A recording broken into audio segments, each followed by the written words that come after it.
welcome back to 2024 PMSL SEA Fall, and I'm gonna be your host for today, and this is the last change of this season. And joining me on stage for our very first interview, please welcome Links from TODAK and also the coach himself. Please welcome Coach Adim. Hello.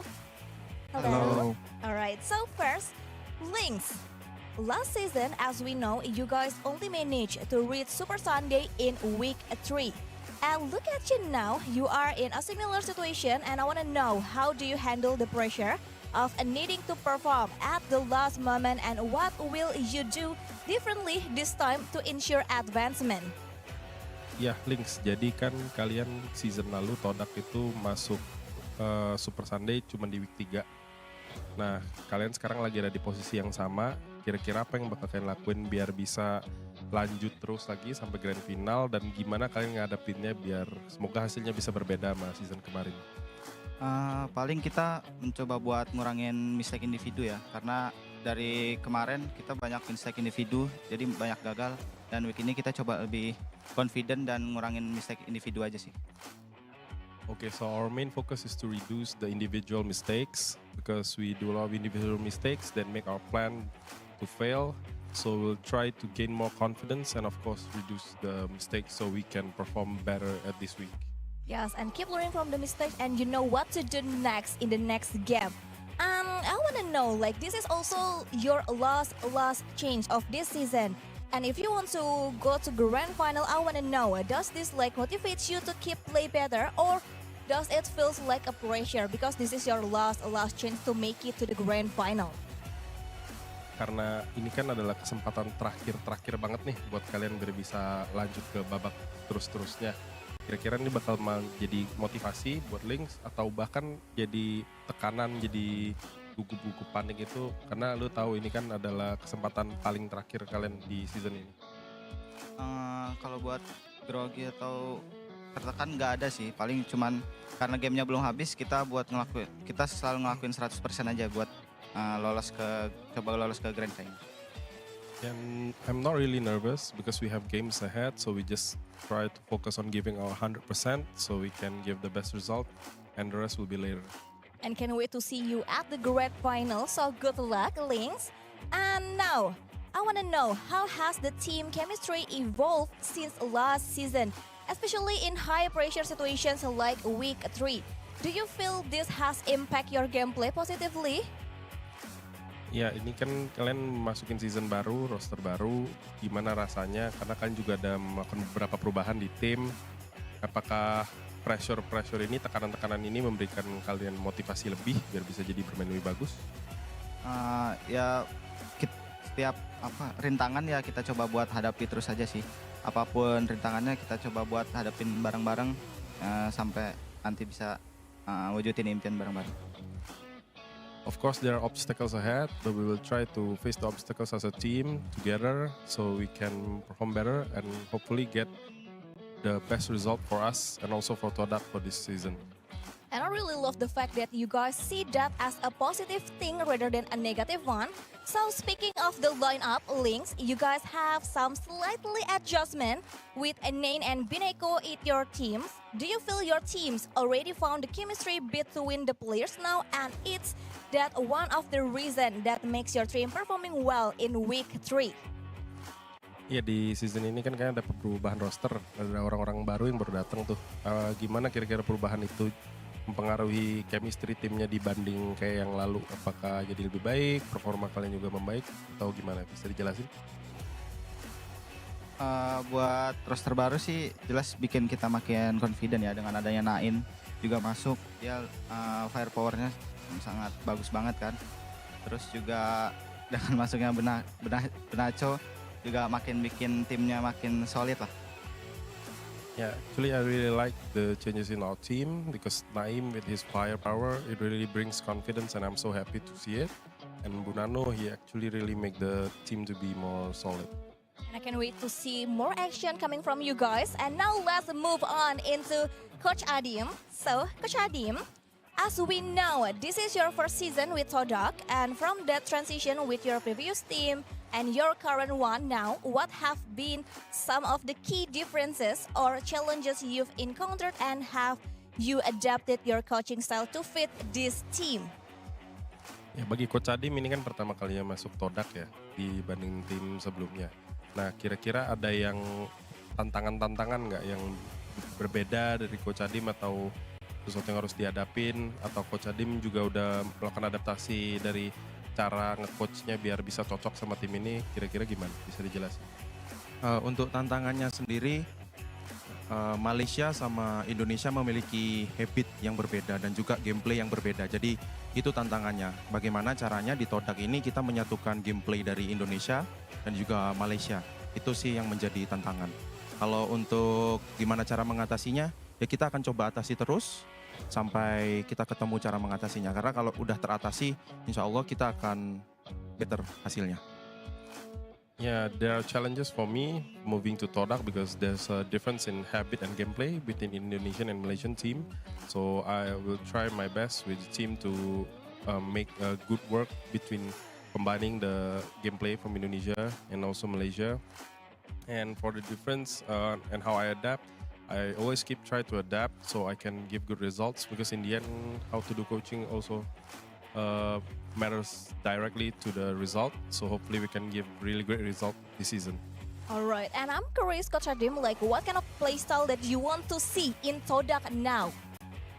Kira-kira playstyle TODAK yang dipengenin dari Coach Adim gimana? Confident sama lebih berani perang, agresif lah. So I want them to be confident, dare to take fights, and then we can be more positive in our gameplay. Good, confident and more aggressive. So watch out, everyone. And as someone who coached MORPH before, which is having a good result and get the slot to PMGC, what do you think is still needed in TODAK currently that will make them more consistent? Ya, Coach Adim sebagai coach yang dulu pernah di MORPH dan sekarang lihat hasil mereka bagus, mereka udah secure slot buat ke Grand Final. Nah, gimana kira-kira perasaannya Coach Adim dan performanya MORPH, dan apa yang mau Coach Adim lakuin buat mengejar result atau bahkan jadi lebih baik dari tim sebelumnya?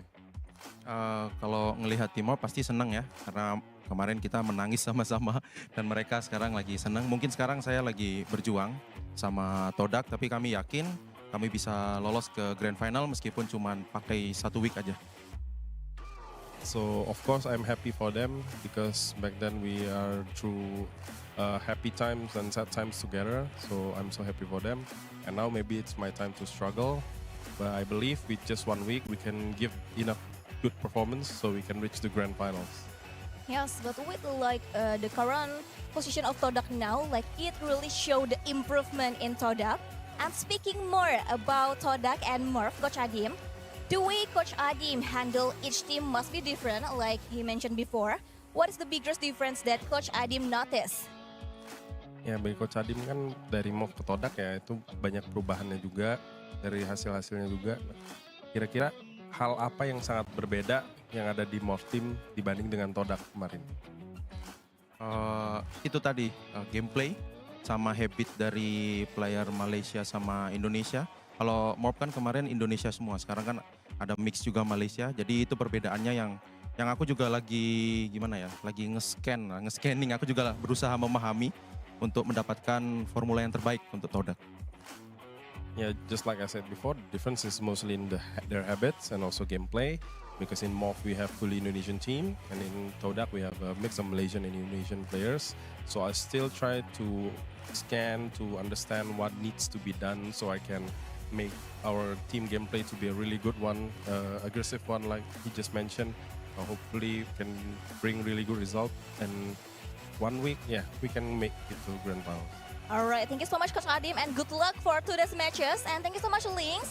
And everyone, today marks the final change for many teams to secure their spot in Super Sunday this season. And it's the or die situations, and who will rise and make it through now? Let's toss it over to our casters to guide us through the matches. So casters, bring it on! It is definitely D-Day for TODAK and some of the other teams as well, as we walk you through today in the PUBG Mobile Super League Southeast Asia Fall 2024 last chance qualifiers of week number 3. My name is XERXIA, together with the amazing Choo Choo. And today, this is going to be the grand finale of the group stage. There's going to be a last chance for them that never get the set foot into Super Sunday before. Last chance for them to prove themselves there, including TODAK. Close enough. But also, he mentioned about within one Super Sunday, they can make it through the grand final. Now, that's a bit tall order for them to fill in for TODAK.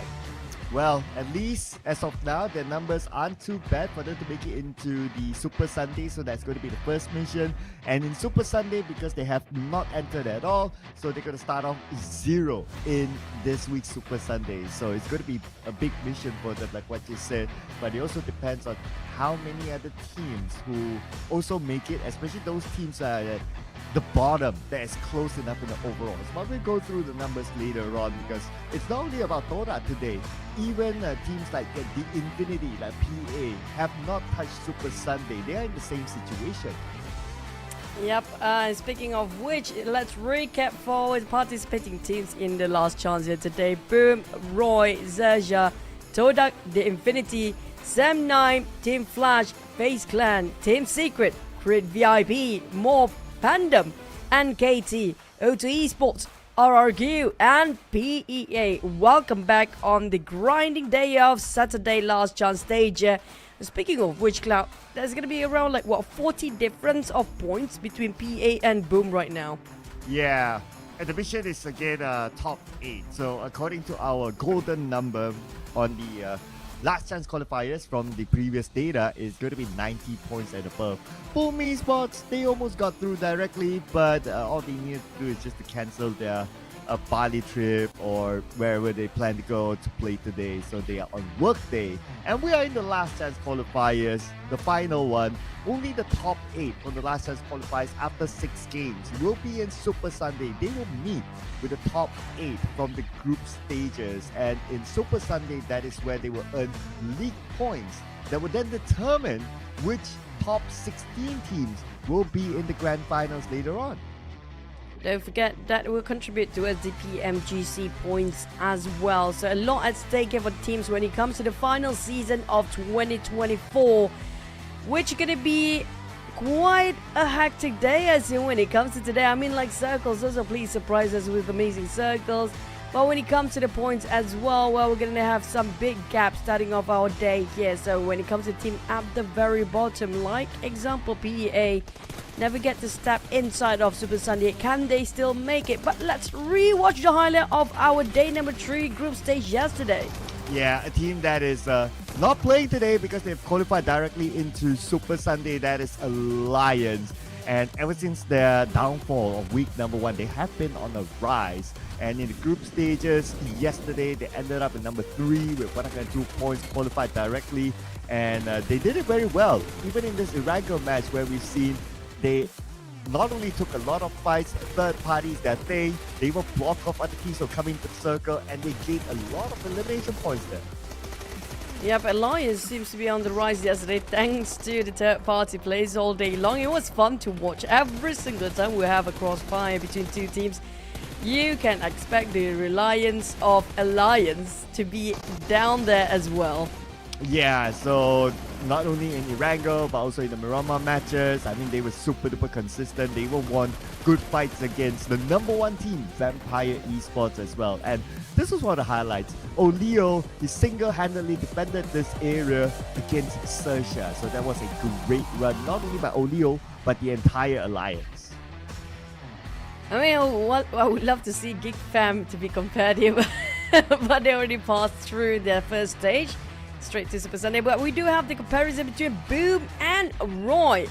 Average elimination points wise is more to the side of Boom, but Roy do have more when it comes to strategy and their play with the circle. So average placement points more towards the side of Roy. But when it comes to the top 4 rate, that translates directly. Roy do know how to read the circle better when it comes to this week as well. But when it comes to eliminations, it's pretty much the same between Juke and Yummy May right now. Yeah, 1.4, 1.4, so they have their own star players, but both teams, it's not only dependent on these 2 players, everyone works well in general. And when it comes to other teams that do well here in the frag grenade department, we do have FaZe on top with 7.3, so they'll be playing today. NKT as well, 6.5, and we have Team Secret 5.9 and 5.8 for 7-9, which is not too far apart. So this is where we can see that FaZe Clan, they are very active in terms of using those, but they don't appear on our top sign-up performers. But 7-9 does at 1000 over damage, 1042 to be exact, without any chicken up here, with not the most average placement points, but definitely one of the most average eliminations up here. Well, Team Flash kind of balanced out between their eliminations and placement and score themselves the chicken. So I say they're probably going to be the big winner here. High chance they would be. Team Secret, on the other hand, seems to be following the footsteps of Team Flash as well when it comes to the stats. But we have, last but not least, the Infinity. Now, can they still make it? Infinity also be one of the teams that never had their Super Sundays ever. Yeah, so 3 teams that you'll be looking forward to for their entrance into this week's Super Sunday. And of course, we'll be starting off again, same, in Sanhok, the one and only Sanhok that will be played the entire day, followed by 2 Erangels, and then we'll have a break. When we come back from the break, it will be Erangel again, and we'll wrap the day up with 2 Miramars, and by then, we'll determine which are the top 8 teams that will be playing again tomorrow. Yep, today will be the off day everybody wants, and tomorrow will be working day that everybody loves. But before we starting off our day, happy Independence Day for Malaysians out there, and hope you guys don't get yourself stuck in the traffic, because we do know how the traffic is outside. But speaking of Independence Day, now there's definitely going to be some morale boost for the Malaysian teams, especially when it comes again to this last Super Sunday. Yeah, who knows? That gives them the vibes, right? Like Independence Day, independent from being in the drop, so they might push them. And so far, we do have like 5 Malaysian teams that will be playing here today. But for our teams to focus, well, for myself, it will be the 3 teams that have not touched Super Sunday, and also PA, Infinity, and TODAK. For yourself, you have Crit VIP, O2, and PA. So tell me more about it. I mean, like, definitely I do hope for Infinity as well, because we're going to go with a storyline where we love all the teams that never touch the Super Sunday to get into it. But for me, because of it's Malaysia Independence Day, and there's going to be the teams that in the dynasty of those points as well. Crit VIP will not be safe unless they get themselves another Super Sunday. O2 eSport, they had pretty low themselves when it comes to the only Super Sunday they had, which was week 1 at 11 points. And PA, as well as, well, in the case of TODAK, well, TODAK, I think definitely they would get into it. So PA and O2 eSports, that's definitely going to be one of the choices down there as well. I do want to see for once, just one time, for PA to actually get a chicken in. It would be satisfying enough for me. Well, 6 games for them to come up with at least that one, and who knows, with that one, if they can get it early, it could potentially boost them up again. Just like how PUBG Sports did yesterday. They were on the roll after starting the day very well. In the second game, they scored the chicken dinner, and then they just went all the way and almost got a direct ticket into Super Sunday. But nevertheless, for them walking in here today, their points are really healthy, 76 points, and basically they walk in the last chance qualifiers with a red carpet, all lights onto them. PUBG Sports just need to do okay for them to go straight in. Just enough. It's more going to be more than okay down there. Now, before we starting off, if you guys listen to some screaming, that's not going to be me. It's going to be my neighbors. Sorry, they have kids, okay? They have a life too. But yeah, speaking of making things work for PA, can they do what Boom did in yesterday? I agree. But yesterday was a different day for Boom entirely.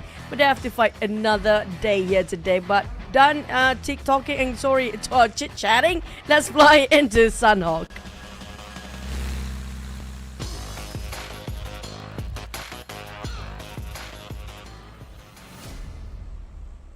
Well, we are also live on TikTok, so for all you TikTokers out there, yeah, welcome to the show as well. As we head on to our first game in the flight path. Well, it's a Sanhok flight path. It's generally reachable to any team, but we're going to start from the south, going to go up north. But the one area that I would want to see if it will happen, it is Kampong. We have seen that fight happen again and again and again, and we might see it as well this round. Roy and Crit VIP.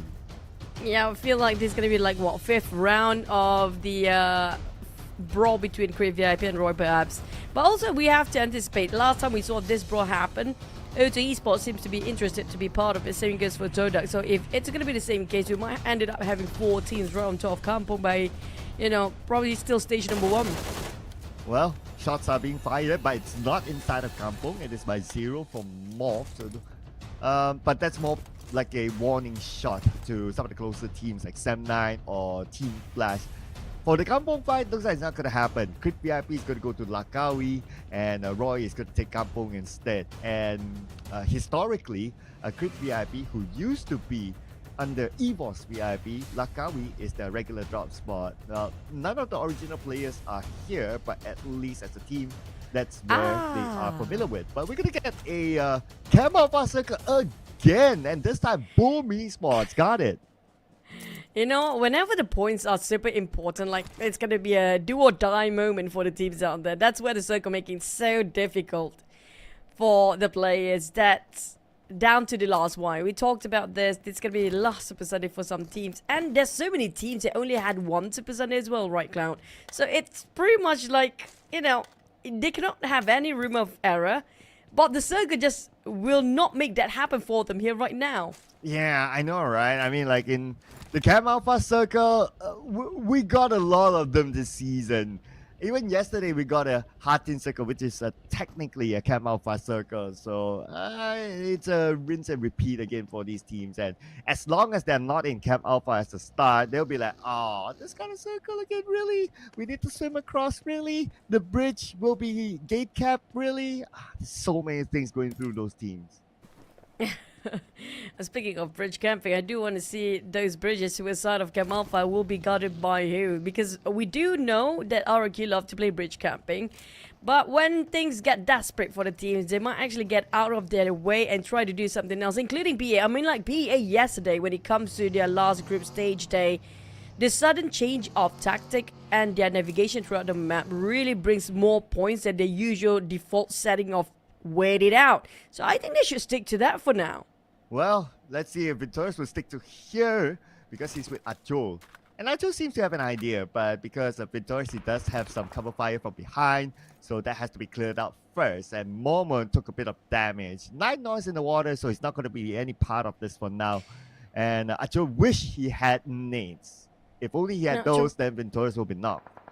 To recall about FaZe Clan as well, yesterday they ended up with a lot of zeros the first half of the day. I do want to see, did they make any sort of change after yesterday's performance? They barely got enough yesterday to just get by, but at least they're still in the middle pack for the last chance stage. But when it comes to their first half of the day performance, they definitely need to reflect back what happened yesterday. Yeah, I know, right? Yesterday was a very different FaZe Clan. Although they have like 57 points as of now, which is okay-ish, but then again, it's not like the FaZe Clan that we know of. First half, total 0 for them. And let's see if they're going to get the first elimination here by going up against Achol. Venturas dance around, but Achol, he does have backup. Venturas already prepped himself with a DBS, and the nade will be taken out, but so far it's cancelled in the last minute. Spot out Billbot, and that's a spray by Venturas. Furiously tried to take out Billbot from quite a far distance, almost 200 meters apart. But Venturas, despite he didn't actually take down any of the players, it's not safe for him to linger any much more longer. Well, Achol resort to swimming by, you know, due to that harshness shown by FaZe Clan just now. Yeah, and he has his other teammates across, so it's good time for him to get across, play from inside of Camp Alpha Island, and that is the best spot possible for him. So great move for him to not really pursue further onto Venturas and the rest of FaZe Clan. So, and they got themselves into Camp Alpha Island, so can't complain about that. As for Crit VIP, because they came for Langkawi, it's going to take them quite a bit to cut across. So this will be the challenge for them, whether they can get into Camp Alpha Island at some point, whether it's by swimming or cutting through the bridge, or I don't see them taking the boat, so it's either one of those options then. I personally want to see where are the teams currently right now. Did they start to migrate themselves to second checkpoint or not? Since we're still in stage 1, it seems to be quiet for now. And speaking of the circle, we're going to expect a lot of high grounds already taken by a lot of teams. Great VIP will be one of them, eyeing up to the side of FaZe Clan. Last time FaZe Clan, we saw they were taking some fight long-range fights against PANDUM. Now, probably due to that noise before, and Create VIP attracted to be right on top of the hills here right now and just wait for FaZe Clan to migrate later to start shooting. But at the same time, I mean, equipment-wise, Create VIP don't have that much either. Yeah, I guess because they made a quick move, realizing that circle is far, so they loot as they move along the way. That's why we can see them making a couple of pit stops. But O2 is definitely not making any pit stops for now, getting away from the blue as they have vehicles. So, yeah, so it's a matter of whether they'll get into the Camp Alpha Island, because even in stage 1, we don't see any part of the circle on the main peninsula at all, or even in the Ruins Island, so they have to make their way through. But for Sem9, passing by PEA. PEA has the first shot. Oh, PA finally, will they start to come back? Sem9, unfortunately, they've been taken down to 2 members left, and now it's going to be a 2v2 as PA losing their members too. It's Kenny 1v1 versus the last player of PA. Can he secure the elimination or PA make it? But we're not done yet. Back to us, a 3-war fight. Make it 4. Welcome to Boom as well as XERXIA trying to cleaning up the place while Sem9 still licking their wounds. Well, we're done with PA though. 1 point this round. Ouchies. But for O2, okay, the last we saw them, they were on vehicles and now they're in the water with kids still swimming. And NKT, they'll be one of the teams that needs the points. They will go in to pursue Boom Esports on this high ground with Razy passing by, getting the information to know where exactly the members of Sem9 are at, and they're only down to 2 players. Circle is going towards, well, Camp Alpha Island. No surprises there, and this is time for Boom Esports to wrap things up before the teams come by. Well, Boom and RQ both can actually gatekeep the players coming up from left and the south, the right side and the southern side of the circle here just now. But for the side of Sem9, unfortunately, no time to reset at all. The players being knocked down early on, be finished off in an instant, and next is going to be Razy. Can Sem9 still fight despite they had a 4 for Boom? It's down to like, what, 2 or 3 players left? Well, interesting enough, Sem9 scored their 5th elimination. And that was why Razy was circling around, so he got punished for it. And now Boom with 3 players, they might not pursue further, but the team that might come by and pursue is going to be MORPH. Nate's coming in. Kenny calmly taking the damage. Not so much. He got himself covered in the corner of the house. Flippy try to flush them out with a molly as well. After one team together, I mean, like, this seems like to be the hottest spot right now. Like, how many teams do we see them pass by here? Probably 3 or 4 or 5 teams by now. Yeah, no doubt there's going to be a hot spot because it's the area after the bridge. So we may expect more teams to come. And MORPH realized that. That's why they are making this quick move against Sem9. First by knocking and eliminating Kenny. Now only Yuhai on the other side. The final member of Sem9 going up against the entire MORPH, while he has to be extra careful because Boom might still be on the high ground. Boom is waiting for the right time to intercept this crossfire between Sem9 and MORPH. Sem9 on the other hand left with only Yuhai here. Prep himself with their rifles and 416 and a DBS just in case they're gonna rush through. But for MORPH, despite they try to cook and angle up that nade, that's going to be an opportunity for Yuhai to start shooting out. But they know the angle. Zero knows exactly where Yuhai's at. That's going to be MORPH winning. But speaking of Boom, they've been waiting for this opportunity to open fire. They will try to deny the mobility of MORPH, shooting down their tires, but they're not crashing into the compound. Yeah, not going to extend further. So they're taking a more defensive stance here. And true enough for Boom, they can afford to do so because they have the highest peak possible. And this is where teams whoever takes this peak always have a very short advantage. And that's why Alter Ego, whenever they get the Camp Alpha circle, this is one of their spots. And Boom Esports, looking at the success of Alter Ego, they're basically emulating what Alter Ego does. Speaking of emulating, we're gonna have a lot of swimmers emulation here inside of Sanhok 2 due to the circle comprises a lot of in the northern side. But FaZe Clan, they just left bootcamp, and we do know bootcamp is one of the best places to be at when it comes to the smallest map Sanhok here, because it's so easy to get into any type of circle that need to go over the other side. Now it's gonna be a slight swim, a short swim coming up from FaZe Clan, but last time we saw there's been a lot of swimmers as well, and there might be some gatekeepers around the riverbanks. Yeah, it's possible now. I mean, we saw that a lot of teams managed to make it through. So expect them to set up traps for teams that come in a little bit later, including the potential of TODAK. Because right now, TODAK is still in the blue. They're not even on our map, so they're pretty far away. Circle-wise, Hatin area with still the high ground of Camp Alpha. Boom Esports still has it, but inside of Hatin, it's going to be RRQ, and XERXIA is their neighbor. Speaking of wild, down south, blue comers, it's gonna be a crash on top of the bridge. A three-way war between Roy, TODAK, and Team Flasher right now.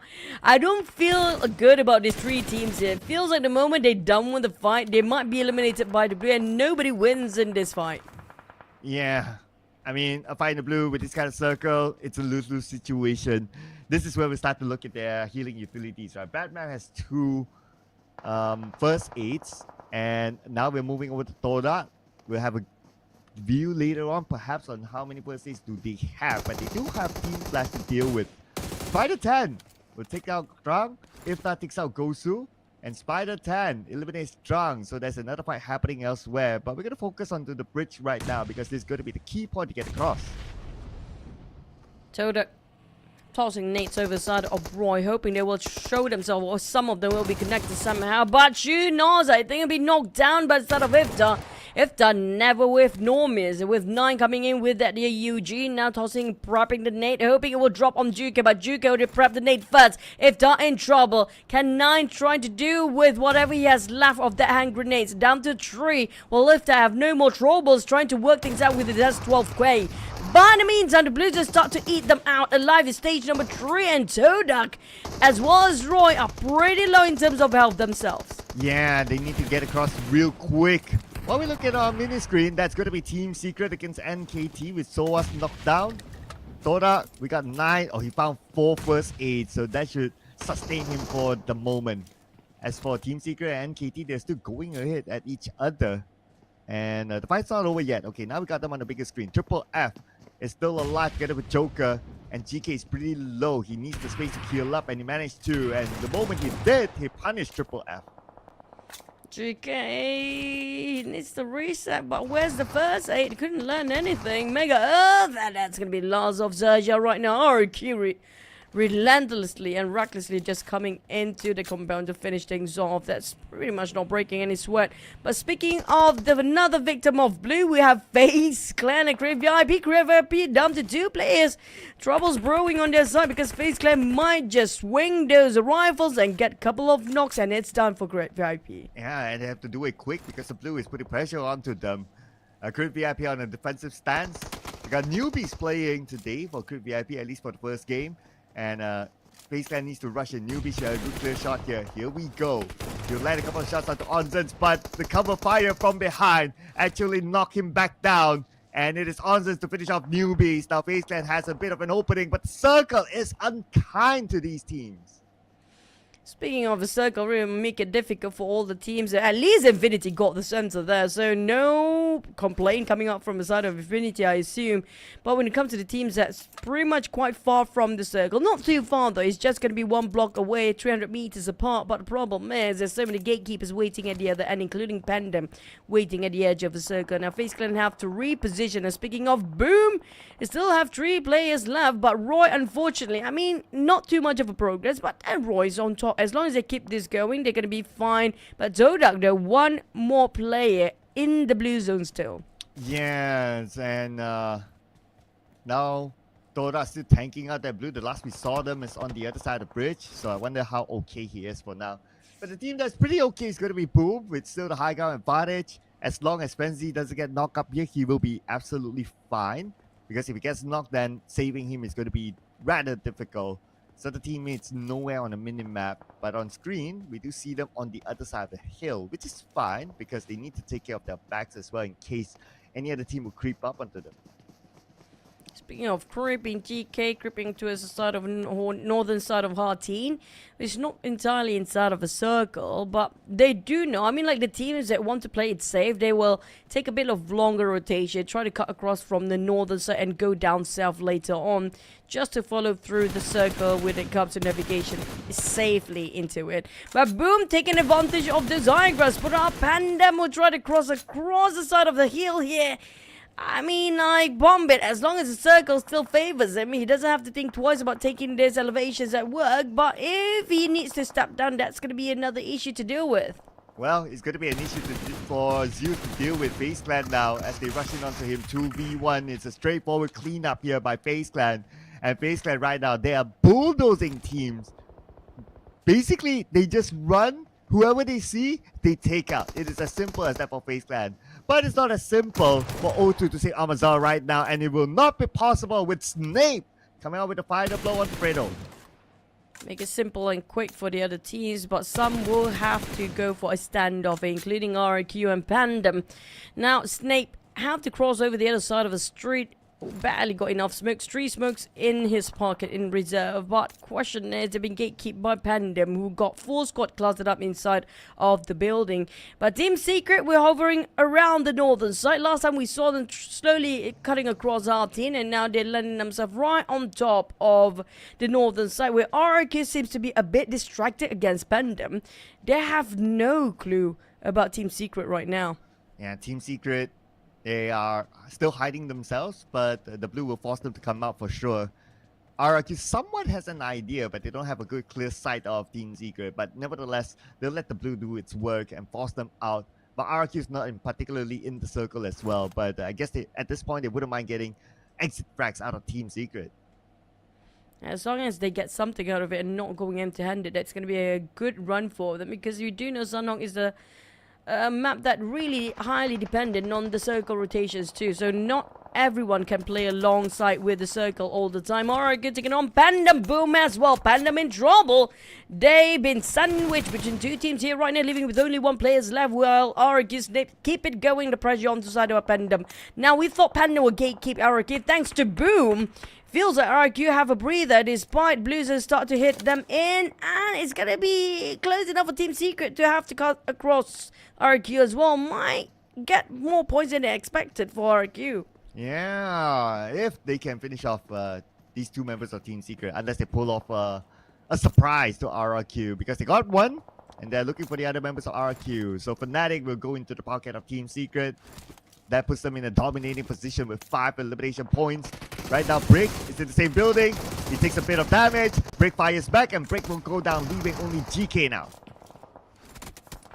Teams. Oh, that was fast. RRQ taking on Break. Whoa. Boom finish off, and Boom is cleaning up the mess by the other teams. They scored himself 5 eliminations from above. Well, I say they definitely use it efficiently well for the high grounds, but not going to be done yet for them, because right now MORPH is running away from Boom as well.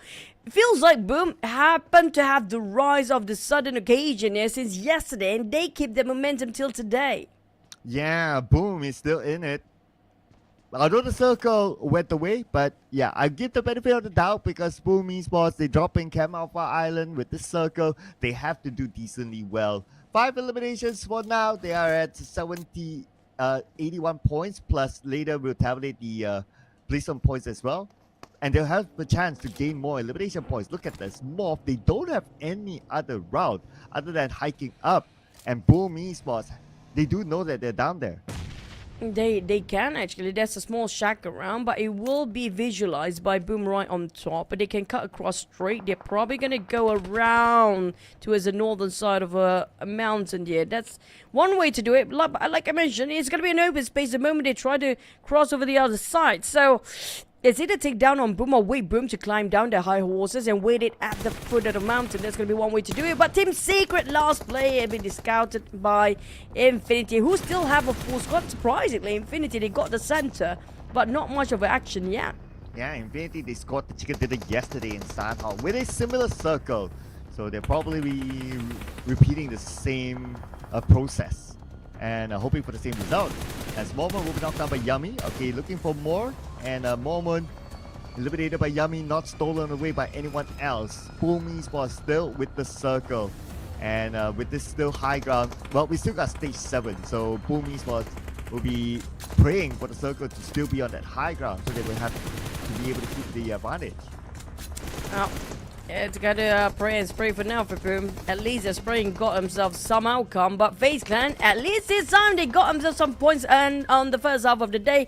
But for Infinity, the reenactment of yesterday's performance, can they do it again? Yeah, with 1 point only in terms of eliminations, but they will try to force Boom to get out of their high horses.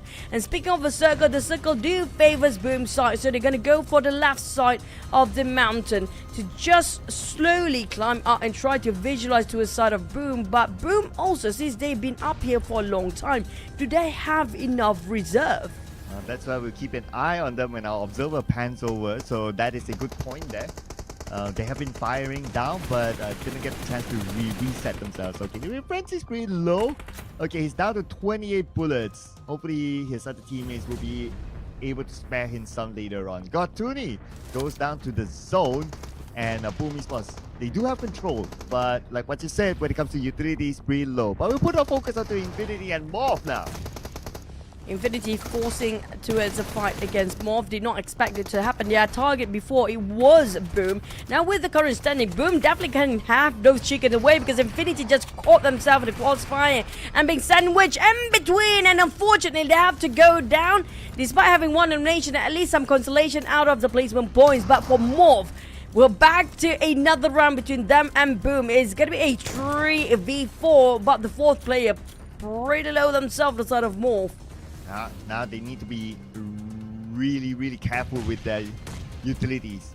Okay, Bombay pretty low behind this rock, and Bombay managed to evade all those nades, and he landed one on the flippy. From the top, Renzi gets one target. Okay, switches down to a UMP. That's going to be his last few bullets here. Gets another knockdown. Beautifully done. And looks like the blue will do its work as well onto MORPH. MORPH right now losing play after play. It's going to be 0 with only 10% of health left. Rushes in past the smoke.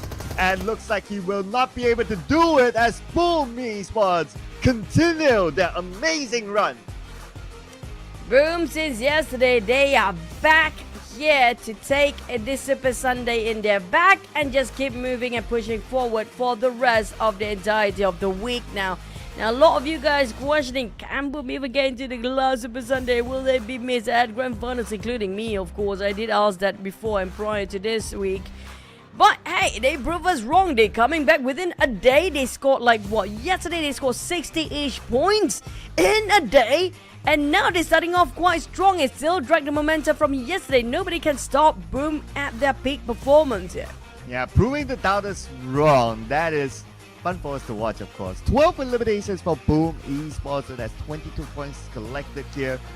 22 points, the last we saw them with 78 points. I mean, this will be way more than enough for them to pass through based on our previous data of the magical number 90 in the last chance qualifiers. And our MVP, Yummy May, with the 5 eliminations. Welcome back, Yummy May. It's been so long since we actually see him across the board here. And Yummy May, when it comes to Sanhok, he's supposed to be one of the kings down here once upon a time when it comes to DBS plays with 925, 5, a lot of 5, 152 for damage received. Team contribution wise, I think everybody pull off the same weight here when it comes to Boom as an entire team, thanks to the high elevation of grounds that score himself quite a plenty of eliminations. And MORPH made it to a second place finish, so they're up here as well, together with FaZe Clan and Team Secret. So these are our highlight teams. At Boom Esports, we saw the early elimination for one of their players up against Sam9, so they only had a full squad time of 7 minutes 22 seconds, but they're still able to wrap things up thanks to their good positioning together with the circle that favored them. But let's check out the best moments here from our Sanhok match.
we're back to the numbers. 22 total points coming out quite strong, super strong for Boom. I mean, a sudden rise. Definitely, we need to know what they fixed, what's changed within a day for Boom to push the numbers so much higher. I think it's 100% for them to get into the Super Sunday with these points right now. Yeah, if you base on previous data, this is good enough for them. But since they're on the roll, why not just continue to put on the momentum, because Super Sunday is still a place where they still need to really perform by then. But of course, we'll talk about Super Sunday again tomorrow.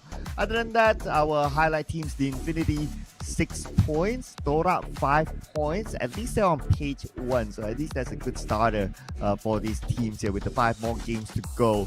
But for PEA, we saw an early elimination earlier on, and they ended this round with only 1 point. Whilst we're looking at plenty of zeros down there, including OT, ESPORTS, XERXIA, IP, and XERXIA. I mean, we expect this coming up from these teams. When it comes to Sanhok, they definitely don't like Sanhok too much. But PA, at least they scored something for today. But for Roy, also 1 point, 2 points for Team Flash and KT with a 4 singers for PANDUM. Now I'm surprised PANDUM only scored 4 because they've been in a fight for such a long time. Yeah, they have been chasing the zone as well, so a lot of things happen for Team PANDUM, but there's still 5 more games to go. But as of now, Boom Esports collected a total amount of 98 points with the first chicken dinner. That shot them up significantly above TODAK with 75 points as of now. But of course, today we'll be looking at who's the top 8. So as of now, it's going to be Team Flash with 60 points, 62 points. I'm curious to see like how close are the points here when we flip over to page 2.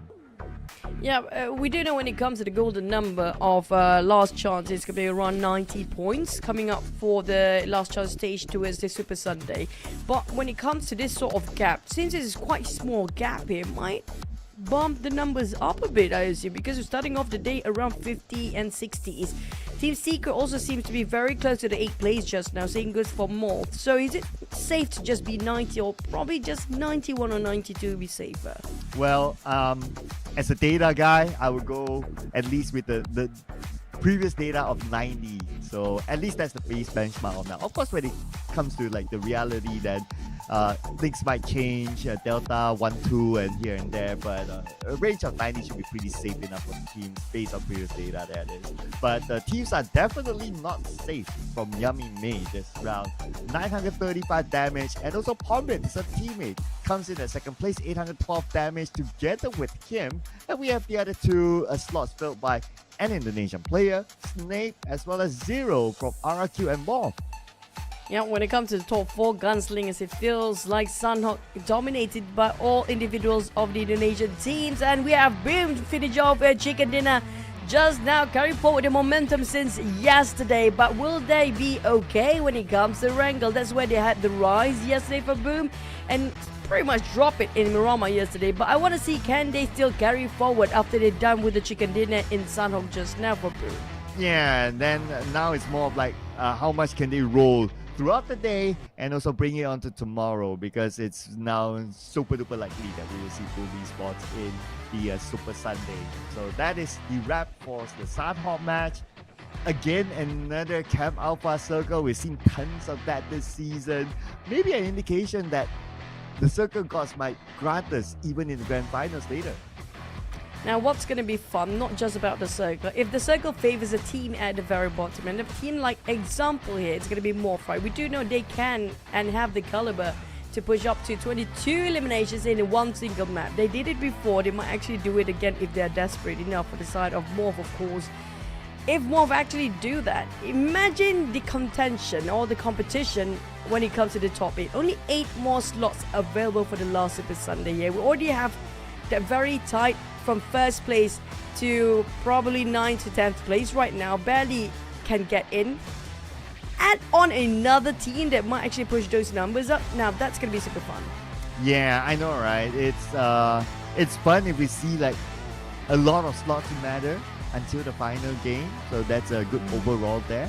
And it'll be also fun to see like well, I'm still kind of like hopeful, right? We get to see all 3 teams that have not made it into Super Sunday to be there as well, and it'll make our Super Sunday even more fun with also means that a lot more teams that only went in once, that would like truly shake up things and the numbers in the Super Sunday as well.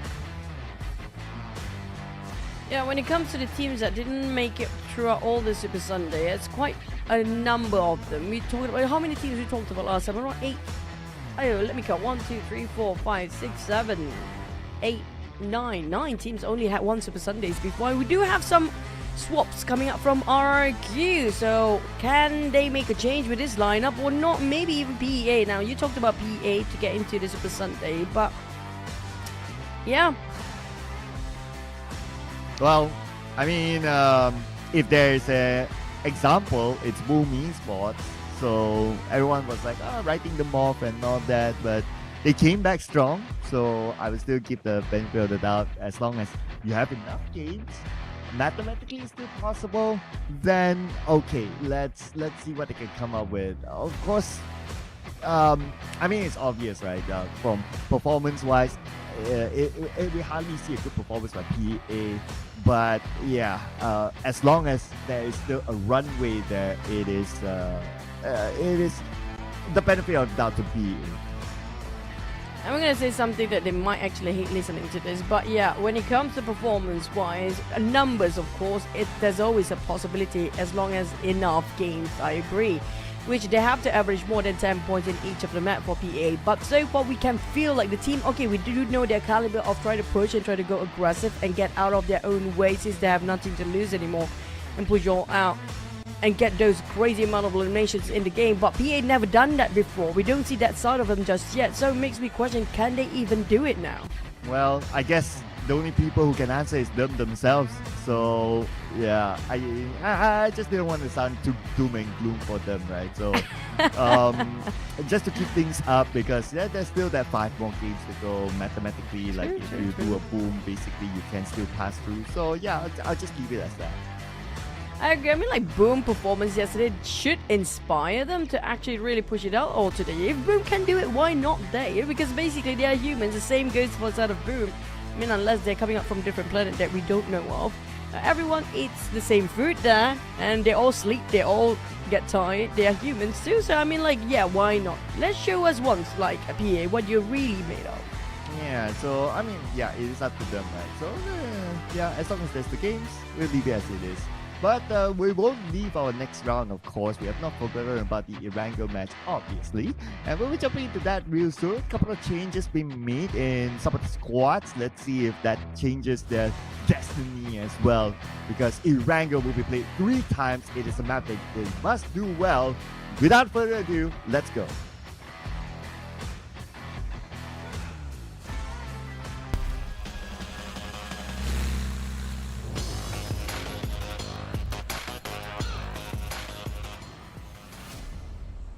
Buckle up, ladies and gents. We're heading into the first Erangel of the day, which means you're gonna have a lot of fun times here with guns blazing around and trying to get themselves some pick off early from the start of stage number 1. But this time we have very southern flight path, which means we either gonna get, you know, quite a centered sort of circle, or maybe, as per usual, Medusa intersection a lot this week, I assume. Yeah, we've seen a good amount of that. We've also seen a good amount of Gaka as well. So if it goes there, then it's going to be like another day in the office for these teams. But if it goes to like somewhere that we hardly see, of course, Zaki is one of them.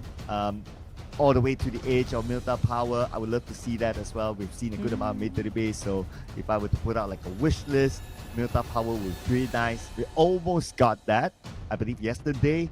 At the end of the day, it went towards the lumber mill area. So if we do get a Milta Power, it's tough to play, and it forces a lot of teams to go all the way to the edge. So that'll be pretty fun to watch too.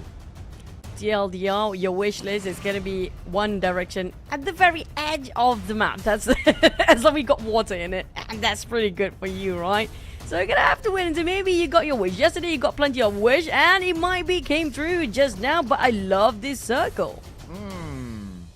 A 50-50-ish circle. Like it could still go to the main peninsula. So this kind of circle, we have seen it scam before. W3D4 there somewhere this year, and it was like, Yeah. oh, it looked like it would go to main to the base until like what, stage 7 or something like that. Then it went all the way to the Exactly. main peninsula, so that was super duper challenging for all these teams. So this kind of circle is definitely not kind. Yeah, and I still remember the only one that actually have some risk takers down there was BETR. They're definitely glad they actually go all the way back to the main peninsula in the last minute too. It was fun to watch, hilarious even. I mean, like, sorry for the players, but not so sorry when you're watching it and having fun as well, right? Because we are casters, we do love some drama by the end of the day. Speaking of drama, starting off with our last chicken dinner winner, being chased by Team Secret this time. Oh, and looks like they're not going to let a Boom Esports go. They're going in for it. Team Secret definitely needs more points than Boom Esports now. Frenzy will go down. And they're in still for the chase. We got GK here. Road Rage. Here we go. Gets down immediately. Knocks down Yummy May. And 2 more to go for Boom Esports for them to sniff out.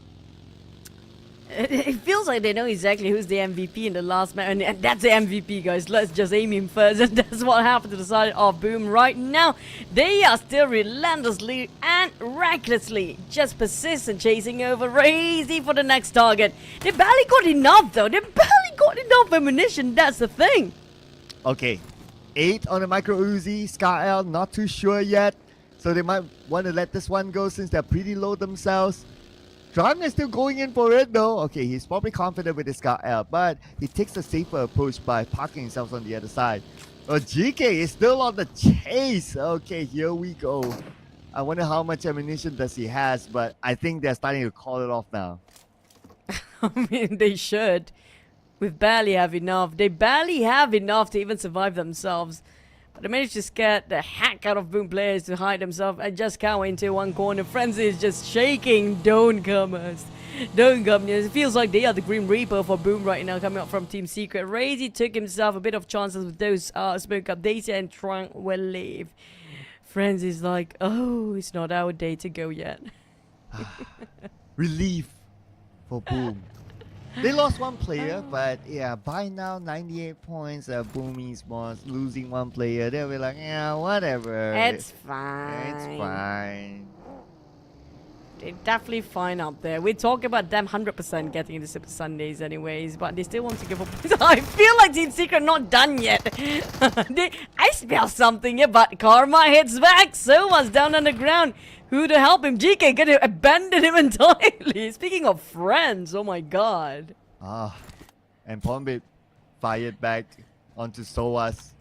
Well, I guess a bit of a trade between the two. And it would be fun to see them like meet up again later once they are all stocked up. Then it will be a fun watch to see who gets the last laugh. And things got really personal between these two teams now. Team Secret, they cannot play around too much anymore. Not being too reckless will be the best solution for them too. Because Team Secret, they barely got themselves the top 8. They are at a tie with Team Flash. The only difference right now is going to be that one elimination point coming up from Boom.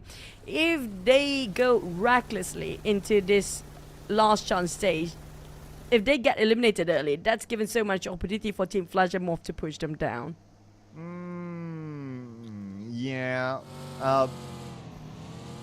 But how far can they drop, right? If like for Boom, basically they need like from TODAK all the way to Team Flash to push them down. So No, I meant Team Secret. oh, Yeah. for Team Secret. Okay, sorry. Yeah. Yep. No problem. If I would, but Team Secret. I'm looking at their points, right? 62, 62. Then you got 58. Ooh, close. And then you got a bit of a gap there, 46. 46 is like what? 16 points difference. Yeah, so that's okay. Yeah, but you just need one team to basically push you down. For now, that is. And there's two teams eligible for that reason too. We're talking about Team Secret can afford to lose any points or being eliminated early. But speaking of Sam9, where they're at, Sam9, they're pretty much on top, but they're not going to have enough points to secure their placement for the Super Sunday yet. They have to get into the 90s to secure and solidify the position up here. But for the side of Sam9, it's going to be AOK. TODAK on the other hand, taking a bit of risk. And surprisingly, the teams that happen to be sharing next to each other in the same boat seem to be, keep on colliding with each other. Oh, but Team Secret will be colliding with PEA. They probably took the boat ride. Okay. and they landed themselves in Novo. Now at least Boom Esports, they kind of put Team Secret in a small handicap. So PA, they have this small advantage. But of course, they're going up against Team Secret in their home ground of Novo. So that's the advantage that Team Secret has. And we can see how comfortable they are navigating around. They do have vehicles, and they are surrounding PEA from different sides. I mean, like, this is their trump card for Team Secret. I agree. This is their lair. They should know every nook and cranny. Unless, well, PA will surprise us. But we do know PA not the team that, you know, will be aggressively approaching fights. But Boom, TODAK, well, Pombit seems to be alone. That's going to be the last player. Yeah, Boom, unfortunately, from the highs to the very lows. But it's Boom. It's fine. I mean, like, if they stop the momentum here, they're still going to be here the Super Sunday tomorrow. But on the side of TODAK, they needed the point as much as the other teams down there. Yeah, so maybe it's like for Boom, it's like, okay, we go out early so that you guys can get points. If we're still around, then you guys might not get points. So Boom is being the good guy now. Yeah, you guys want it? Come and take it. This lollipops meant for you. Oh, so nice. But yeah, back inside of Team Secret. Well, you talked about how they know every nook and cranny, and it's supposed to be their one of the initial drop spots, so they know exactly where to find these players and how they're hiding themselves. So they got themselves on top of those high grounds around the crane area. So PA, I don't think them waiting it out will actually be a better result. It's either get out or fight it out, because if they keep on waiting and Team Secret seems to be aware about their presence, I feel like there's going to be a tough spot for PA. But we talked about the blue zone later, which more coming up. We have around, what 5-6 teams in the blue, and thanks to the circle. Wow, amazing circle. Well, 100% mid to the base, so yeah, at least that's not a scammy circle. And that allows PA to continue to wait out, which is fine because, yeah, you have the circle, you have this entire Novo area for you. It's okay. More teams to come by to Novo. There are other better spots, so maybe we'll leave it to those two teams for now inside of Novo itself. TODAK made it pass by, so that also tells me that there wasn't many bridge campers on either side of the bridge, so everyone's just focused on getting into the circle. Because everyone was thinking like maybe there's somebody on top of the bridge, and everyone seems to be thinking the same way. So everybody take a bit of a boat ride. We're coming up from the south, very south of SMB. Now, speaking of the teams that's nearby the blue zone, we have Roy and XERXIA just tailing each other out. For XERXIA, they try to clear the compounds and the area around where they at here, just in case they'll be backstabbed later on. But they did not venture out all the way where Roy's actually stands. So I don't know if they know each other's presence, but with the fire open, warning shots coming in, and XERXIA definitely knows about Roy's position now. Yep, and Roy is tanking the blue while they try to fire on to XERXIA. And whenever a team is in the blue, this is where we look at their healing utilities especially. But at least Roy, they're making their move now. They're not overstaying there, as of now, that is. RRQ. They are in the mid to the base island, so it's okay for them as long as they're in there. Interesting enough that RRQ is not playing the bridge camping strat this time.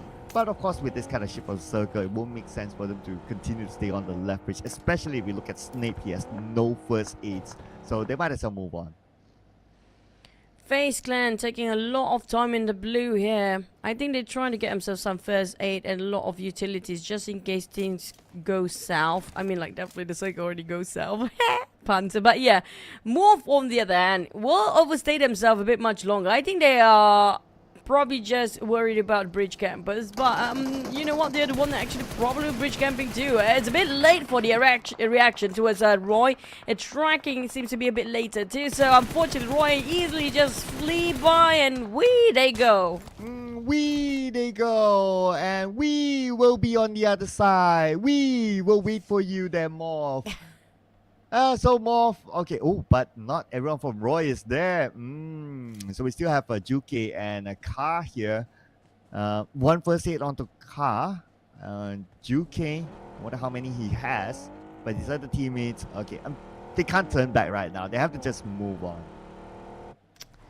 Speaking of moving on, definitely not moving on, but this is going to be be a super fun circle. We have Nova Remnoye. That's going to be a very first circle of Nova Remnoye we actually see here across the entirety of this tournament. Speaking of the crowd coming out from South West, it's a bit crowded and it's super concentrated. We're gonna have a thin out of a crowd by sifting through a couple of bullets with a lot of teams keeping, of course. Infinity, well, it's gonna be overextending their stay inside of the blue zone. It's gonna be a no win at all between these two teams, perhaps. Well, 5 first ace. Tiger might as well go in for it, and he got Juki just like that, thanks to the points. And not only that, he probably will be able to pick up a couple of first aids in the process. So Tiger will still be alright as of now. But of course, last we saw the circle, it shifted all the way to the right. So Infinity, they have to stock themselves up with all these first aids. Yeah, they're late into the party. And speaking of which, FaZe Clan, XERXIA, probably one more team. It's going to be around 5 teams, I assume. They're coming in super late. Probably going to be 2 that will survive by end of stage number 3 later on. PANDUM, they are gatekeeping against TODAK, denying their entrance from the very south side. And that forces TODAK to break their formation and scatter about. But it will be their advantage if they know how to wrap around PANDUM. Yeah, so PANDUM right now, they are in this house. Are they truly wrapping around? Somewhat. They have a good spread against PANDUM for now. But they need to find that advantage before they rush in. Well, we look at the elimination feed. Last we saw Infinity, they were on the main peninsula. Looks like they're stuck with Baseman. But on screen, we do have MORPH right now in engagement with Roy. The 2 members that made it across. And they bump into MORPH and they got eliminated. I'm surprised RRQ being knocked down from that distance. They were quite splitted about and spreading out thin for 3-1 formation. Unfortunately, still being pinned down. I don't know what is going on the side of RRQ, but the performance still seems to be questionable right now about their response to the subject that they're going against. But Sam9 and TODAK, we have another fight here between these two teams. Well, Sam9 down to 3 players. TODAK's still going to be the same as well. It's back to 3v3, where you are no more to be seen. But what a number 9! Nice need there. And Sam9, they fall apart. Roy, okay, no surprises there, eliminated. I mean, the last we saw, there was only 1 player and there were so many teams around. Now we're back onto the other side. So we have XERXIA here, Megamind, and Turney K's on the lower ground. And Turney K, he does have a DBS, hoping to find the final member, but doesn't have it on site yet. He does have 3 first aids though. Megamind, no first aids, so... And the circle moved towards Novo, man. Okay, this fight, it's going to be maybe a lose-lose situation now. But first, we're going to see Turney K win it. Oh, thanks to the circle, we see more actions, but more about blue zone actions than actually the players' action here, because everybody are striving and so hard to keep themselves alive with barely have enough first aids in their bags too. Speaking of which, one of them is gonna be O2. They are battling against the Invisibles, which gonna be the blue zone is here to take your life away. While Team Flash barely make it out, he got himself dropped from the vehicle. One of the members of Team Flash, if it's get knocked down, there's nobody can actually go and save him out. While PANDUM, they are parking themselves around the banks, the river banks, but unfortunately, being spotted out by some of the other teams as well. So it's going to be TODAK swimming over across just beneath them. There's also MORPH, Hazel trying to pin them down. There's going to be a 3-way fight, but TODAK was probably going to say goodbye first. Yeah, they'll say adios amigo. I would rather say hi to the zone instead. And RRQ, they do not have the zone, but they try to block out other teams from coming in. They have a very large spread at stage 4 with this kind of circle, so it's going to be interesting on how they manage this. RRQ, okay, they're still spending time on the outside, some of the players especially, and Nabeko still looking around for his next target. We can see on the minimap, actually there are a lot of teams that managed to pass by RRQ. Yeah, it feels RRQ, their wall seems to have a lot of loopholes down there. Everybody just can get through the net, which pretty questionable regarding the formation. Are they guarding or they gatekeeping or they just letting everybody through? So that's another question we should ask for our RQ side. But great VIP and Pro definitely have a sight towards the side of NKT players. They're just gonna pass by, but can they get out safe? They got straight within the trees, and that will cover the visualization of great VIP and Pro. A bit devastated, but next we're not done yet for the fights. FaZe Clan circling around NKT. Another fight on the southwest side. Yeah, and NKT, 2 teams onto them as they got eliminated with no points this round. RRQ, now time for them to move in, but they have FaZe Clan to deal with. Nepeko takes a lot of damage. Now time for him to heal up while No Mercy takes care of the front line. And RRQ, time is still not on their side. They're still on the outside of the circle with still some teams or some players on the outside as well. So this place is actually well surrounded. Yep, circling around, probably going to do the job with your vehicles there. Not using any rifles, probably going to do the trick as well. But RQ, they will have a reset while they try to reunite and move as a unit later on. While FaZe Clan keep it at bay for Crit VIP, who's breaching on those elevations just around the corner of those hills. And here comes a hit coming from RQ. Will FaZe Clan be sandwiched by RQ and Crit VIP at the same time? Well, the moment you mentioned Chris VIP, Iron Pro got knocked down by the zone. So that could probably open up some level of space for RRQ. So now they're making their move. But Newbie is there to knock down Nepeko, stopping RRQ on their tracks. Now Nepeko tries to fire back onto a member of Crit VIP that made this rotation. Nepeko will be revived. Newbie cooking up his nade. Snape is pretty low. There's one nade. Could knock down Snape. He has to heal up quick. But oh man, it is New Helton that blew up the vehicle to knock down Snape instead.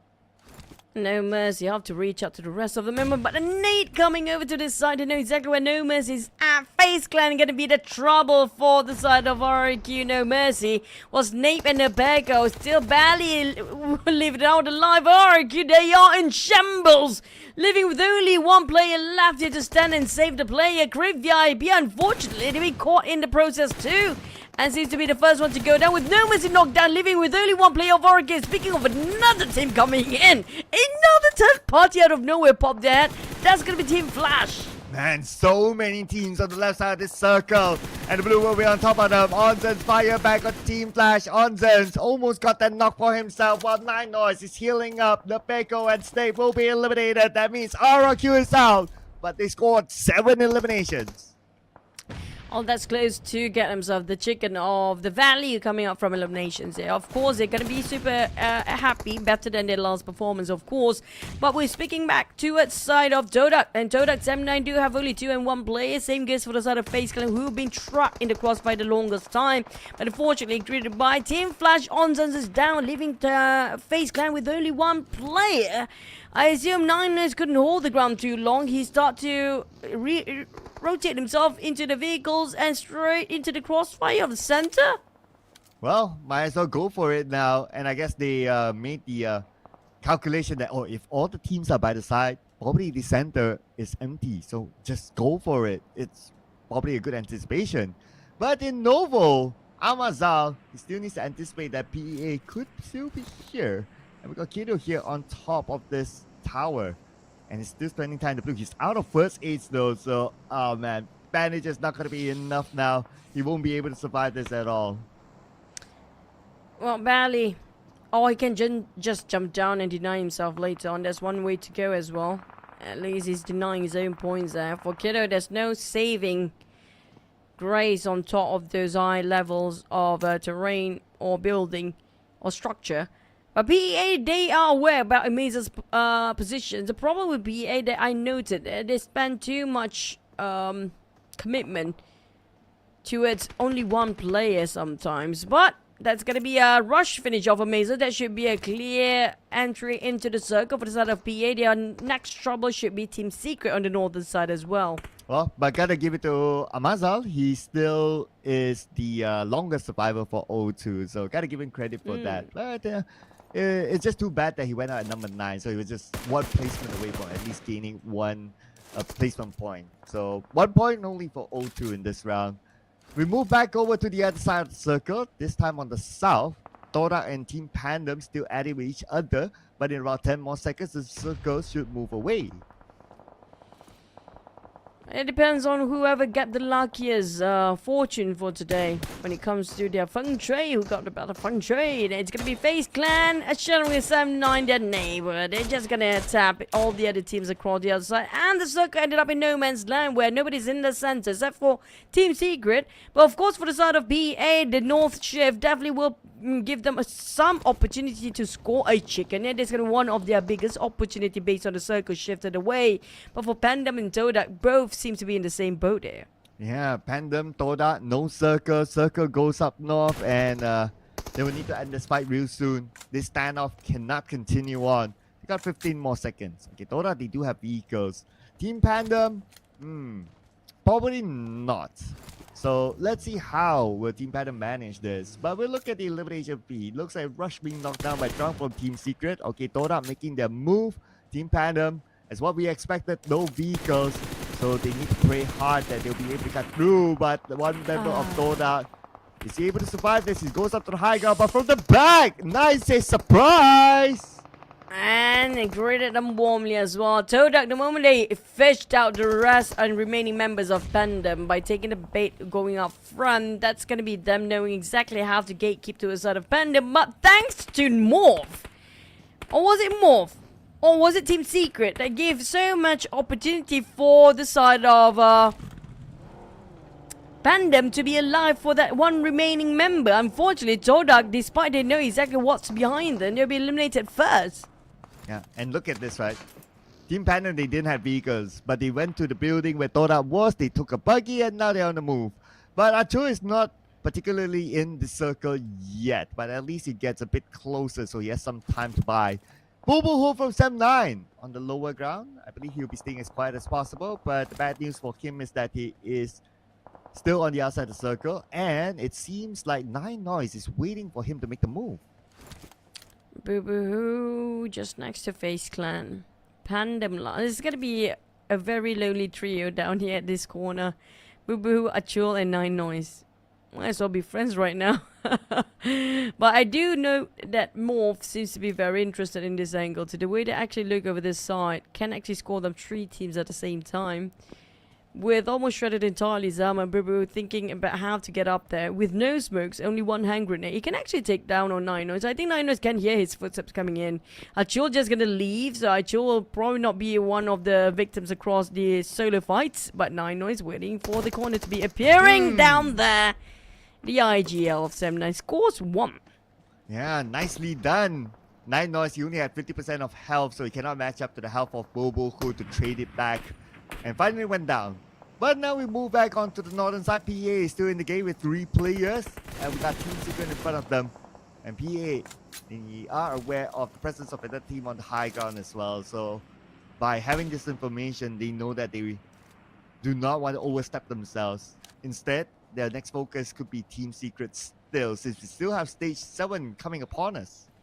Yeah, fingers crossed for the teams, hoping the circle will favor them anyhow. If they just move in the center, it's gonna be everybody needs to move forward, including Team Secret and PA. Nobody's is safe with this sort of circle. My god, it's making super difficult for these teams that's remaining. 16 left, but none of them touching even the rim of a circle right now, except for the southern part, of course. And coming out from the north with 2 teams very close against each other, I assume the north will be only 1 winning over this fight. Well, the one that did not win the fight is going to be Achul, the final member of Team PANDUM. And they're out at number 6 for elimination points. We now have our top 5 teams. And all of them are still on the outside of the circle. This is going to be real interesting on who's going to make the first move in. Nobody willing to take a move. And speaking of moving towards the center, it's all about utilities now. Team Flash will rush into MORPH's side. And they're going to finish off in very fast time as well, because it was a 2v4, the entire crew of Team Flash swarming around where MORPH was standing. Now 7-9, surprisingly, who lasted long enough by himself to be in the top 4, while the rest of the team have a trio and even a full squad on the side of Team Flash. Team Flash do have better numbers when it comes to even the position to secure this chicken dinner, since it's going to be a stalemate between Team Secret and PA for now. Yeah, and the stalemate will be broken soon. Look at this, the blue is on the tail. Okay, break. Fire onto PEA. They know that they need to clear off PEA. And PA needs to do the same as well to Team Secret. So they're sending names towards break. Break almost knocked. That was super duper close. Look at that health. It's only one tick of health left. So close. Overpeaking might be a problem. GK. Ooh, back to the side of BA, and the circle will shift anytime now. 30 seconds to go, and they don't have any time now. Both team in dire need to leave their compounds, including Team Secret. They got those walls to climb off to, but PA, they got one nade naded down, and the nade exchange hands between these two teams. It's a nade galore, but will Team Flash take advantage? They're moving towards this corner too. These two teams will not make it. Team Flash just gonna get more eliminations here. Well, in fact, they're coming by, so they're scouting for opportunities here. Team Secret now has Team Flash to deal with. PA eliminated number 3, and now Team Flash came by. The moment they arrived, they not only eliminated them, but they even scored a chicken dinner right after. Oh, we got a chicken. Oh, that's it? Yeah, that's done. Yeah, pretty much okay. Yeah, that's going to be the conversation for now, because that was a quick, swift chicken dinner because of how tight PA against the next team before them just now.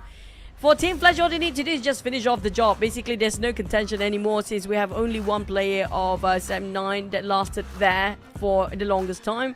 And that's a clear entry into us, the last two teams. For Team Flash, it's not breaking any sweat at all. It's definitely well-deserving chicken dinner with a lot of eliminations up here. Yeah, we're talking about 15 eliminations, 25 points for Team Flash. And they scored this one swiftly as well towards the end. No hesitation, move in, clean up Team Secret, and that's how they wrap up that round. While Team Secret, they were busy with PA, so all the audio cues was out in the field, and Team Flash, they were aware of it, they took advantage of it, and a great work there by Team Flash. Team coordination was definitely on point.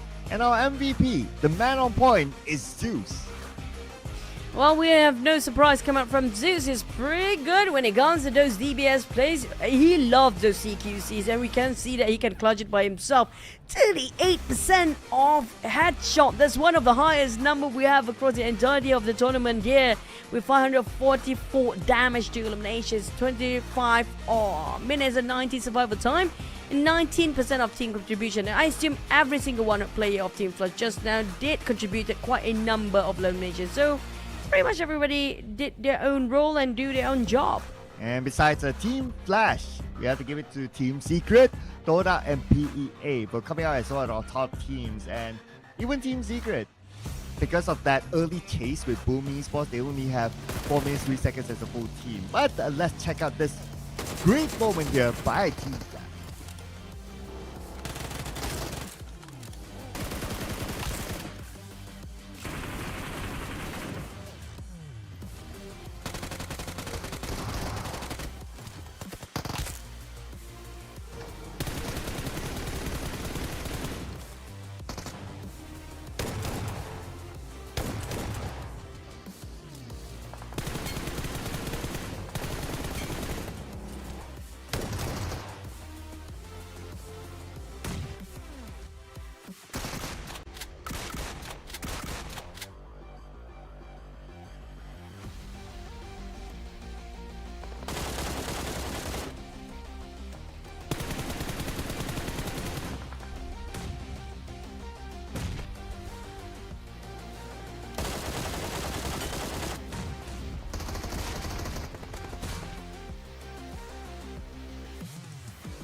Well, Team Secret definitely got the advantage of their super hot drop spot as per usual. But when it comes to numbers, the only team with double digit, not just elimination, but with the total points, that was Flash. Within a Flash, you're going to push your numbers up with 25 points. Yeah, even their closest contender, Team Secret, is 8 points.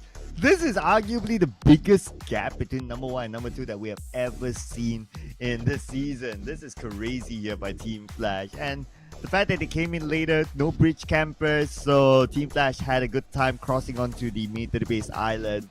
But other highlight teams, okay, TODAK is up here 8 points, PA 7 points, so that is not bad, but they definitely could use more points than that. But we'll look at the overalls in a little bit more later. The Infinity though, they are not in page 1, so where are they? Yep, they're definitely going to be on page number 2 with 5 points only without placement points, and still quite a good figure up there with 5 eliminations of overall. And I do love the gap between the first and second place, even though it's quite big, it's significantly large, but it means that a lot of teams will not ended up with a 0 down here, which going to be only one team, NKT.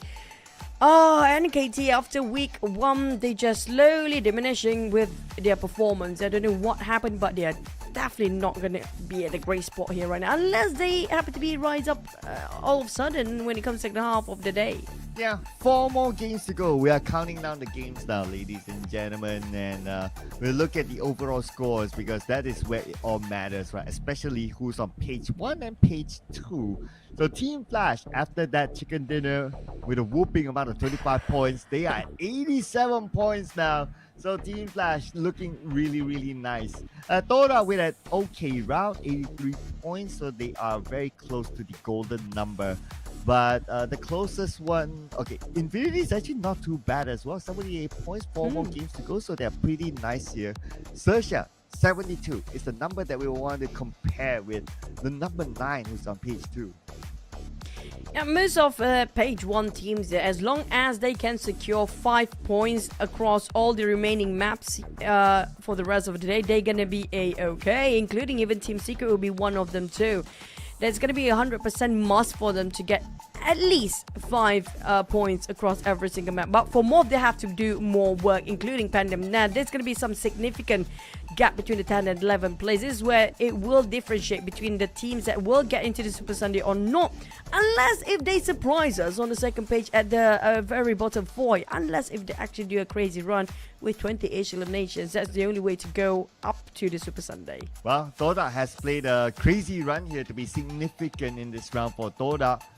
And 953 damage, followed by Onzen's FAZE Clan 695, Zeus, our MVP, 544 damage, and it's split up with Gosu with 496 damage. So it is pretty much split up across the members of Team Flash for them to get those elimination points. Yep, I love the fact that 9 just now starting off his damage with also another number 9, so it's like repeating 9 twice in a row. But when it comes to our top 4 fraggers, Gosu will take it away with 6 elimination. I'm not surprised the double Team Flash players, based on their performances just now, definitely deserving these 2 spots, including Kwang. But TODAK 9 is up here as well with 4 elimination, alongside with RQ. Now, RQ has definitely actually dished out quite a number of elimination and work out there.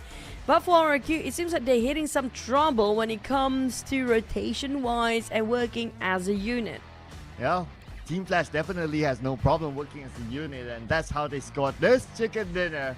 The first Erangel today. 2 more Erangels to go. And if you just join us, Boom Esports scored the first chicken dinner today in Sanhok. And the next Erangel, well, it's yet to be filled. But so far, we're getting 2 different regions up the board. So hopefully we get a variety of regions here. We got 4 different regions. So now it's down to Thailand and Malaysia to put the flags up. The Infinity, this is for their time to actually get those numbers up. And probably going to be the next Erangel. Because close enough just now, they got quite a good number of eliminations. All they need to do is just pick a better spot when it comes to their navigation throughout the circle. Now, speaking of which, we're down to 2 more Erangel left, 4 more maps to go with very few teams that can get into the Super Sunday, which is going to be 8 more slots. And the other 8 teams, unfortunately, if they miss this Super Sunday, there's no more Super Sundays after this. Yeah, it's a do or die situation for a lot of these teams, and some of these teams, even though they've been into maybe like one Super Sunday, but their points aren't that great, so that will mean an automatic elimination if they don't make it into this Super Sunday. And there's a good handful of teams that are in that situation. But of course, we'll review that later on because we still got 4 more games to go. And of course, the Erangel match will be happening next before we take a break. And normally after we come in for the break, we see teams starting to put in their substitutions in the lineup just to freshen things up. We might actually see some early substitution here when it comes to before we're heading into the break. Maybe that's going to be the case, but we're going to have to wait and see if there's any changes here quite early on. Or maybe every major change is going to happen after the break, because that's going to be the usual case, I agree. So far, no swaps yet, so I assume it's going to be most of the team with their same lineup. Yep. I think it's fine. But for the Infinity, they start rising up the occasion since yesterday too, just like how Boom did it, but they did it a little bit, how do I say, smaller momentum compared to what Boom did yesterday. Yeah, not as bombastic as Boom Esports, but still the Infinity, they are on the way. Okay, I'm trying to find that line. Okay, well, it's something to do with Beyond. All of a sudden, I lost that. I forgot. How about we're going to get a swap? Okay. Die Hard is Horizon out this time, and RNG is in. Interesting. So, Die Hard only played for 2 rounds. I don't know how. Maybe they feel like the mechanics and the dynamics with Daha seems to be a bit different. But we personally do see a bit more better outcome on the side of Sergio when Daha actually plays. So I don't know about the swap. It's a bit risky. It's a bit of a challenging one for the side of Sergio, but you know, who knows what the staff is going on and how they actually think for the entire crew. But it's gonna be 10 seconds to go. Who will score the chicken dinner? Drop our in the comment section for your prediction too, because we're heading into the second last Erangel.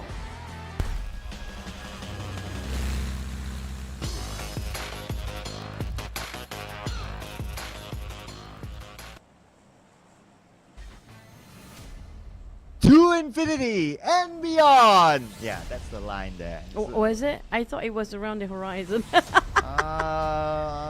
Okay, maybe a different reference, but wasn't the one that I was thinking. So let's see if they can bring themselves beyond here. So here we go. So far they've been doing so well, right? Okay for the infinity. The flight path wise is going to be on the right side this time. So FaZe Clan, one of those teams that needs the points, just to point that out as well. They need to travel quite a bit to go to their regular transport in Jokopo, and they always go there regardless of the flight path. Now that's going to be the case of early pickoff, because they want to fight for the vehicles early on. We can assume they might try to drop themselves around School of Chinky while they're floating about. It's going to be them bumping into some teams possibly. So we're going to have to wait and see, will that actually be the case for the teams that are going towards all the way left. If the circles happens to be in the left side, it's going to be worthwhile for them to go and fight for their vehicles towards that direction. But while waiting for the circle to pop out, Team Secret, PANDUM as per usual, getting himself around SMB, Zerja Milton Power. We assume it's going to be the usual for Savannah shooting range. It's going to be OT Esports, Stalbert, Kamishki around PEA. And the rest of the others will get their usual drop spot. Is it going to be Stalbert pick again, please? And if it goes there, then PEA would at least have a good starting advantage. And one of the teams that we did talk about, we want to see them do well, is going to be PEA. But MORPH start doing as well against 7-9. Okay, Kenny's going to be out of bullets, so Hazel should be safe, but can't say it's same for his teammate. 30 bullets and then the AK Firen. Trying to find something to stab onto. And we saw that knife just now. And back to the side of 7-9, they got themselves the first blood been taken, in which are going to be more players, and it's being scored by 7-9. It's going to be Kenny as a start. And Kenny, he played Metro Royale earlier. So, I just hope he knows which mode he's playing here right now. But unfortunately, it's going to be a fire back position on the side of 0. And it's a fair trade between 7-9 and MORPH. So 1-for-1, just like how we saw in the previous round. Boom Esports, and also, was it MORPH again that was chasing them, or was it Team Flash? Well, Roy Was it Roy? Yeah. Okay. Yeah. Roy. I feel, yeah, it was Roy. I had a. No, it was Team Secret because Team Oh, Secret was at the yeah. borderline at 8th place. Yeah. Okay, I had a 5-second doubt of myself, but thanks for clarifying. Similar situation, just different teams. So 1 for 1 each, and so far we don't see any other encounters. So teams are going to their regular draw as well, just like what Infinity is doing right now. But we get a good replay on whatever happened earlier. Oh, they try to get vehicles. It's always going to be the vehicle fight in the early stages of the map, as per usual. It was going to be always the scout to be the victim in that certain condition and spot. They're being put in the spot in the first place. But when it comes to the circle, with this kind of circle pops just now, I assume you remember the gondola time. I think Arik, you're probably going to do it again. And I think there's one more team that actually love to play that. Was it Team Secret as well? Yeah, I remember it was probably GK who was like on top of the gondola. So if that happens again, yeah, that would be pretty interesting because you can do it once, right? But if other teams like know that, oh, you're up there and you're doing it again, there's a chance of being counted. But for that theory to be tested, of course, that has to happen again. But this is happening again, of course. Gosu coming up here as one of our highlight players. And he has been showing up pretty healthily on our stats. And his preferred weapons is the regular M4 and Scar L. Yeah, right. I think he's holding a DBS right now. Yeah, you know what? Yeah, nah, it's a DBS. Speaking of which, maybe he will swap the weapon afterwards. And that's going to be across the map, the weapon that he actually used most in this tournament as well. So maybe in certain conditions only the players will have to force themselves to use DBS in the case of trying to get themselves navigating throughout the entirety of the map in the early stage. The early stage is always about CQCs trying to get into the second checkpoint while they're transitioning into the circle. While the stage 6, 7, 8 is always going to be those long or mid-range fight, try to knock people from afar, nobody willing to take a CQC. But on the side of PANDUM, also PANDUM is going to be one of the teams that's in dire need for the points to get into the Super Sunday because they only get into Super Sunday once. And that one time was more than enough for them to show that what they're capable of. They ended up around 58 plus points. Yeah, so it sounds pretty okay. And for them, well, yeah, even if they like, okay, we can survive with only one Super Sunday, then the next question, of course, is for them to have how many starting points they get in the grand finals. So they will still be motivated to try to get into Super Sunday for sure. 52 points, 4 more games to go. Mathematically, I would say still possible. And they, as of now even, they are not too far away from XERXIA. 20 points with 4 games is still pretty okay. Yeah, depending on the on the teams that's right above them too. If these teams be taken out early, especially when it comes to last two Miramar map, that always happen all the time, right, Clara? Whenever we talked about these teams cannot afford to die now, and that's where they went down. Well, if any team were to be eliminated, you know whose fault is it. I'm just saying, right? I'm not gonna jinx them, not gonna jinx them. Hey, wait, I'm just stating the facts, man. Every single time we said don't do it, they're gonna do it anyways. That's what happened, you know? When you don't listen to your mama, that's gonna happen. Wow, Mama Choo Choo now. On the line, people. Yeah, I'm call, that call old. her Mama now. Who's your mommy, okay? Make sure it's Choo Choo, alright? No one else. Yeah, I'm your mom now, guys. Sugar mommy, but yeah, sorry. But back to us, the top 8 teams. Now we Mr. do know. Manager. Hello. Reporting back. Hello. Oh, it's not listening, so it's fine. But yeah, okay, back to serious business. We talked about the points, right? 2 points of difference between 8 and 9 place. Last week, that 2 points gonna be the biggest difference towards the Super Sunday or not. We saw that happen. Roy, of course, unfortunately, that was going to be the case for them. So MORPH do have a shot, unless PANDUM surprises with this round, if they try to contest for the eliminations. If they can finish off this run around, probably with the chicken dinner, that's going to change so much on the top teams just above them. Yeah, because it's not only about them getting the points, but it's also taking away the points from other teams because there's only a set amount of points every round that teams can get, right? It's like simple math of knowing how many players are on the battlefield. And if that happens, and the best case scenario is of course for like the closest teams around the borderline to be eliminated or points taken away. That will be the best case for teams like Team PANDUM.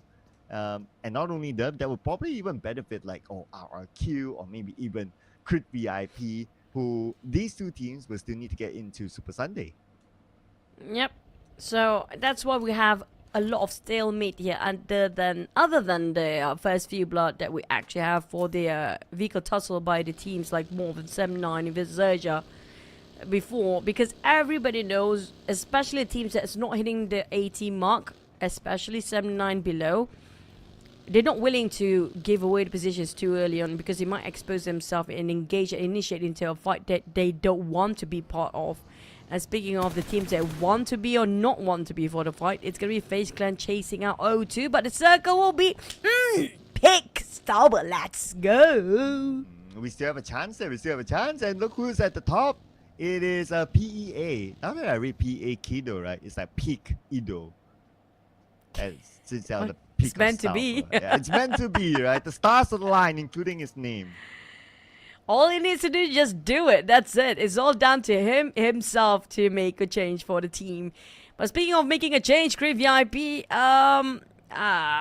Blue Zone again. We saw how many teams actually died to the Blue Zone in the last map, so I hope it's not going to be the same case here. Yeah, I know, right? It was a very interesting circle previously. At least this time the circle is like 100% land. You don't need to go through the choke points, so it gives them a second chance to make up for whatever happened in the previous round. And that's why we don't see as many teams eliminated at this stage now. But we might see the next elimination as Megamind passes by onto Rush. Megamind alone probably did the scouting work, but now he's caught with PA. Kiddo, a bit adventurous, a bit far from Rush, spotted out the res of Sergio and KT. What a clash! Between three teams, there is a bit of a mess when it comes to the top of Stauber here. Kiddo, unfortunately, he tried to make some shots, but unfortunately, none of them actually seems to be connecting. But NKT, O2, Sergio, there's gonna be a really huge hustle between these teams just to make it out alive with an open space and the slopes. It's gonna be easily visualized by the teams. Yeah, I know, right? Like everyone pretty much have an idea of where they are at, and then it's a matter of whether they can get them on the crosshair. Ventura has definitely got one, so the God is down. FaZe Clan from the lower ground going up. The God still has Triple F behind him, but Nine Noise is there to shoo away Triple F. So Triple F unfortunately have to leave the God to the hands of FaZe Clan. Nine Noise giving some warning shots to the side of NKT. This is so confusing for the teams right in the center of this crossfire too. There's somebody shoot here, somebody shoot there. How many teams are there? They start to question how many teams are there? Yeah, exactly. And Ormson with how many 4 teams and 6 times scope? That was a nice juicy tap. Yeah, he's definitely not questioning his shot there to get the knock, but to get the elimination, it's going to be pretty difficult since it's on the high ground. But at least with that one knock, not only wears down the utilities of TODAK, but also potentially open up that space to hike up. And MORPH right now looking for space to hike up as well, and they're deciding on where to stop. But Roy, around the corner, it's not making it easy for MORPH to find that space. But on the elimination feed, Mega Earth knocked down by PEA. They're still going to be on top of Stauber's peak, where a lot of heated conversation and crossfire happen to be conversing up there. But coming up from ES9, Poliana, I mean, like Team Flash playing this super smart, by the way. They're the one that, you know, seems to be very peaceful at first, but then just bulldoze people, every single team from behind. So they might actually pull this off again if no team seems to be take up a challenge against Team Flash. Yeah, I know, right? But the circle might force them to. Okay, as a PA right now, they are by the edge of it. So if any team were to move, it's going to be PA first. But that also means that there will be a lot of teams. Last we saw them, they will be waiting on the lower ground, or at least in the middle of the hill. So that's going to be the challenge for PA. But our boy will be challenging Zero. And on screen, we do have Team Secret and RRQ. Team Secret is looking at this warehouse and thinking to themselves that it's going to be pretty nice if we get it away. Speaking of Crave VIP, boy, at least, is there any follow-up to it? I think he just secures those eliminations at one point now. since we had this circle before, so everybody tipping on their toes, you know, make sure that you keep an eye out towards those gondolas area, because there might some climbers to be inside of the cable car too.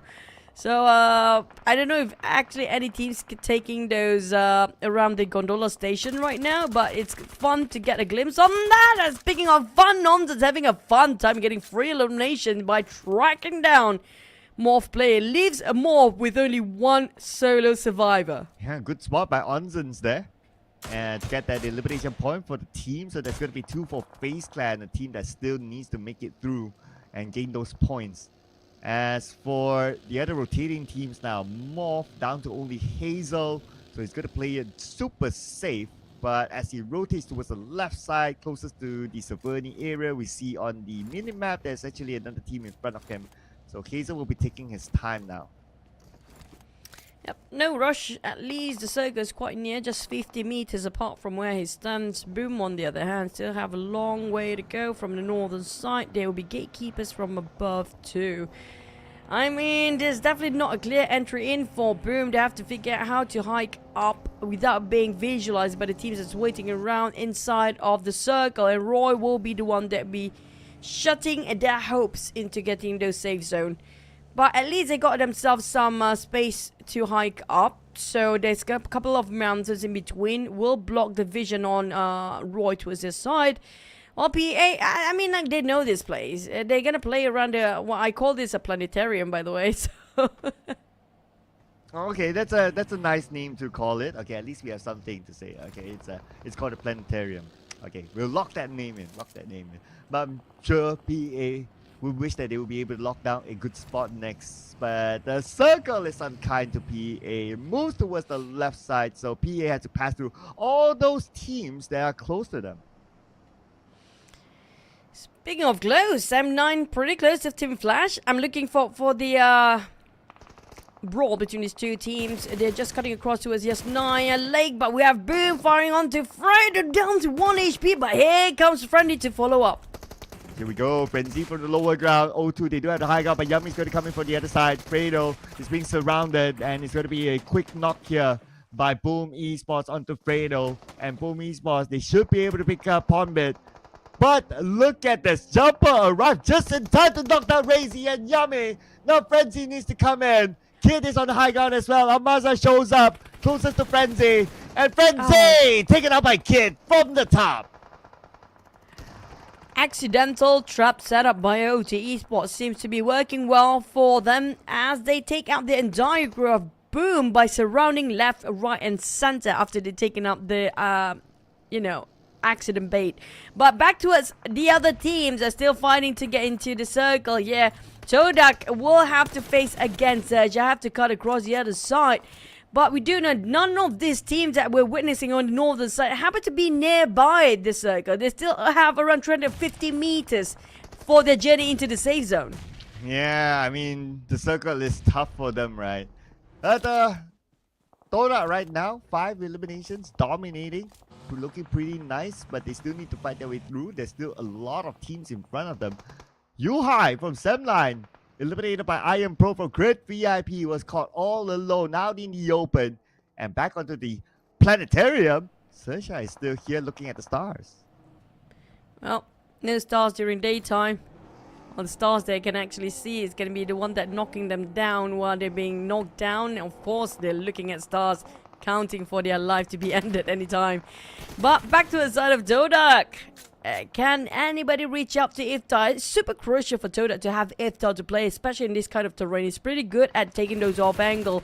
But for Zerja, they're taking a bit of a tanking out Blues and just to get into the circle, but it will be O2 Esport gatekeeping them, including Raw on the left side. Now, left, right, center, Zerja being bombarded with a lot of bullets. How to get out from this very iffy angle? Well, the question is also thrown to TODAK right now with FaZe Clan throwing nades onto the moment, gets a knockdown onto Iftar. More nades to come. TODAK could be eliminated by FaZe Clan through nades only, but Ventoris is going to come in from the top as well just to make sure that he has a good angle to TODAK and eliminate them. But speaking about eliminations, RRQ did not secure any points at all. RRQ. 2 times in a row now. not doing great at all when it comes to the final week. But for FaZe Clan, can they be sharing the same consequences here? But at least they scored themselves 6 eliminations now with 2 knocked down from afar. With Playzone hitting them soon, they need to get into it. But lucky enough, it's quite a distance from that shots coming from. And they can revive and have those rock to cover themselves. But the zone hitting them, and it's going to be stage number 4. So they have to reset ASAP. While FaZe Clan Team Secret have a bit of a loss for their members. The circle just downshift all the way. It's going to be yes, Naya Lake all this time. Yeah, and it's favoring Team PANDUM with the compound. That will become their fortress. Good stuff for Team PANDUM. Let's see how they make the best out of it. But PA wasn't able to make the best out of this circle as they go out with only 1 point this round. And 3 more rounds to go for PA. It's looking pretty bleak for them. But for FaZe Clan, looking pretty nice as they eliminate SOAS. When it comes to Team Flash, they've been quiet coming up from south. Now finally get into the eastern side of the circle here. Caught himself a bit of a crossfire with Team Secret. Kwang with a ghillie suit as well might be not be spotted up by Kwang. With Team Secret, the last player playing a bit of a risky move. Open fires will give away, exploit his position, and even FaZe Clan want to take him down. Like Trong, you're digging your own grave the moment you open fire, buddy. Oh, there you go. Trong taken out by Batman. Team Secret out. So that's going to be an open opportunity now for MORPH. That was 1 player, but especially for Team PANDUM, since they got the middle of the circle with the compound, they're looking at the elimination feed roll and telling themselves that, hey, Team Secret is out, this is our chance. Yep, but unfortunately for MORPH especially, MORPH going to be difficult to push himself solo-handedly. But PANDUM is doable, of course. We talked about PANDUM before. They have only 1 eliminations for now, not taking any part of this crossfire at all. And Roy going against OT Esport. Well, Infinity taking on Roy, and Roy against Infinity. And OT Esport happened to be behind. It's going to be car firing on Infinity and back to OT Esport, down to Roy. Roy fight back to OT Esport, and the end of the day, it's going to be Roy at a complete loss. While FaZe Clan try to hike up, we do have Infinity and Creep VIP joining in the fray too. Oh, as well as a MORPH eliminated next at number 8, 2 elimination points. FaZe Clan, they're unstoppable this round.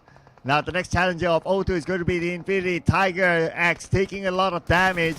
He doesn't have any healing utilities on him and no vehicle as well. So he's pretty much out in the open. O2 knows exactly where he is, and Fredo will knock him down. Infinity, O2 Esport, the one that winning coming in very late. It's going to be Creep VIP and O2 Esport not using any weapons. It's going to be the best case scenario with 12 eliminations already. What is going on? FaZe Clan at 10, but for O2 Esport, they still have a full squad. And Team Flash the Moon, they left the southern side, which was empty before. Unfortunately, they were meeting up there at that end, but we're not done with O2 yet. Look at how crazy they can go. I know, right? They might not stop at 12. They are looking to gain more elimination points to give them a chance to be in the top 8. Right now, 13 elimination points, and out of them, 7 by Kid. It's going to be half of team's elimination. Okay, they're looking for more right now. Crit VIP is going to be the next target. O2 Esport, this is going to change so much when it comes to the middle pack, of course. They've already secured themselves around 50-ish 50-ish points. All they need to do is just secure with a chicken dinner to make it into the 60s. Now that's going to be a change for the middle pack to be safe in the top 8, because right now the contention is going to get even hotter if O2 Esport manage to secure this chicken dinner. Yeah, this is going to be real interesting, right? The fight towards the top 8 with the remaining few games. But let's see if O2 can actually wrap up this round with a chicken dinner. It will be a perfect round for them. But the last we saw Team PANDUM, okay, they still have that compound. So as long as they still have that, it's going to be cool. But we still have, like, what? A good amount of stages left. So they will need to pray hard that the circle will still favor them. Yep. And it's going to be all land this time as well. So the shoreline, which we do have around the lake, around the riverbank or the lake bank, so we call it.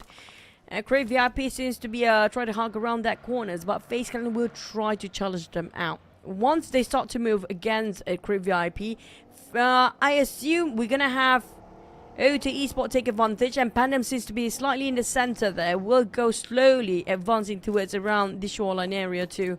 But since Create VIP repositioned himself to open up the angles, there's going to be slight difficulty for O2 Esports to see them since they are in a straight line here. Yeah, so O2 Esports, that's why we can see them repositioning themselves and on their vehicles, looking for their next target. Trying to get an idea of where Crit VIP is at. Okay, Crit VIP quite scattered around, so even if they see one player of Crit VIP, they might not see the others. So they're taking this cautious approach just to try to fish out the other members of Crit VIP before deciding on where to go. Yep, have to be super careful now when it comes to dictating what they're going to do next. One mistake, one wrong move will cause the entire team to go down, and they're so close of getting this chicken dinner as well.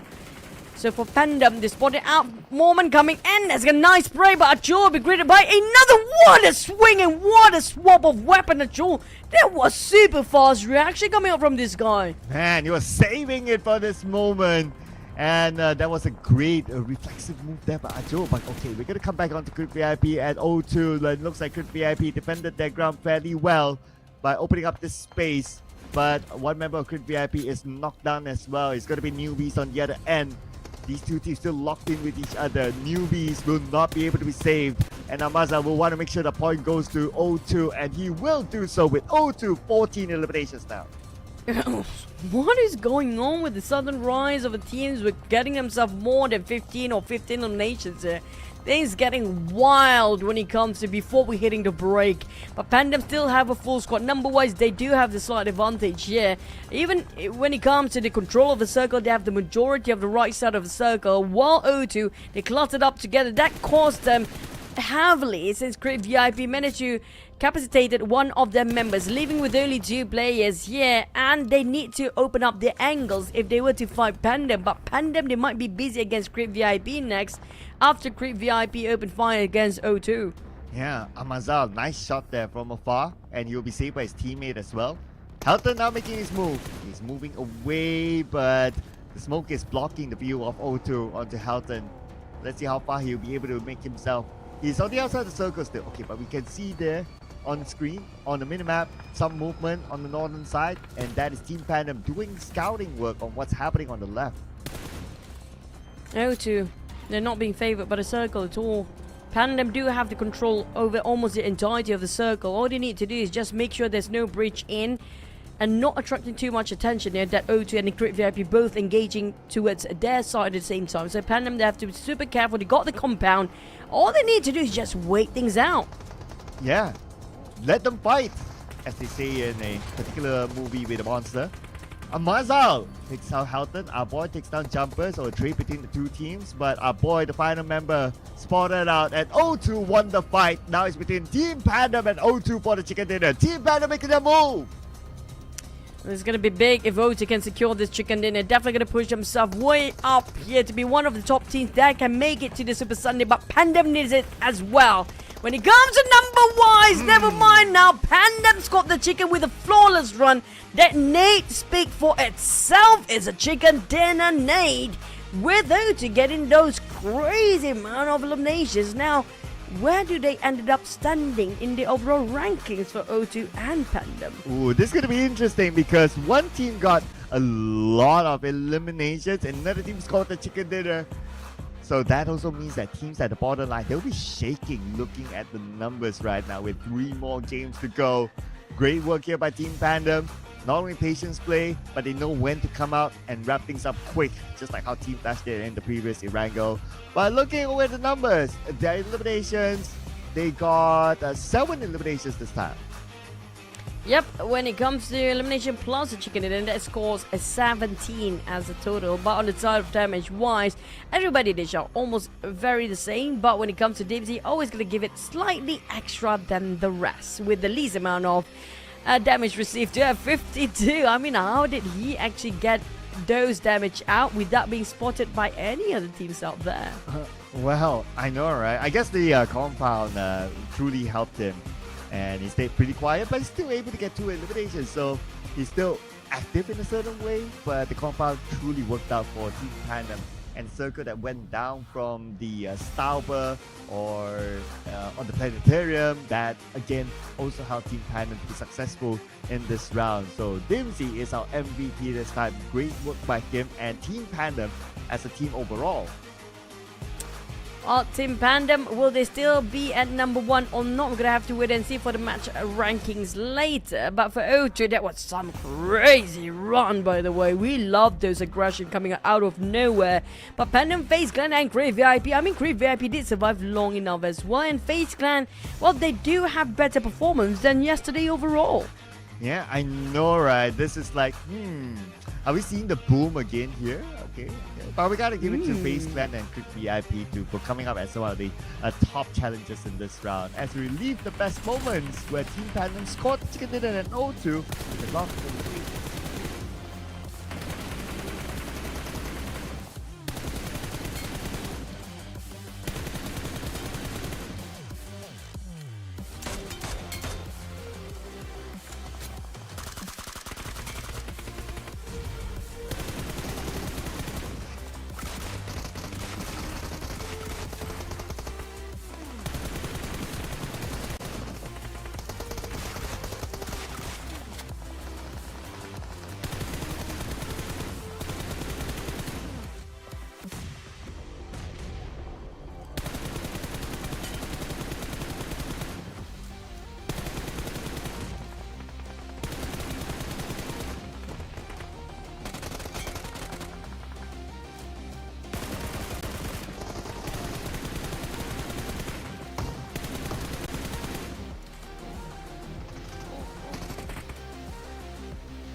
You gotta love the sound of a spray. It's like music to my ears, especially when it comes to the teams start to rise up with double digits in this map. My god, I mean, like FaZe Clan scored 11 eliminations as well.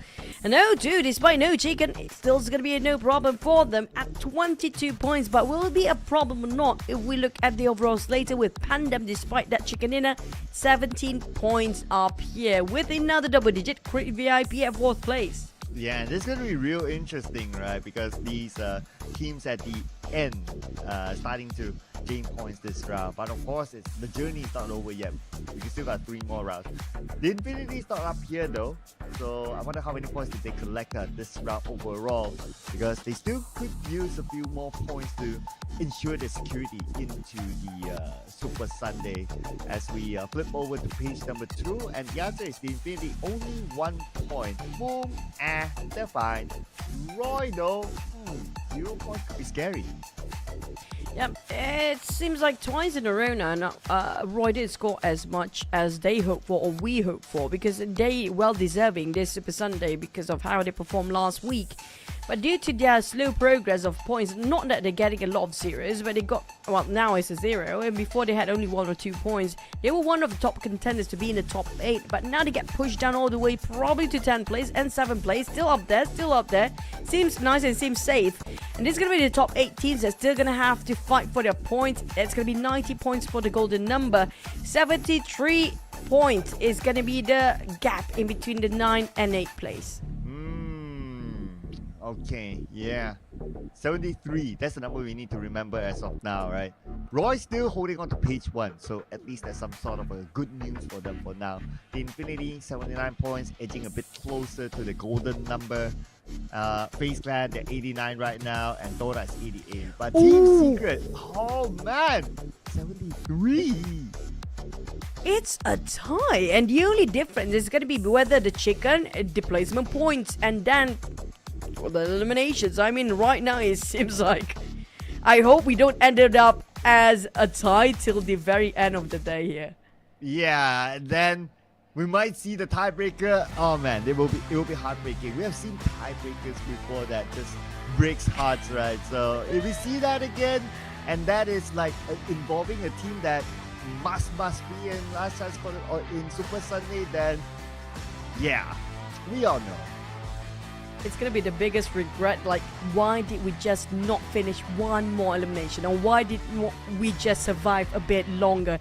The why will kill them from the inside. And we're talking about the final weekend. There's no more Super Sunday, and I agree. It's down to this Super Sunday to know whether you get into the grand finals or not. Yeah, so it is. Wow, a lot of these names are still pretty tight up there, right? Even O2, yes, they did great, but they still need to do a lot of work as well. Also to point that out, because they started off pretty behind. But hopefully this gives them that push, just like how Full Sports had that push yesterday. And yeah, and maybe we might see a surprise. I wouldn't mind seeing that though. Any of the surprise team from page 2 suddenly coming up as the top 8.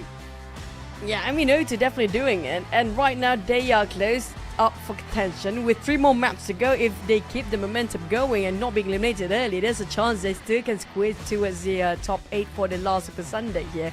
Which means bad news for the teams in the middle pack. They might get pushed down as well. Yeah, so there will be a big tussle here for the top 8. And it's super duper close right now, right? But it makes it interesting though. As we will head on to our break, we'll discuss how even more interesting things will be when we come back after this. So do not go anywhere, ladies and gentlemen. We'll see you guys after this break.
after the break and back again with me, Windy, as your host. And now, joining me on stage, we have one of the players from Team Secret. Please welcome Soas. Hi, Soas. All right. So, Soas, we all know that you've shown a strong track record of making it through the last chance to Super Sunday in the past. And I want to know, how confident are you about repeating that success today, especially given how close you are to the qualification line? Xin chào Soas, thì trước đây các bạn đã thể hiện thành tích rất là tốt khi mà vượt qua vòng loại và vào được Super Sunday. Tuy nhiên hôm nay thì các bạn cũng khá là gần với cái ranh giới loại. Thì không biết là nói về mức độ tự tin mà các bạn có thể lặp lại được thành công vào Super Sunday thì mức độ tự tin của bạn là bao nhiêu? Theo mình thì mình đánh giá mức độ tự tin của team ở hiện tại để mà lọt vào Super Sunday khoảng 90%. In my opinion, when I talk about like our team's confidence of the chance of us getting to the Super Sunday is about 90%. 90%? Oh wow, but if I can compare your performance from this season and last season, you really shown like a great improvement. So I wanna know, like, what exactly the reason why you guys so good in this season? So với các mùa giải trước thì mùa giải này các bạn thể hiện rất là tốt, và không biết là bạn có thể chia sẻ lý do làm thế nào mà các bạn có thể thi đấu tốt như vậy trong mùa giải lần này không? Đến với mùa giải lần này thì bọn mình đã chuẩn bị tâm lý cực kỳ là thoải mái để mà tham dự thi đấu. Với cả một phần là bọn mình cũng đã nghiên cứu một số chiến thuật mới nên là bọn mình đạt được kết quả như thế này. Coming to this season, we have prepared ourselves to be relaxed when we join the matches, and also we have studied several new strategies so that we can make sure we have good performance in this season. And what about the lobby? Is it the lobby is easier for you in this season? Is the lobby is so much easier for them in this season? Vậy trong mùa này thì các đội mà mình phải đấu cùng thì có làm cho mình cảm thấy là dễ dàng hơn hay không? Thì em cảm thấy cũng không dễ dàng lắm, nhưng mà nếu mà bọn em làm tốt hết mức thì có thể vượt qua bọn họ được. Talking about the lobby, I don't think it's so much easier for us, but if we'll try our best, we can still overcome them. Oh, alright. And I hope you guys can overcome them in these matches. And let's talk about like your strategies and adjustment. Are you considering to ensure that to secure a spot in Super Sunday today, given how competitive the field is? Hôm nay trường đấu thì rất là cạnh tranh. Vậy thì không biết là các bạn đã có những cái thay đổi gì hoặc là cân nhắc sử dụng những chiến lược gì để đảm bảo là mình sẽ có một suất vào Super Sunday?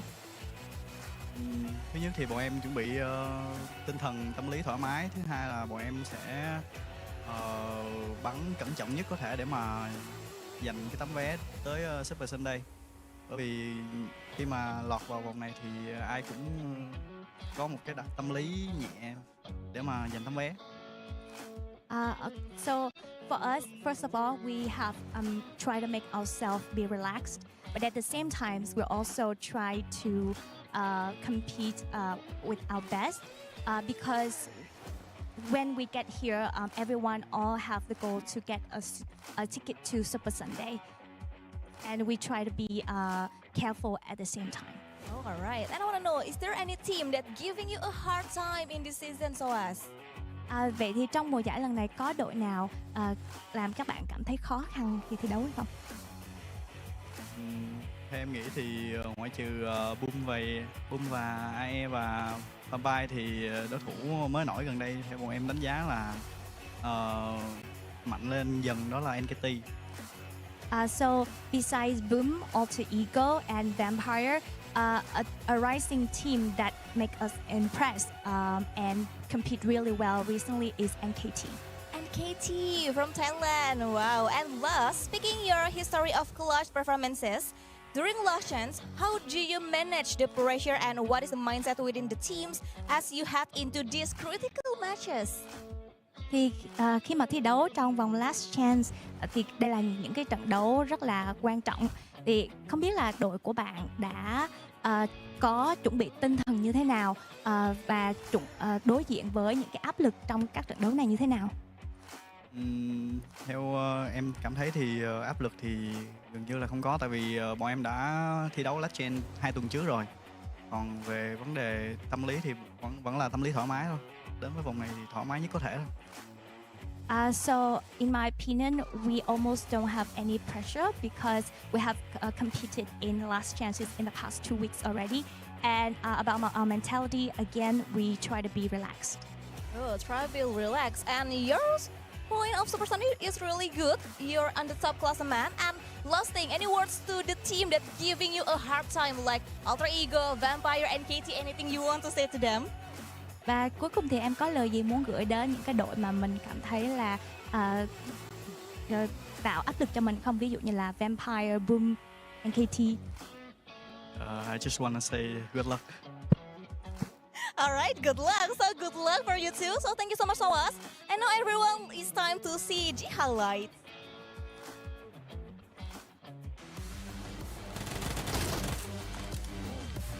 My takeaway for that interview is the only one music plays in my mind. Relax, take it easy. So yeah, relax, guys. Wow, I feel so relaxed after listening to that. So we should be all relaxed, calm, and relaxed. Zen moment. With Zen time. There you go. But I agree, when it comes to relax and get their best performance, I don't know why we tone down everything now, it's so relaxing as well. But I see they're not relaxed at all when it comes to their performance. We have to turn it up the pace at some point. Because Yeah, if you go but- too relaxed, you become like that. Yeah, but Yeah. right now it's still relaxed time, man. We're not getting into the game yet, so it's fine, it's fine. Until we get there. But you know that team that's not relaxed? It is 0-2. Now I do wonder if they will be able to get through because the numbers are starting to shape up really interestingly. Yep, as Malaysians say, tarile. That's how the Malaysians say it. Okay, that's the total opposite.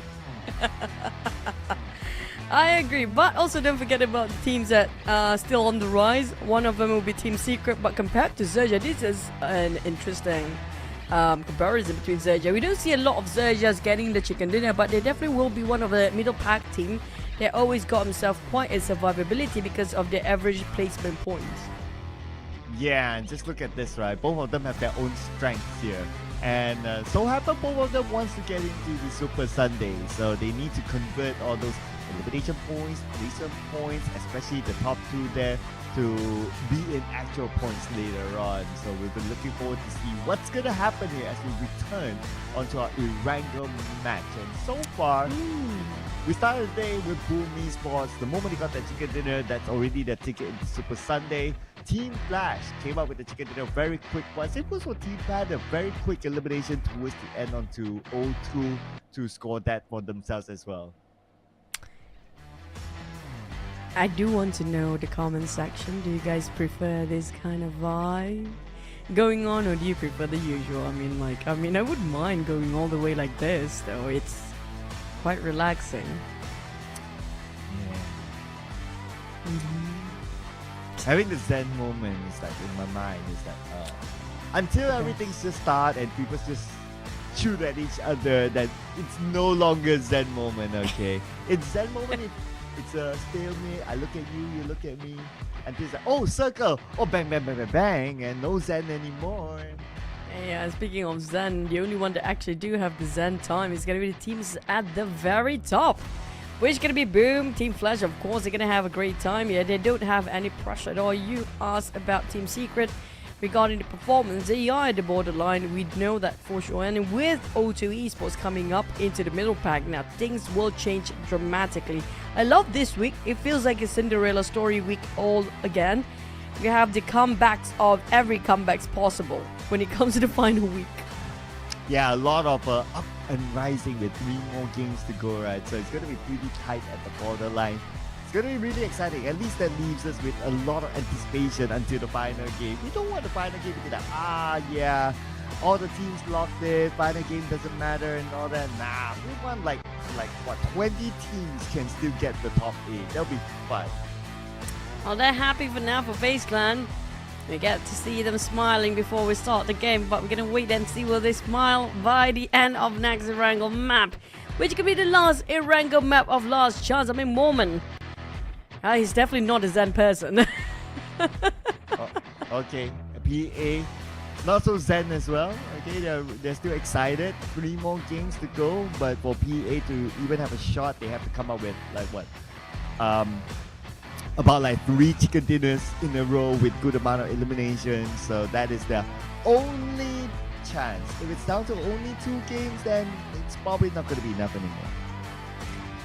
Yep. Down to 3 maps to go with 1 map of Erangel, and then we're gonna have a different battle entirely. Miramar will be such a miraculous map. I do love to call it that because that's where the change happened in the very last minute. The map that can change the teams will actually get into the Super Sunday will be dropped down in the last minute too. Yeah, I know, right? So dropping down last minute is always going to be scary. You always want to keep up with the pace, just like what O2 did in the earlier round. We're going to have a restart here. And we actually don't have any substitutions after the break. So that's pretty new. Interesting. Let's see how interesting it'll go in the game.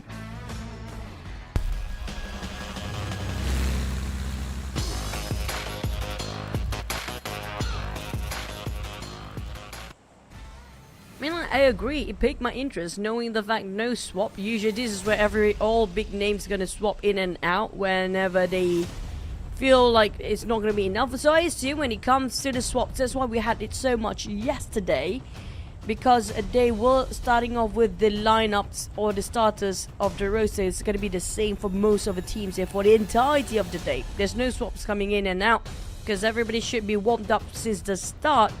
The question is, can the players stay with their stamina all the way up? Will the exhaustion start to kick in? Yeah, and if it kicks in, well, it's either they sub or they just have to deal with it because there's like 3 more games to go. Flight path wise, well, they need to deal with the flight path. It's not too far from the flight path before this, so we're going to take at the right side. Flight path, we did see some early eliminations in the previous round with a similar flight path. Expect some of the same drops as well, even for FaZe Clan, but the FaZe Clan is pretty okay right now. They go back onto Jogo Pool, irregardless of the flight path anyway. So whatever happens to FaZe Clan, it's okay. But probably the same situation for Boom. I noticed that they just lost 1 player. Yep. Coming up from Boom, I think it was probably Infinity. They get those vehicles, or maybe it was somebody else entirely. But we have a very left side circle with some water ratio in it, but we assume it's going to be maybe Car field by the end of the day. Usually it's going to be that case, right? It's always going to be Car. But Infinity did score that 1 elimination out of Boom players, but it's Boom. It's fine. Yeah, whatever it is, it's Boom. It's okay. But the Infinity will be the one to say thank you for the point. 80 points right now for the Infinity. They are looking good still, on track to be in the Super Sunday. And they wouldn't mind that 1 extra point. Let's see how many more they can get this time. If they can hit the, 3 more rounds to go, including this one, to hit the golden number of 80. So that's like 10 more points to go, average of like 3 or 4 points per round. So we're going to get a replay. And it's actually Tiger X that bumped into Racy. Yep, that's going to be, I think that's the IGL. Correct me if I'm wrong, but I think Tiger X is the IGL coming out for the Infinity. Or maybe somebody else. I'm sorry if I got that wrong. But this is where things get really heated up. The difference is going to be here for XERXIA and Team Secret by end of this map. Like, I'm going to say it, but I hope I don't jinx them. Roy, XERXIA and Team Secret, they cannot afford to lose early, because these 3 teams, the moment they went down, the teams at the very bottom, PANDUM, MORPH and O2, definitely will take advantage, including down to even create VIP. Yeah, and O2 just got 1 out of the Infinity. So Infinity lost 1 player. Still okay for them. I would be still giving Infinity like, okay, they're still fine. 3 players is still able to come up with something. But of course for O2, they need to put in the work, so they'll be happy with that. 1 elimination point as an opener for them. And we're going to bring out the opener stats here for Dimsy, who was our MVP previous round. Yeah, but DMZ, I say he's one of the high-value players on top of PANDUM lineup so far.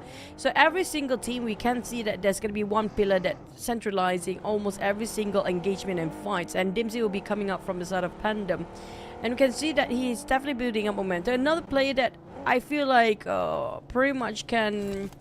on the same part of DMZ right now is going to be Achul or Billboard. Maybe more towards Achul. Yeah, Achul, he did very well earlier on too. Okay, we're gonna get another reason. Fredo, okay. 3Touch did not know what hit him. We were just passing by, and I believe he was like grabbing his vehicle, and Fredo just surprised him, just like that. He's like, huh? Done? That's it? They just entered in and it's gone. The moment they blink and they thought there's nobody there, there's going to be some surprises coming in and take away their lives. But we talked about Xavier's, I think it was Xavier's last time take the gliders going all the way south. So in this case, it's going to be PANDUM this time, and hopefully the gas will be enough, and it's going to be a good pilot coming up from DMZ and Jubranki. I love this flying coming up from the gliders of PANDUM. I think they got themselves 2 sets of gliders, possibly. Yeah, from mid to the base. 2 sets. Oh, perhaps because they're like trailing behind. Okay. Now this is one of those relax moment. Enjoy the view from the top. Enjoy the breeze. Makes me wonder, did any of the players try to just keep on flying, go get themselves those gas cans and just keep on flying from above for the longest time now? Well, that's an untested theory there. So far, we haven't seen anyone like fly like around the map, right? It's like, yeah, oh, we just go around, like, oh, you guys shooting down there, oh, we just fly, we glide, we see, and we don't do anything. But if there's that one thing that happened, I like to test out that theory. Yeah, it's also give away so much information for the teams as well, knowing where the other teams are rotating into, but they might get shot down instead. Speaking of shooting down, RRQ and Roy. Well, I did mention Roy cannot afford to lose this, but same goes for the side of RRQ, because right now RRQ seems to be a bit dim getting into the Super Sunday, with heavy loss and casualties on the side of RRQ, losing 2 members here. But if Roy wins over this one, this will solidify their placement on the top 8. Yeah, and they will eliminate RRQ. 4 points for them, and that's going to be 78 points for Roy, keeping themselves away from the competition, which is XERXIA. So, speaking of XERXIA, they have this whole phase for themselves. 7-9 on the other hand, okay, they caught Team PANDUM the moment they arrived. 7-9, they are at still the borderline. Yeah, we do talked before regarding the points by the end of the day. 90 is going to be the safest bet, and they're getting close to that for 7-9, just 10 points away. Same goes for Infinity, but Infinity lost 1 member early on. On the side of, well, honestly, RQ can they... Okay, we're going to put all the teams on the top 8 for the side talk later, but when it comes to RQ right now, is it still possible for them to get into the last Super Sunday? So 52, say 90 is still the golden number, so they are 38. 2 more games to go. 38 you divide by 2, so that's 16 points per round. Yeah, that's the math there. 16 points per round basically is like chicken dinner with okay eliminations. So that's expecting RRQ to come up with 2 chicken dinners. Back to back. Yeah, so mathematically it's still doable, but of course if you look at RRQ's current performance, well, I mean, Boom Esports did the boom yesterday, so who are we to say, right? As long as it's still, there's still a runway, then RRQ can still mathematically do it. Because I'm looking at the overall rankings of the league points here, RRQ definitely going to be one of the top 8 here right now at 68 points in week 1 and week 2. Since they're going to have some hard entry towards week number 3, they might actually miss it as well. I'm looking at the possibility of the teams that did not make 2 Super Sunday to take over that placement by the end of the day. But they got themselves quite a decent amount of points when it comes to overall league points. So you're going to have to wait and see by end of probably tomorrow. But back on O2, they are not stopping their momentum yet. Still hunting for more. Yeah, looking for their next elimination, but they didn't get it. The second try, this time by Kid. And Guang got away, so he's okay for now. Okay, they'll be riding past the horizon. O2. to 61. So that is 29. Also not too bad. Still on track. Okay, but let's see if the circle will be on track for them. But oh wow, hardship towards the left side. We got this kind of circle before.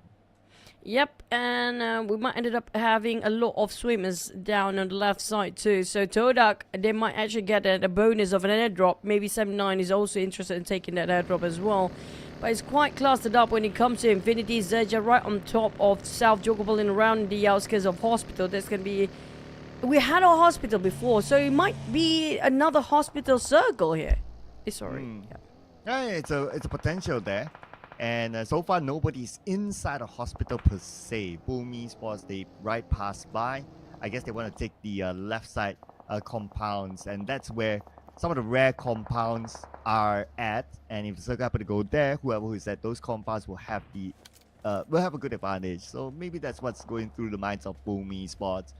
TODAK, they're not interested in that area. They are playing just above of Kuwari here, and they have Infinity. So two teams that need someone needs points. I mean, TODAK, they're super close right now, 88 points. What you need to do is just secure a couple of eliminations. That's going to be a done deal. But XERXIA going straight into Boom's lair. But it's Boom. But XERXIA, that is who we should be watching out for. Because XERXIA, they are at the borderline. It's still a tie with Team Secret. They need to win this fight. But it's Boom we're talking about. But hey, Boom, it seems to be very generous here today. Yeah, they've been giving points to teams that matter. So XERXIA says thank you so much. And they didn't lose anyone in the process. So perfect run for them. Only Roy close by, and Roy's monitoring, but yeah, they're not going in as a third party, and Boom became Santa Claus for once. Yep, for the entire day here. Except for the first map, of course. Then, after we head into Erangel, they just... Yeah, and it's a perfect sacrifice coming up from Boom to all the teams that's needed the points is a start. But great VIP spot out. TODAK is going to be great VIP at 58 points against TODAK. That close enough to get the 90 points on the golden number. Yeah, so let's see here.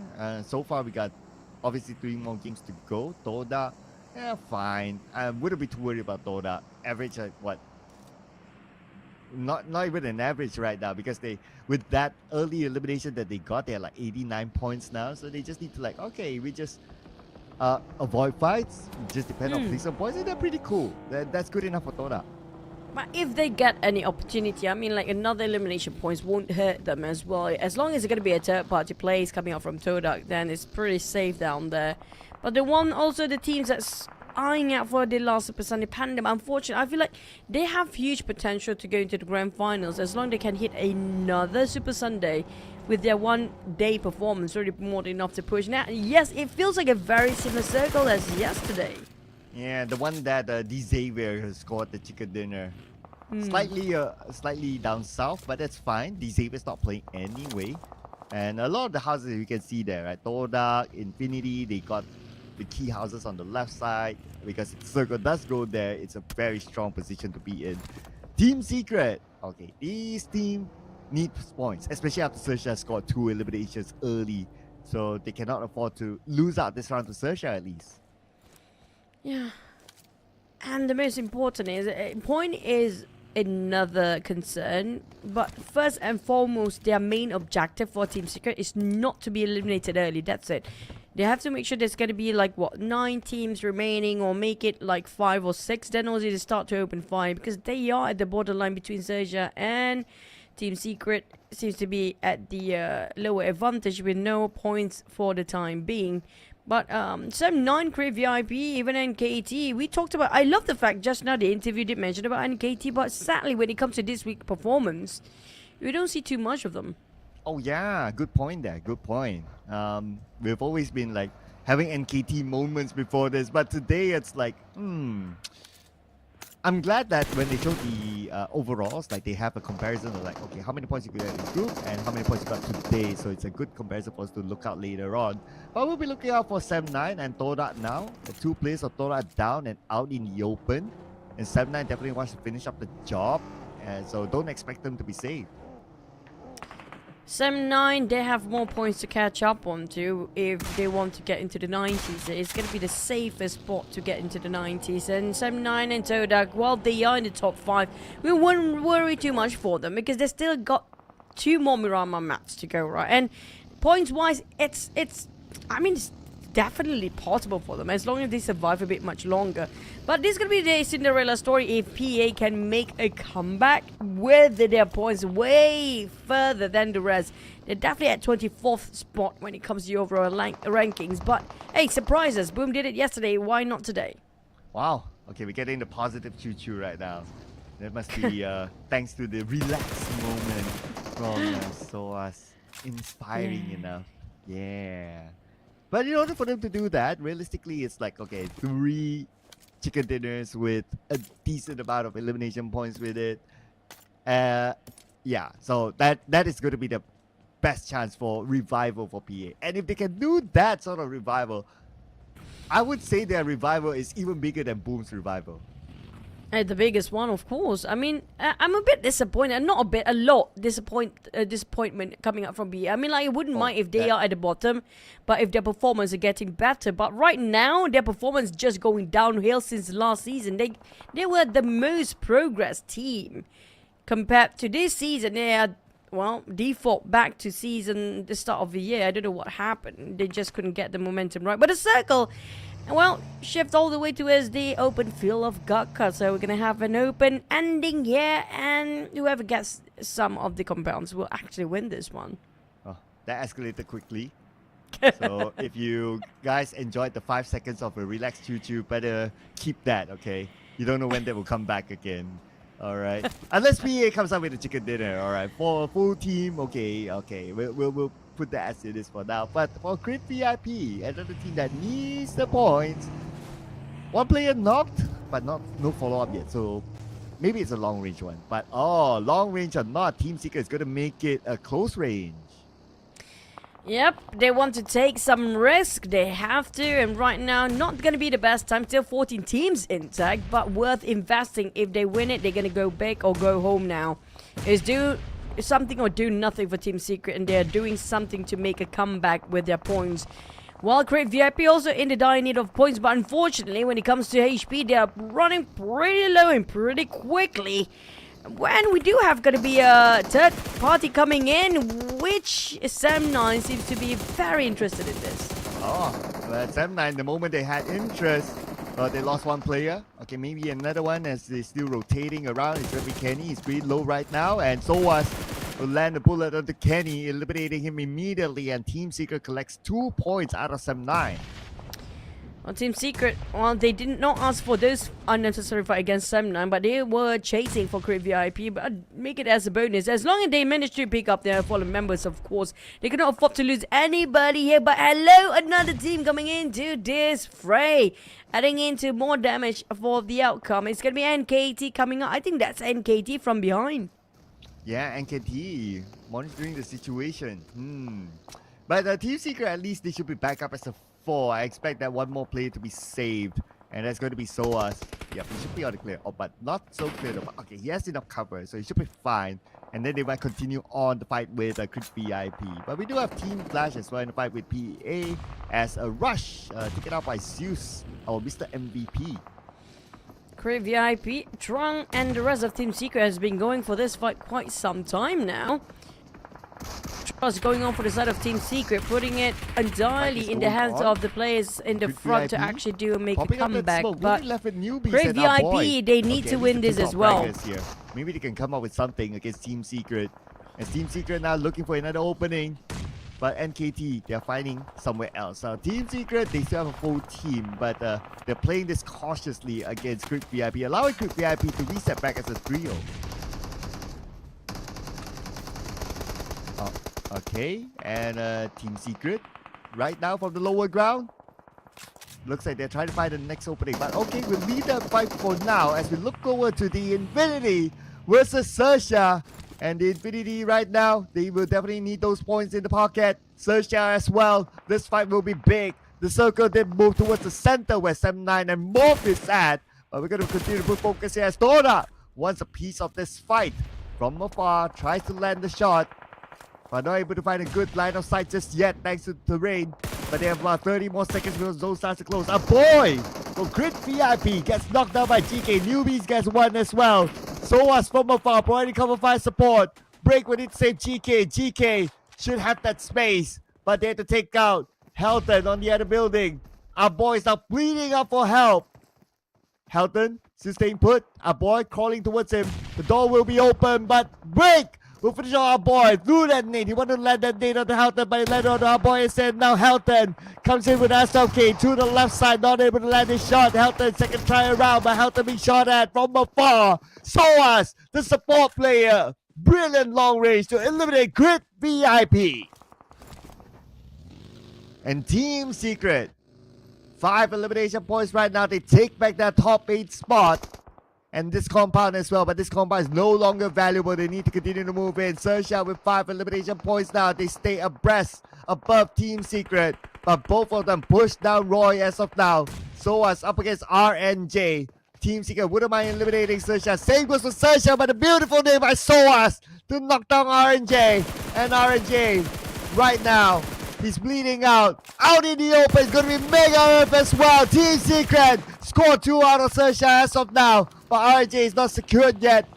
Smoke pin popped out, but SERXIA, they have to win the fight before they're able to save RNJ. Break comes in, close quarters combat. He's going to go right into the smoke. He will secure the point out of RNJ. Mega Mind behind the haystack, and Nui is going to come in. They probably don't know the position of Nui right now. Cooking up that nade, cooking up that molly, and sending it across onto Team Secret. Team Secret circling around. We do have JK going as a close quarters combat, but Nui is prepared for it. Still holding his ground strongly as Nui cooking up this nade. Nui, can he get a second one? He needs to land the second one. He needs to pull off a big clutch here together with Mega Mind. Mega Mind now has the other angle, but TODAK came by. TODAK being a nuisance, but they're not truly stopping just yet. TODAK, they wouldn't mind a few more points just to secure the spot, although they're 90 points as of now. Nate by Team Secret, still onto SERXIA. All eyes onto them. In fact, SERXIA is managing 2 teams at the same time now. Mega Mind comes in the moment he stepped in. Efta knocked him down. It's down to Nui. But look at his health. 1 last tick of health. He must heal up. He must heal up before he get back onto the battleground. Team Secret, not using any utilities yet. Nui managed to heal up with his first aid. Break, no nade. So now he's dependent on his trusty M4 together with the S12K. But it's going to be M4 with this sort of distance. As we move over to another area where Team Flash is involved with MORPH. MORPH in the circle. But the circle will shift in about a few more seconds. Who will be favored by the circle? We'll continue to monitor. That looks like the circle goes towards the middle when 7-9 and MORPH is still there. Team Flash definitely wants a piece of this area. Team Flash trying to find that angle. The smoke is still active. It's not easy for Team Flash to identify the position of their opponents. But move out to Team Secret, and finally they got Nui. But SERXIA is not out of this game just yet. They still have 1 more player around. And look at the elimination feed. FaZe Clan and O2 adding with each other. O2 out after the highest of highs. Right now they only score 1 point this round. SERXIA, the final member. Mega Mind still alive. SOAS is going in for it. Break. It's onto Mega Mind as well. They have Mega Mind surrounded, but they have to be aware of another team from the northern side. That's going to be Roy monitoring the situation. And SOAS finally gets him. And that is going to be the end of SERXIA at number 9. They scored 7 elimination points. They still keep themselves in the top 8 as of now. But Roy is a full squad. Team Flash, what a name from the other side to eliminate MORPH. And they are out with 3 elimination points. Still not in the top 8. At the edge is right now Team Flash. But on the other side, we talked about Roy earlier on. They were looking at the situation. Juke gets knocked out by Mormon, so it looks like FaZe Clan gave Team Secret a little bit of a help here. As Mormon will finish off Juke, that's going to be another point for FaZe Clan. They are above 90 points as of now. And right now, it's going to be Team Secret that needs those points instead. They only got themselves 8 elimination points. Looking for more. They are, as of now, based on elimination points, 81. And they'll continue to gain placement points. Make that 82 as of now. Looking pretty nice here for Team Secret. as they will restock themselves on the left side of the circle while Roy is still around the corner. But no big commitment yet by Roy. If Roy knows that is team secret, they would love to take them out. I mean, we're talking about contenders for the top 8 by the borderline. And PA coming in, playing as a duo. We do have Kido here by the edge of the circle. On top of that, it's going to be Team Flash with another team. So they're pretty much sandwiched right here. But anyway, we're talking about stage 6 moving to stage 7. All teams will be really close to each other, so they need to be prepared anyway. And PA, looking at the situation, deciding on where to go next. At this moment, PA still playing this calm and clear, but Team Flash, they do have an idea that PA is below them. Okay, shots fired out by Zeus. Try to take out a member of PEA as they rotate into the circle. Kido is still on the outside though. And now Naso is sent to the side of Kido. Adam is closest to Team Flash. Kido tries to fire back. He needs a bit of help from Adam from the side though. But Zeus will nade down Adam. So the flank is now clear. All in focus onto Kido. And PEA eliminated number 7, 2 elimination points by Team Flash. And Team Flash with 7 elimination points, I mean, they are pretty clear right now at the top. In fact, they just overtook Full Esports as the number 1 team as of now. But stage 7 is upon us here. And Sem9 has the circle. Sem9, they could use a couple more points just to solidify the top 8 spot. Right now, they're doing pretty well as FaZe Clan is on the outside of the circle, but FaZe Clan is still okay. Roy and Team PANDUM is still in the game. And Team Flash, thank you so much, Cloud. Sorry for the issues. But Team Flash right now, despite they are taking the reign, they're not showing any sign of slowing down at all. Speaking of Roy, they're definitely going to take over the 8th place as long as they can get more points. But Team Flash, unfortunately, the fireback coming up from FaZe Clan will try to put them on hold to take down towards all the other teams remaining, all their chicken dinner here. And it's going to be these 2 teams on the top cancel each other out, Team Flash and FaZe Clan, while Sem9 and Team Secret is all about solidify their position as well. But Roy and PANDUM, it is crucial for them to get this chicken dinner. Yeah, and PANDUM from the southern side, not detected by other teams yet as of now. But their closest contenders, Roy, will be pretty busy on the north. I mean, teams are still around them. Batman gets a knock onto Onsen, beautifully done. Now it's only down to 1 player left, and that's going to be 9 Noise.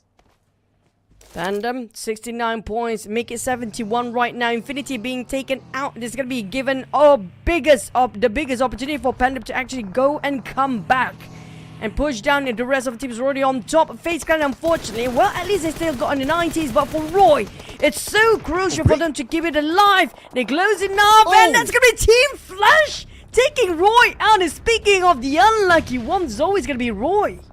Man, a Roy eliminator, but Team Secret got a bit of help there from Team Flash.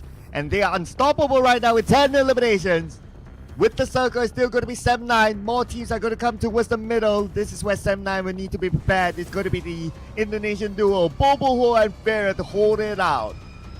Now, Trong being in the center, Team Secret, how will they spread out, taking the majority of the left side? Well, we have Sem9 in the center here, PANDUM on the south, while Team Flash try to obliterate everything that's got in the way. We talked about how PANDUM in the dining of these points, they will wait it out and wait them to cancel each other while PANDUM sit down and watching, but they have to move towards the circle, and the circle favors on the side of Team Flash.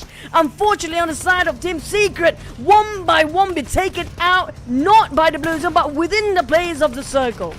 Well, for Sem9, they seem to be in a pickle as well, with 1 player still active.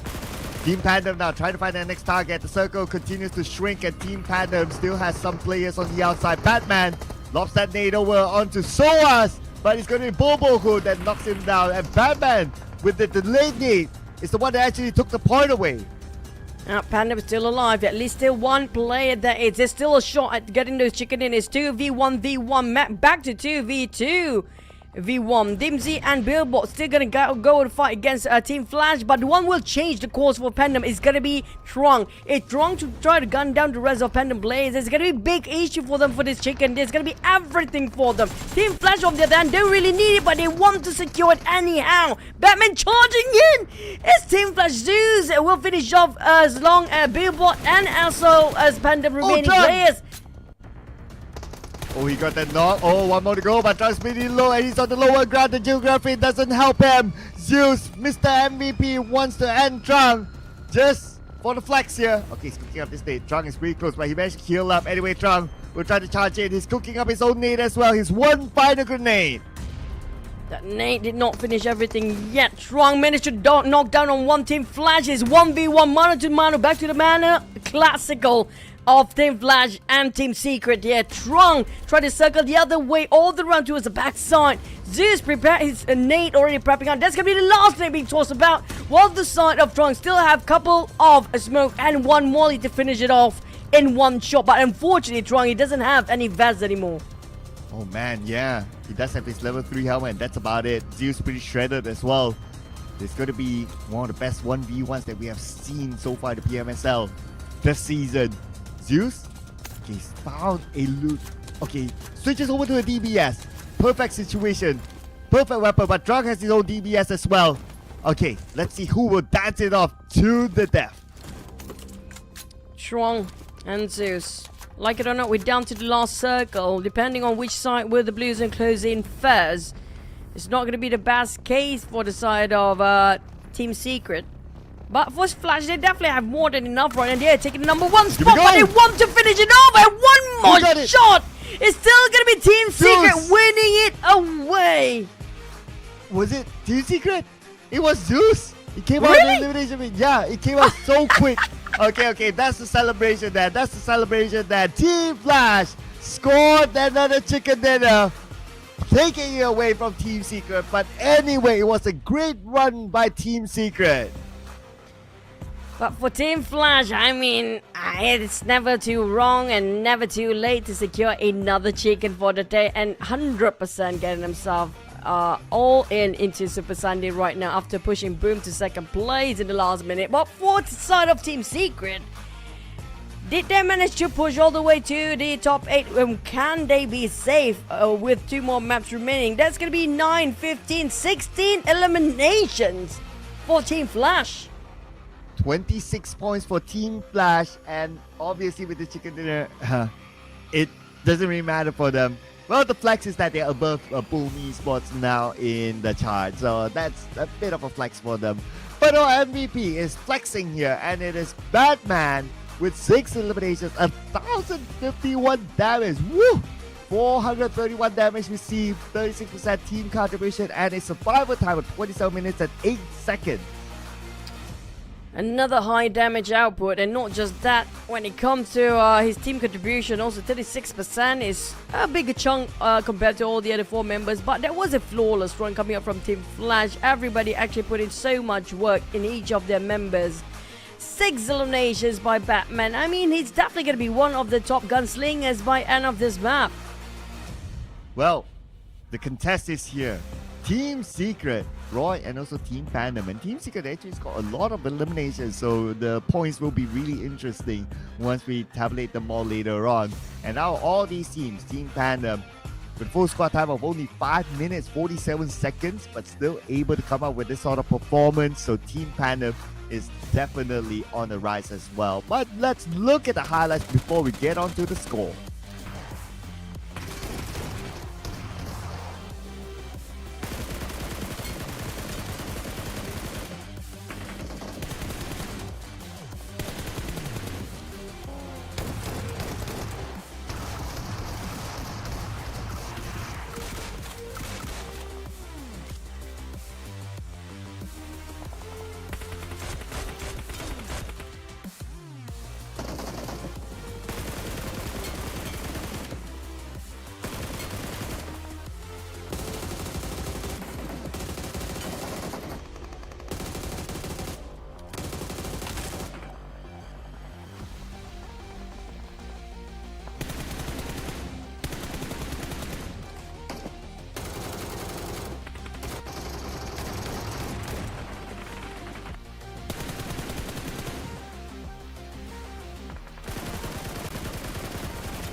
Another double digit to end our run here just now in Erangel. Well, we do have two teams with a double digit elimination. 16 for Team Flash. For Team Secret was 10.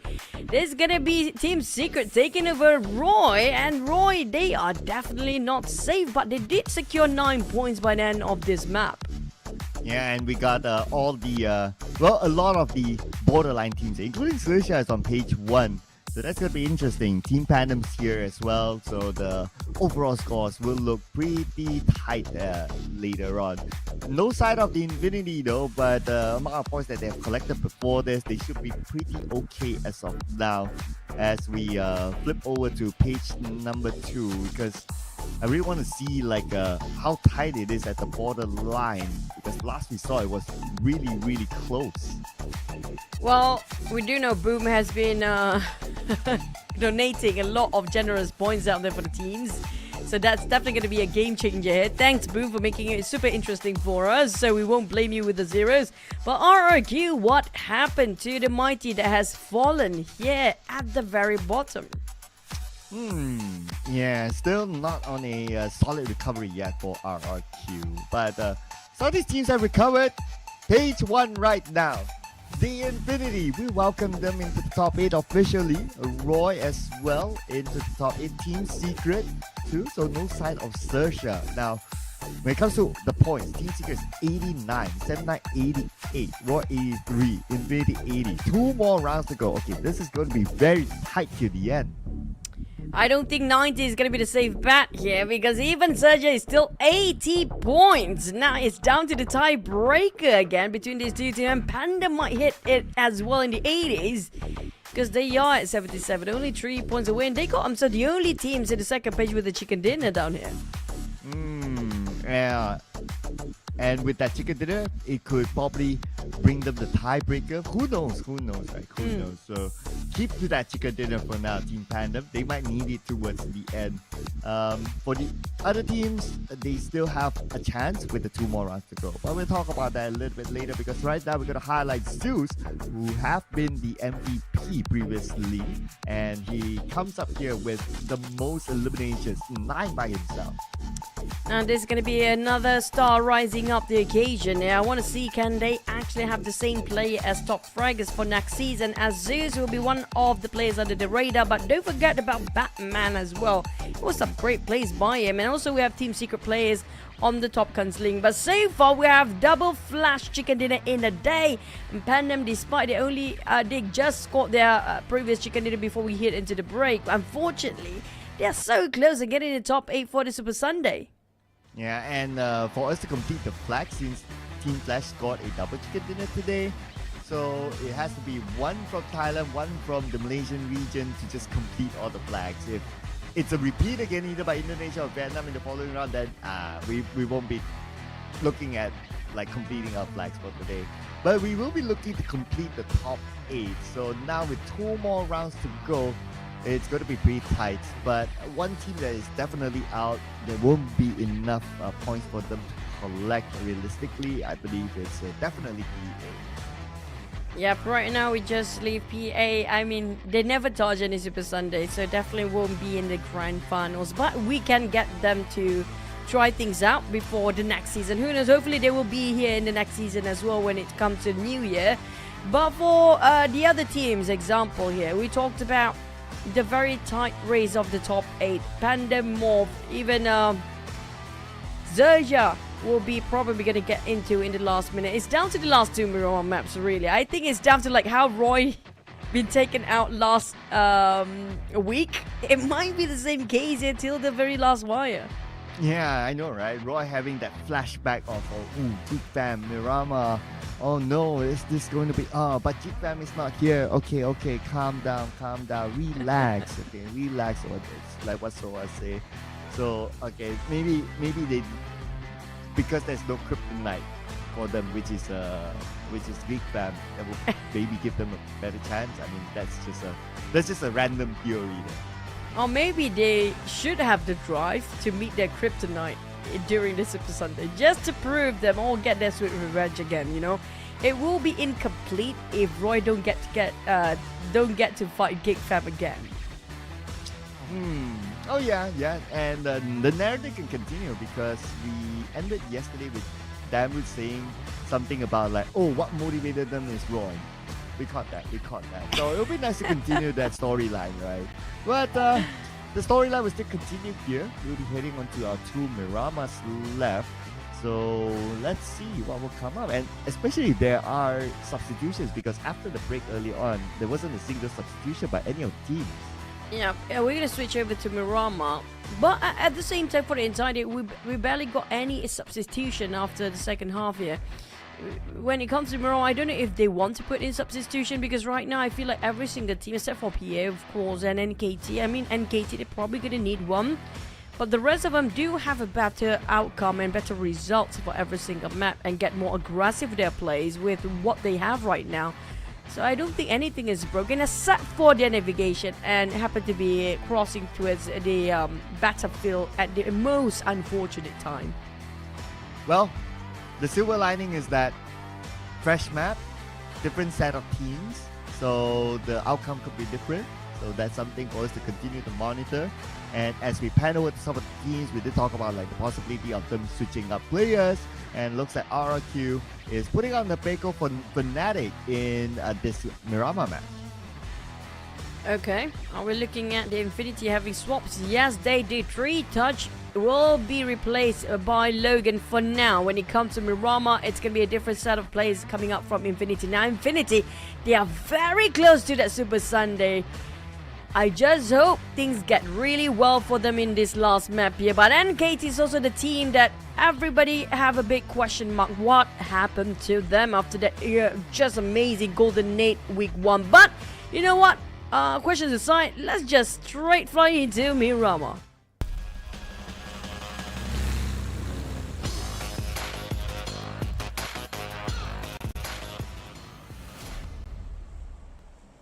For NKT, they have been in the Super Sunday twice, so they'll be praying, assuming that they do not qualify here, in which is a bit far-fetched by now.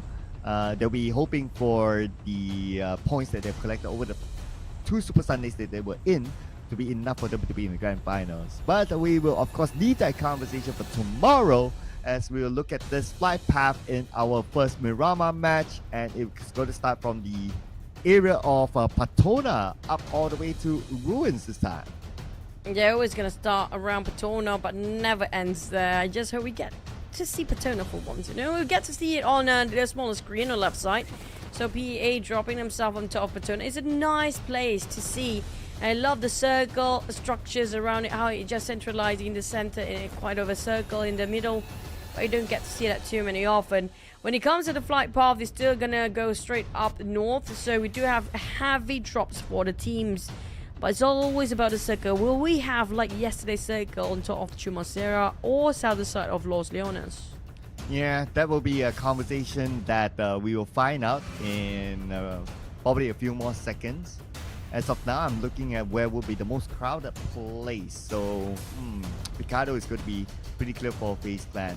And we're going to get a common circle. I mean, this kind of circle we have seen the entire, well, for a lot in this season's PMSL. So, it's a repeat for these teams, circle-wise that is. But of course, we're going to get a totally different group of teams. So, that's going to be the variable that the teams will need to manage. I don't like this circle. Hopefully we'll shift up north, of course. We had that also when it comes to this week. On top of power grid or the usual water treatment. It's going to be nice to see there some days. And around St. Martin will be so bad either. But for MORPH, Zero seems to be scouting for vehicles. I think he realized during his time of parachuting down, there'll be somebody else just next to him too. So he's waiting for SOAS to pick out first. But he's kind of at a very dangerous place because Ifta is right above him as well. Yeah, MORPH wouldn't mind eliminating Team Secret. And if they do, that will give them a slight chance there. Almost got SOA, so it was really, really close. But now with that signal, it's also given to Flippy. Look at the mini-map now. They will go all in on the SOAS. Every single point we treated as a dime because we do know by the end of the day, that one single point will make a huge difference whether they can go into Super Sunday or not. You'll follow up, and that's going to be the monster truck taken over by MORPH. That was a very committed team fight for one particular player of Team Secret. And there goes their vehicle too. I mean, that's going to be the scouter taken out. Unfortunately, Team Secret starting off as a trio, but they only one more point away from 90s.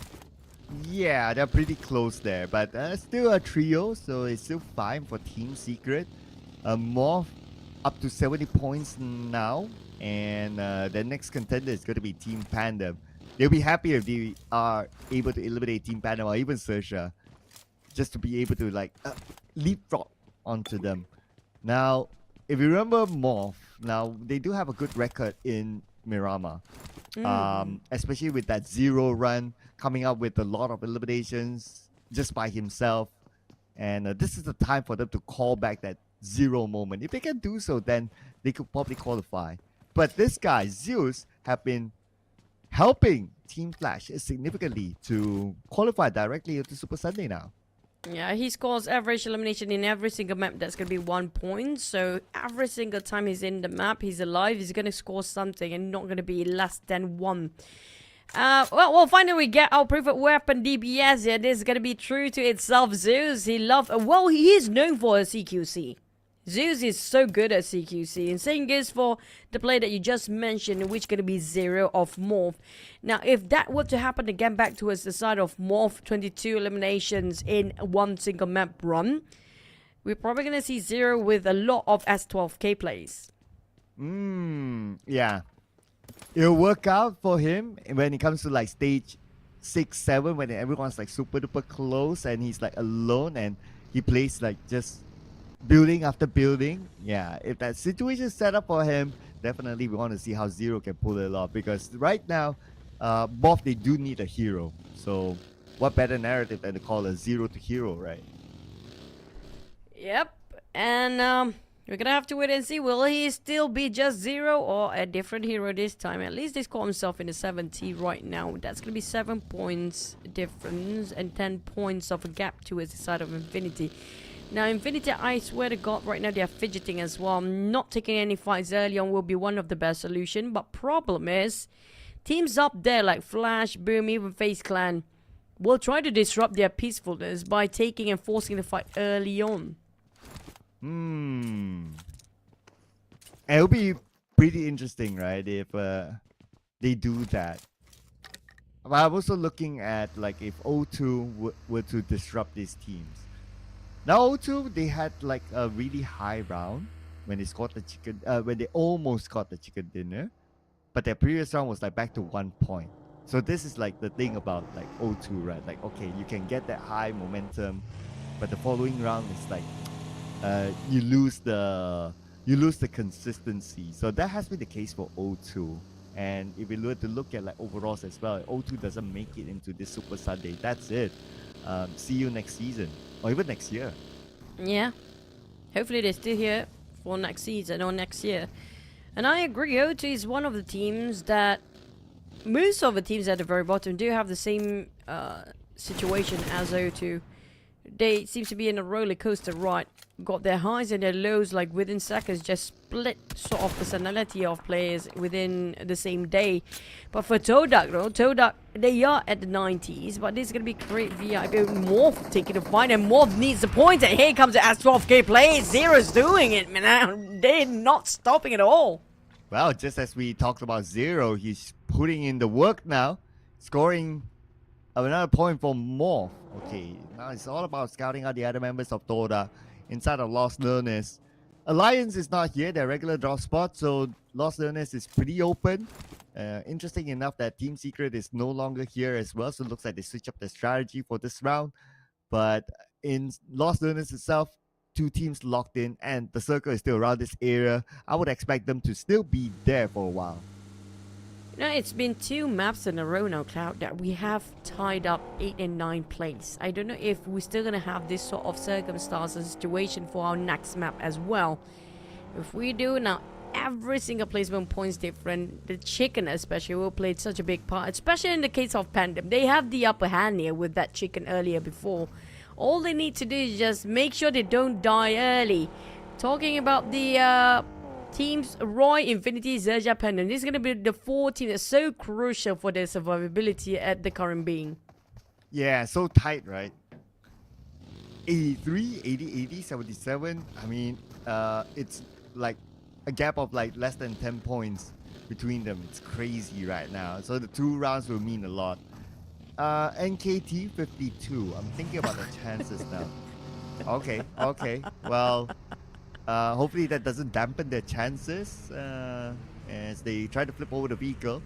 But 20 points in a map. 38, so that's 16 points per map. So basically they're in a situation that they have to score double chicken dinner for NKT.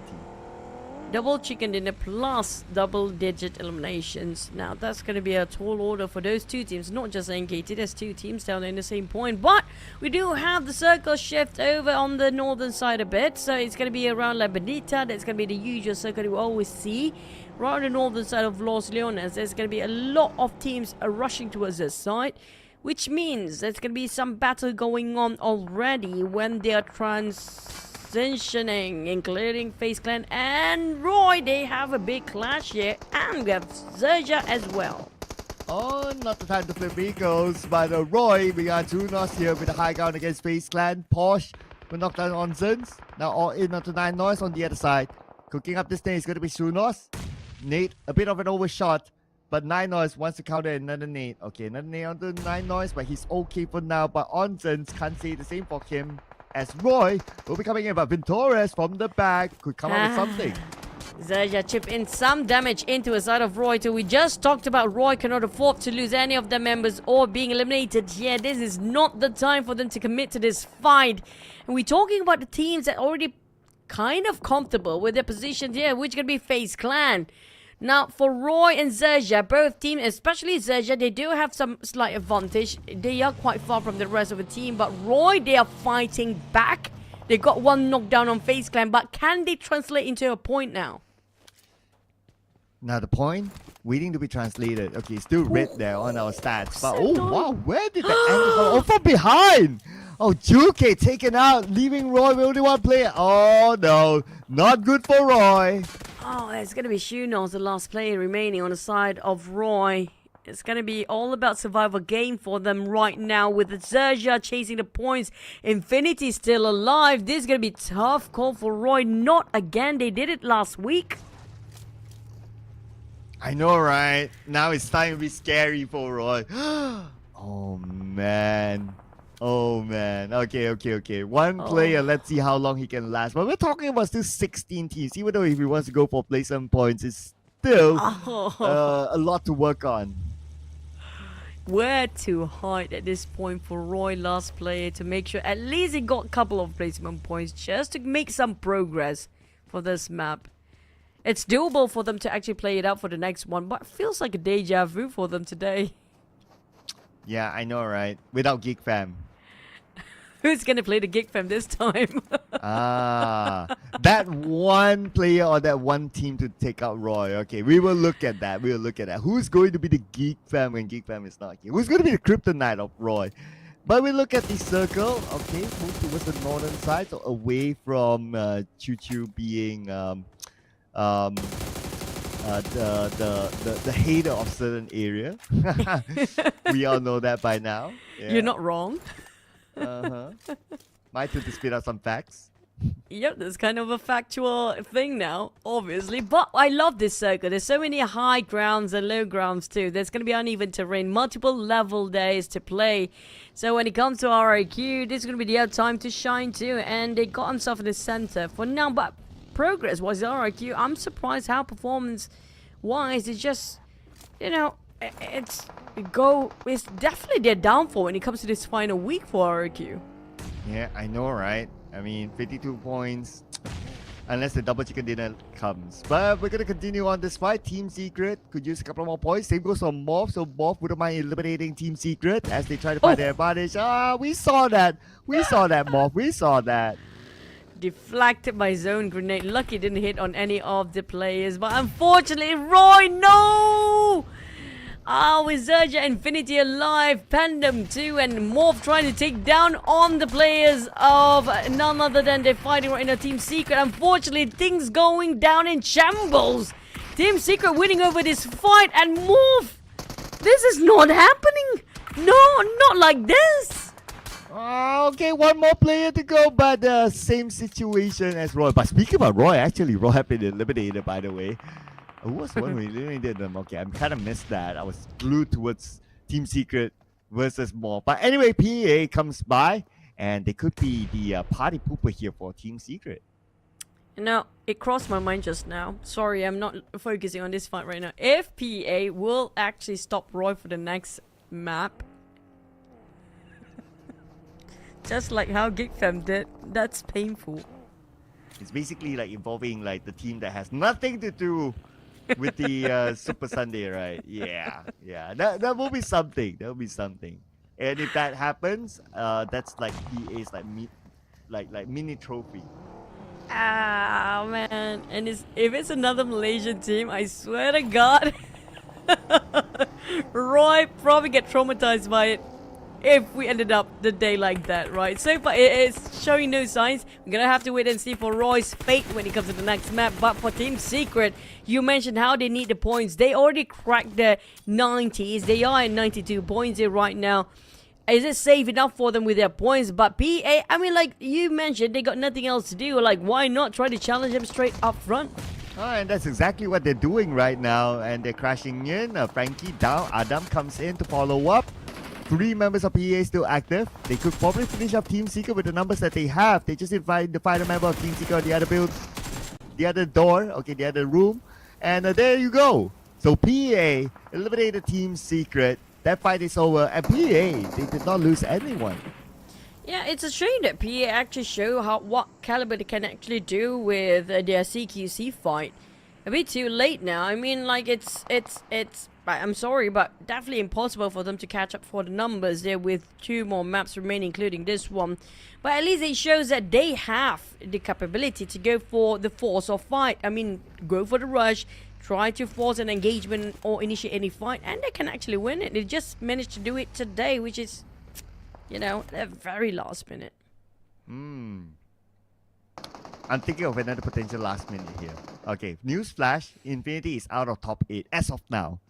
But let's see if SERXIA can win this against NKT, or NKT will be the small hero for the Infinity by eliminating SERXIA. Now, SERXIA, they do have the circle advantage. They're on the inner side, so they're in a good spot for now, and they do have this compound. So as long as they stay put here, it's not going to be that easy for NKT to actually crash into this compound. Plus, they have to go up to the high ground. They don't have the visuals. They might just rotate away.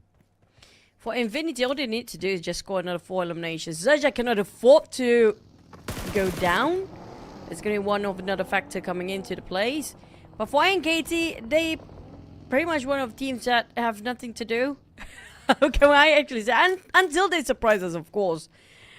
Jokes aside, TODAK will try to run, but they are hitting 90s. And if we did mention Infinity, now there's going to be trouble brewing up. And it's going to be PANDUM too. PANDUM shot down on Infinity. That's going to be the strongest contender right now. Oh, NKT shifted their focus onto TODAK with Links down. Now Cleon moves out to the second floor. Triple F on top of that high ground. So pretty much Cleon has nowhere to go. Okay, backup has arrived here. Cleon needs 9 together with him. Joker healing up. But 9, the moment he arrives, he gets knocked down immediately by Triple F. And that's going to be Cleon down. And TODAK eliminated by NKT. I won't worry too much about these 2 teams right now, but I do want to see the fight between Infinity and PANDUM, because PANDUM's winning over and Sam9 arriving as well. Speaking of Sam9, they are 1 more point into the 90s here, and PANDUM's got a 3. Definitely put them a tie at 80 points. All they need to do is score more than SERXIA. They already pushed down Infinity to the 10th place. Interesting, right? Team PANDUM could come up with a surprise, but from the other side came the nade from Team Flash to eliminate the final member of MORPH. So MORPH right now, 1 more round to go for them to come up with a miracle. But for Sam9 and PANDUM, okay, want to see PANDUM? You're going to get it now. PANDUM, Sam9, and where did the last 2 remaining players of Infinity went off to? I think they just gonna part ways, knowing the fact they're not gonna get into this fray. But I think around the corner, they will see 2 crosshair hovering around this side. I think that's gonna be Infinity players, where PANDUM shifts over their focus to the side of Sam9, knowing the fact that Sam9 is a bit more closer than the rest of Infinity players. Yes, exactly as that. is happening. And O2 Esports have the northern side too.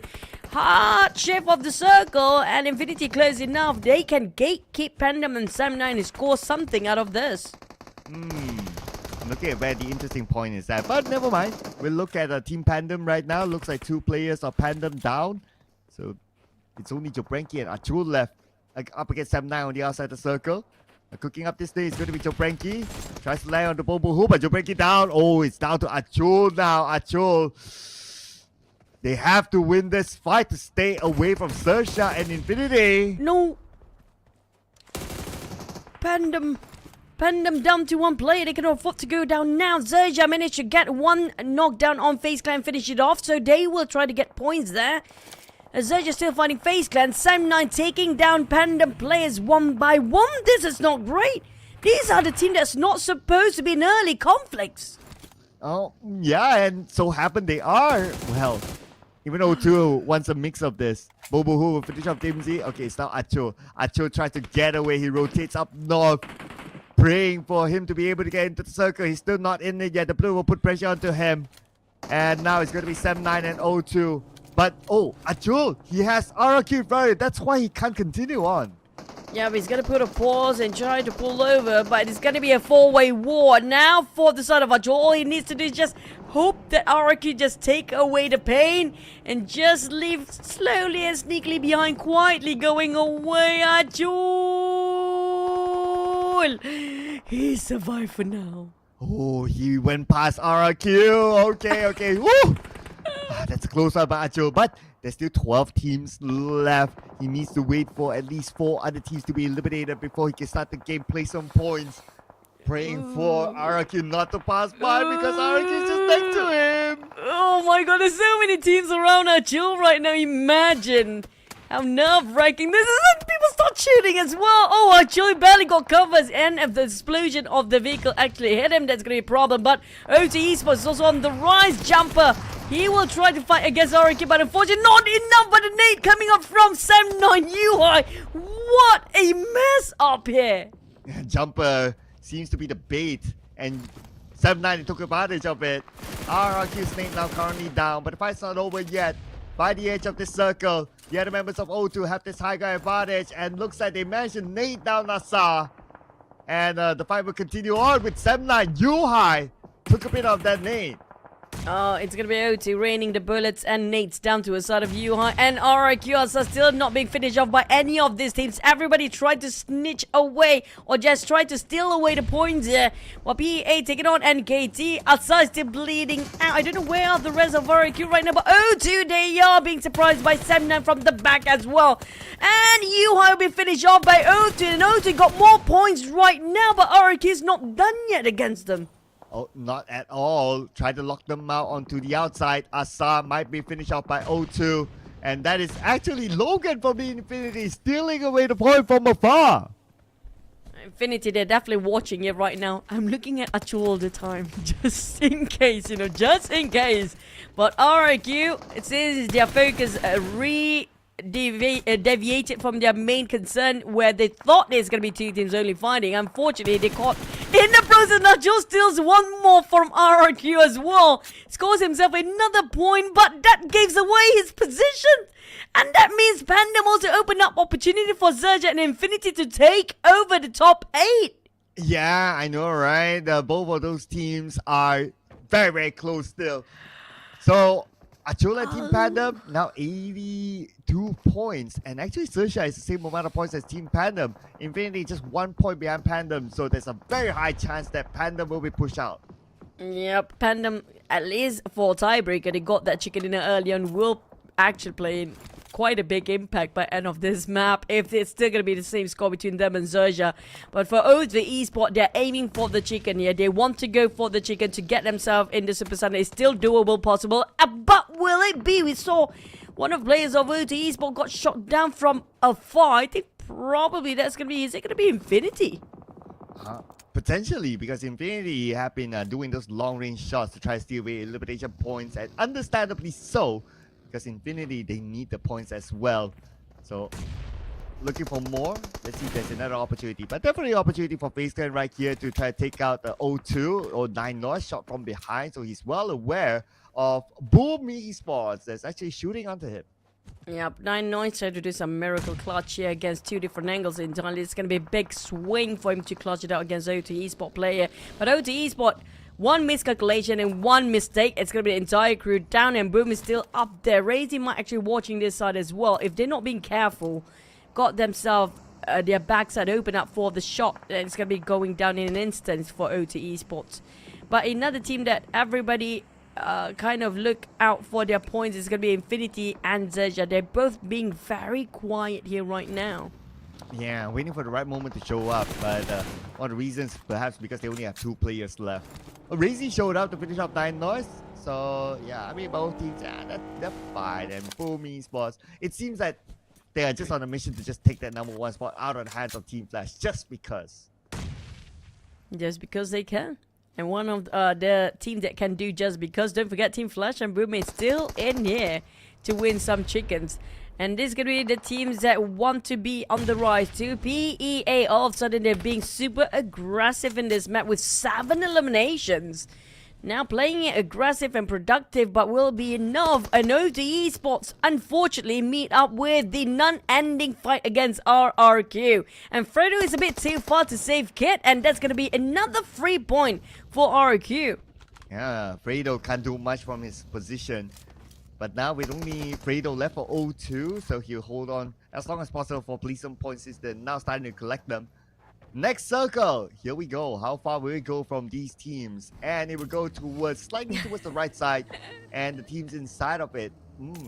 One of them is XERXIA, and also the Infinity. Both of them in circle. It feels like the circle wants to help them a bit this time, but Team Flash shot down on PEA. It's just Kwang by himself, man. No kidding. And Kwang, if he can actually score another knockdown here, it's going to be big, and possibly he will, and he might do so, but unfortunately, that's... Oh, wait, what? Where's Kwang? Kwang knocked, okay. But Zeus is still there to take down Kiddo. Okay, the fight's not over yet as Frankie goes down to Zeus as well. Zeus got a double knockdown to PEA. And now the other members of PA on the southern side will not be part of this. But on our mini screen, looks like we're going to see another fight here involving Crit VIP as they take out Gosu from Team Flash. Oh, XERXIA and Infinity still playing it safe. They know what at stake here. But for Team Flash, I mean, they got nothing else to lose except for, you know, getting more points than ever. For Boom, there might be debating for XERXIA. XERXIA 2 players spotted out on bet, and it's going to be the Nate grading Pombit easily trying to take away those points. But for Pombit, he recovered his position, and it's going to be 2 players of Boom trying to deal with XERXIA by themselves, while the rest of Boom playing around the outer rim to give some cover fire. But from the inner side, we do have Boomies. Oh, Yummy! Needed down Mega up. Okay, that's bad for XERXIA because now Mega Mine is now being burned down. Mega Mine, will he be able to survive this? Looks like the answer is no! XERXIA! Just by the borderline, not able to overtake Team PANDUM yet. The final round will be big for XERXIA. Well, at least XERXIA do get themselves some placement points, so we assume they will push up to the 8th place. But on the side of Team Flash, it's down to Infinity to make a comeback here given the opportunity. But unfortunately, they don't have enough manpower. They have to wait it out until Team Flash cancel out the rest of Crit VIP. That's going to happen now. And for Team Flash cancel Boom each other out. That's going to be the opportunity for Infinity to score the chicken. They have to be calm and stay quiet for now. Oh, relax. This is the motto of the Infinity now. Okay, they do have a compound, but we are stage 8. Okay, praying hard that the Infinity gets a circle now. Circle, at least it's not too far away for the Infinity. They're still alright. But for Boom repositioning, they still have a full squad. These top teams don't know where or when to go out, you know. Boom's done being generous. They did it last map. They're not going to give it away for this map as well.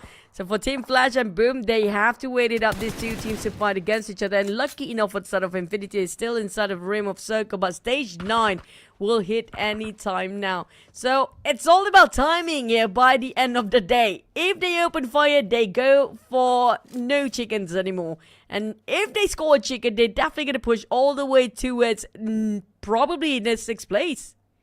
Yeah, I know, right? This is going to be big for the Infinity. Let's see. They still have a chance as long as they have to circle 2 players. Could still happen for them, but like what you say, right? They're hoping for other teams to like distract each other or cancel each other. As Fnatic now will be knocked out by Zeus on Team Flash from afar, and Zeus will want to secure that elimination point. If he gets this, it's going to be his 4th point. So far, Fnatic is still bleeding out, not eliminated yet. The only team that actually know exactly the position of Infinity is going to be RRQ because they tossed those hand grenades over there before. But Zeus of Team Flash might actually spot some of the players of Infinity as well, because why did RRQ overstay themselves here? And it's going to be Zeus taking another point for themselves. 8 eliminations for Team Flash. My god, they just don't know how to stop. Oh, no mercy. 40% of health left. Zeus tries to take him out as well. Okay, if no mercy stands up, that's it. That's it. Zeus is prepared for it. But there's also Boom Esports in between. And Zeus will shift his attention to Palmbit. That's done. Team Flash as well, so make it a 9 eliminations. Man. I mean, there's going to be Team Flash all over the place. Yeah, despite they're number 1. I mean, there's no trophy for this one, but hey, why not? Well, the one that's not complaining is the Infinity. The more Team Flash does this, the higher they go in terms of placement points. And now they're hoping for them to get No Mercy as well. Now we're at stage 9. No Mercy will be forced to move forward. No Mercy gets pumped from Boom Esports. But No Mercy, that also means that he will reveal himself again, sending another nade across, hoping to secure another elimination point, but not able to do so. Infinity now will be forced to move out as well. And they have to get up now. They barely got enough space. And Novice do have those elevations. And if they don't stop on RRQ, they manage to finish off RRQ. Infinity, they still can make it through. But Infinity, they spotted out Boom players. They will take advantage. But this is the problem. Yummy May still up there, but it will be dealt with. Turny Nade it down on Yummy May. They will try to obliterate. Boom! Close enough. Infinity, can they do it now? The score's going up. They got 4 eliminations here. And Logan's pretty low himself. It's down to 2v1v1. But Infinity, can they score the chicken for the last run? Oh man, this is going to be big now. Logan coming in. Here's the substitute. Can he pull off a big one here? Razy took a lot of damage. Logan fires back. Razy 10% of health. Logan low as well. It's going to be a 1v1. Logan on the lower ground. And it's going to be Razy breaking the hearts of the Infinity. But still, a 2nd place finish is big for the Infinity. What a game! Yeah, Infinity shoot up all the way to the top 8 in the last minute. Well, we're looking a lot of probably tiebreakers by end of today. But my boom! Congratulations for the chicken dinner again. When it comes to yesterday's performance, they actually bring up the momentum, including today. So we're definitely going to see boom for this Super Sunday. But for the rest of the team that will join into the last remaining slots down there, can they still make it? Oh man, I'm sweating right now just imagining the points. Whew.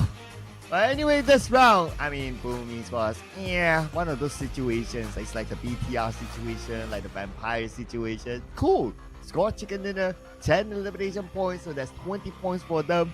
But of course, Yummy, being one of those players, he definitely wants to try to get that MVP. But because of the damage by Razy is so significant, we know who's going to be the MVP. I mean, a lot of times we had like 6 eliminations with 1,000 over damage, not 1,200, not even 1,100, but with 4 eliminations, 1,200. Where did all those eliminations went off to? I mean, only 4 eliminations. Razy did so much work down there. Oh yeah, then the stats don't lie, right? 4 eliminations doesn't sound too big, but the damage is huge here for the 4 eliminations, and 232 damage received, 29% team contribution, and the survival time 28 minutes 26 seconds. Razy is the MVP this round for Boom Esports, and even if you look at the charts, like his damage is way ahead of the average MVP data. So damage 1,200, that is a big number. Now, when it comes to the other teams, I mean, like, there's no brainer to see Team Flash and Boom to survive this long again. That's why they're one of the top teams playing in the last chance there, because of how consistent they are getting those points up when it comes to eliminations as well. But Infinity, can they still make it through? And BA, the sudden rise, if only they had played like this in the start, it would be a game changer. But let's rewatch another Boom Chicken Dinner, because right now we cannot wait to see the scores.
While Boom Esports scored the chicken dinner, but the Infinity, they worked out so hard this round. Circle kept going away from them, but they still managed to come up with a second place finish and score 10 points this round, while Boom Esports with 20, while Team Flash 16. So that's teams that have definitely qualified onto Super Sunday, so that's absolutely fine.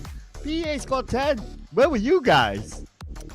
If only they starting off the entire league like this, it would be such a game changer for them. It's a bit too late for their awaken time, but wait, it's never too late to see some actions coming from BA. So I am still happy they managed to get so much points out of this run. But Roy,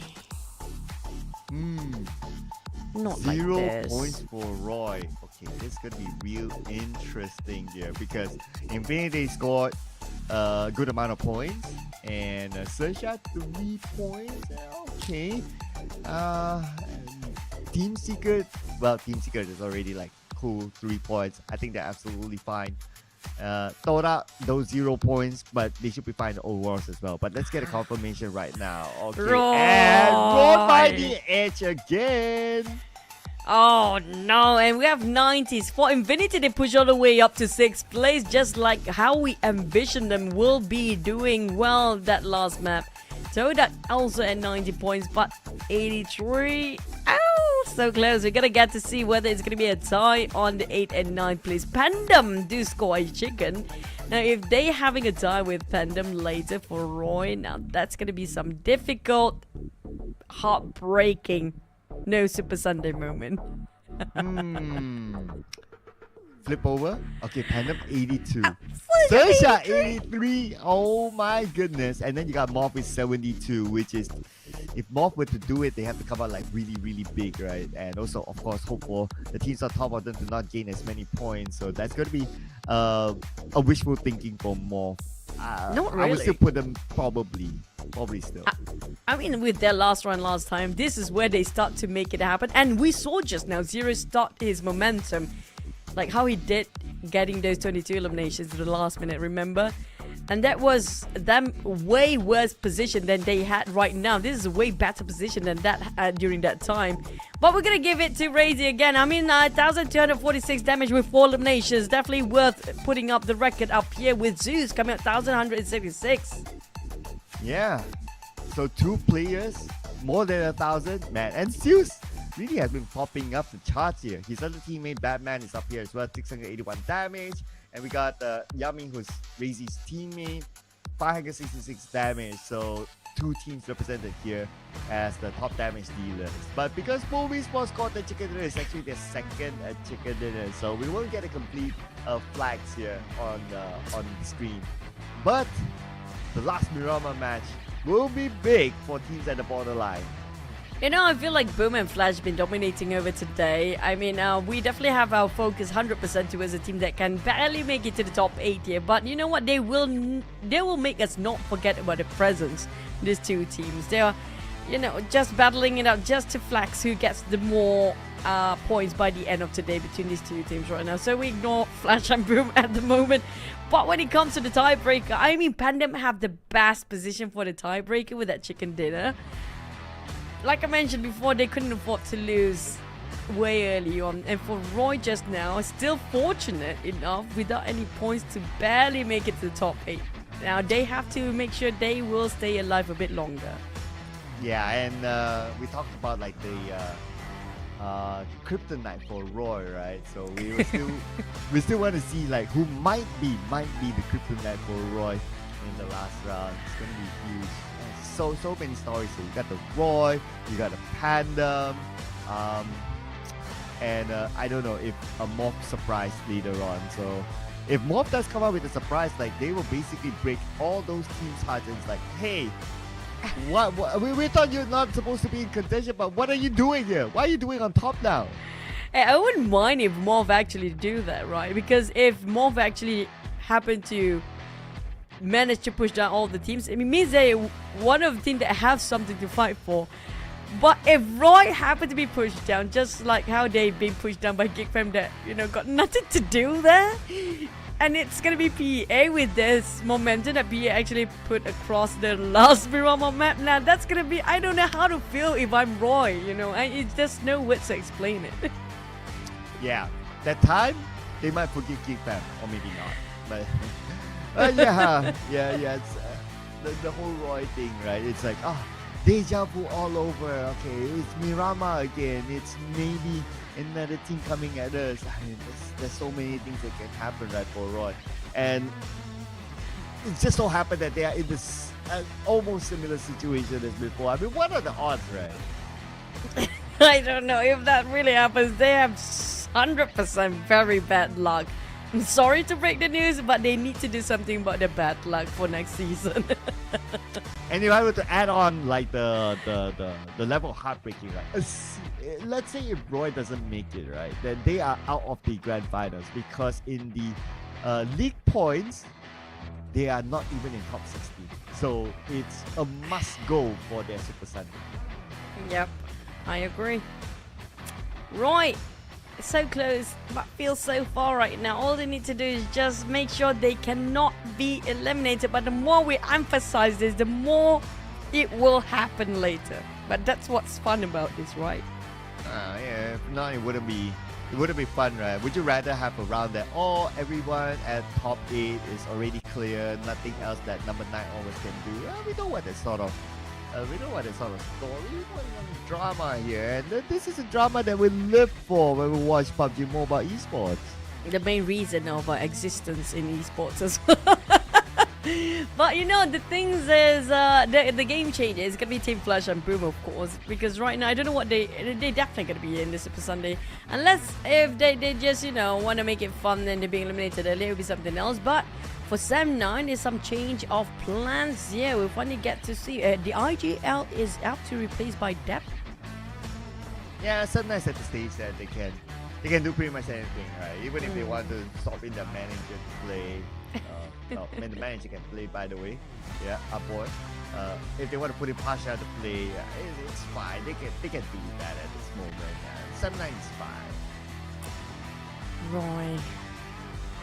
This is nerve-wracking. If history repeats itself, we gotta get to see another fun run. But I do want to see who will pull the Gig Fam if that's gonna be the case, though. We're gonna have to wait and see. For RRQ, unfortunately, I have to say they won't make it to this Super Sunday. But hey, maybe they will surprise us. Who knows? With a crazy amount, but still not gonna be enough unless MORPH willing to pull it off for us. Yeah, whatever it is, RRQ with the 2 Super Sundays that they have entered, they are pretty okay, I would say. So, but of course, it's a matter of collecting the league points. But anyway, that's a conversation for tomorrow. We will look at what's going to happen here in our last game.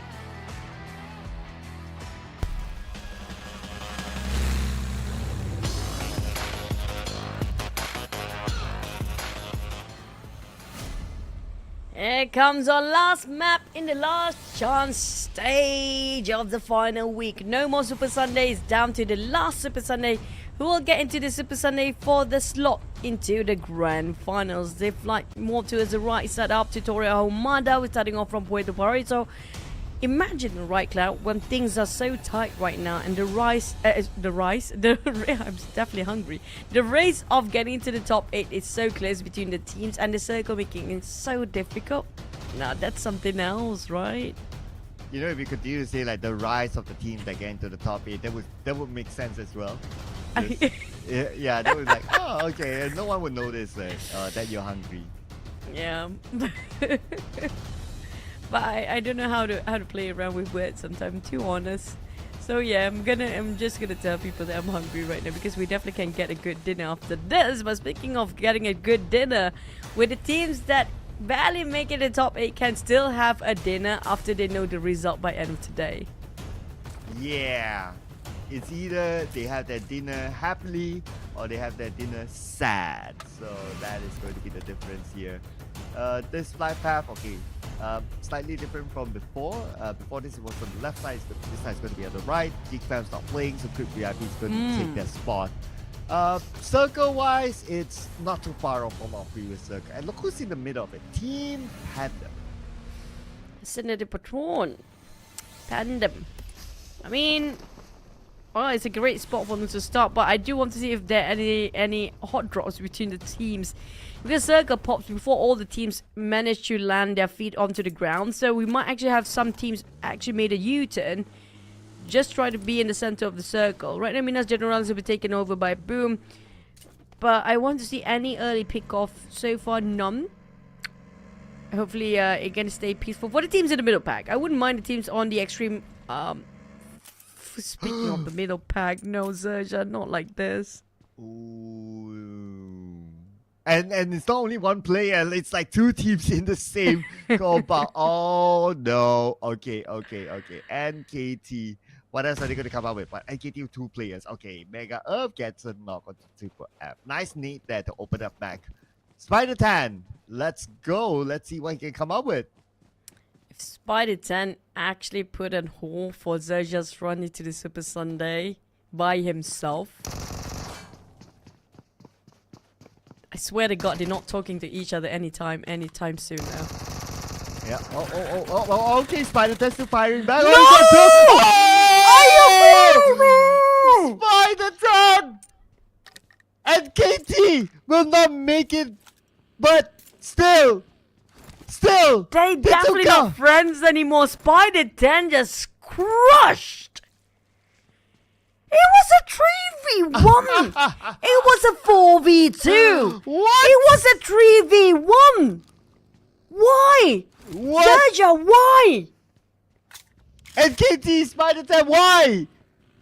He just took out his own countryman. Oh no! Oh man, somebody Oh, cannot no. get out from his hotel room by end of this map. I say good luck, Spider Tan. Oh no!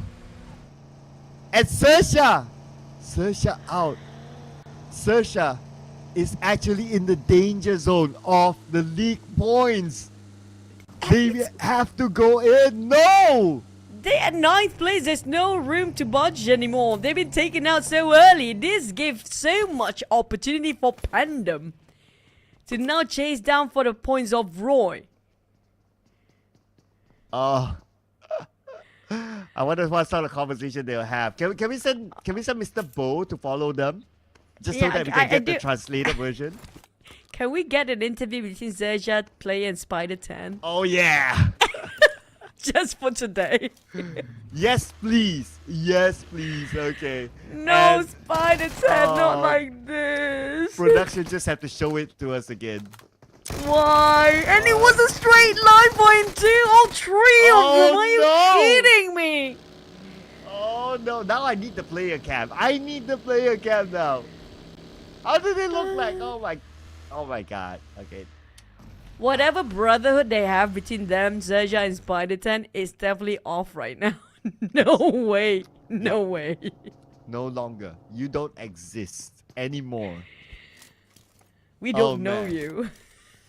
And you know what? If we look at like the league points, right? NKT is way above SERXIA.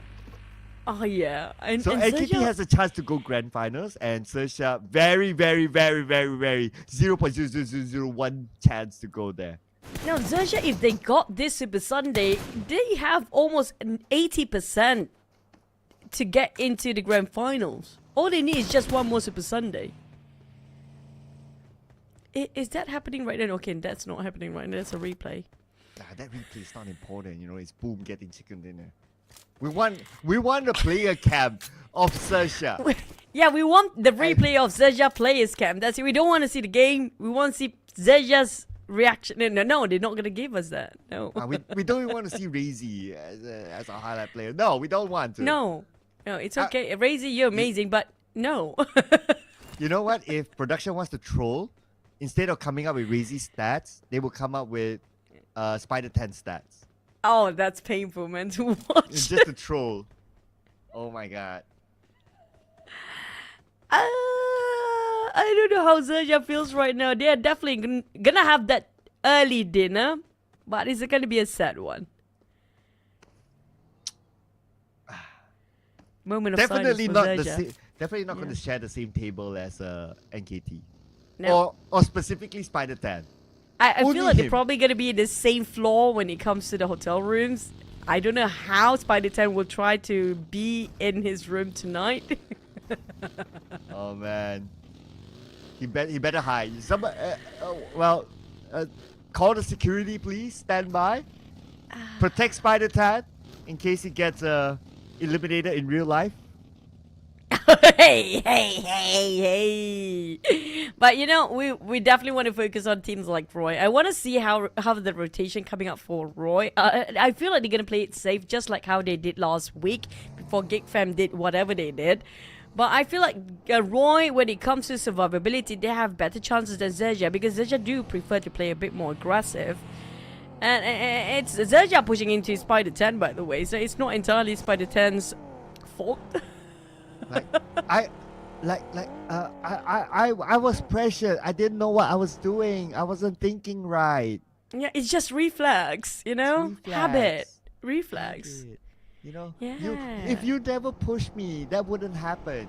Yeah, I mean, why did you guys chase me? I don't want to fight. Yeah, I want to be friends, but you don't want. I just had to. Wait. Roy time right now. Roy time. There's Team Flash. Also their own countrymen. Their own region. This is gonna go really twisted. If, you know, the top teams will eliminate all the teams that so close of getting a Super Sunday. Man, that's like a big plot twist there. It happened to come from the same country, right? If it's like entirely different, then you can still like, okay, too bad, GeekFam happened, but you know, And it's NKT. They got nothing else to lose or nothing else to win, so yeah, that's definitely Roy moment there, like how we saw last week. Yep. Well, we're gonna see another moment here involving O2, but I wonder who's the other team in front of them. Okay, I need a bigger screen now. All right, but anyway, they're spending time in the blue. Wait, it's still stage 1. Okay, it's RRQ. Okay. Anyway, these two teams, not enough to make it through. O2, there's slight possibility, but they definitely have to get those chicken plus 20 eliminations. It's going to be 100% getting in, or even like 14 eliminations will be enough for them as well.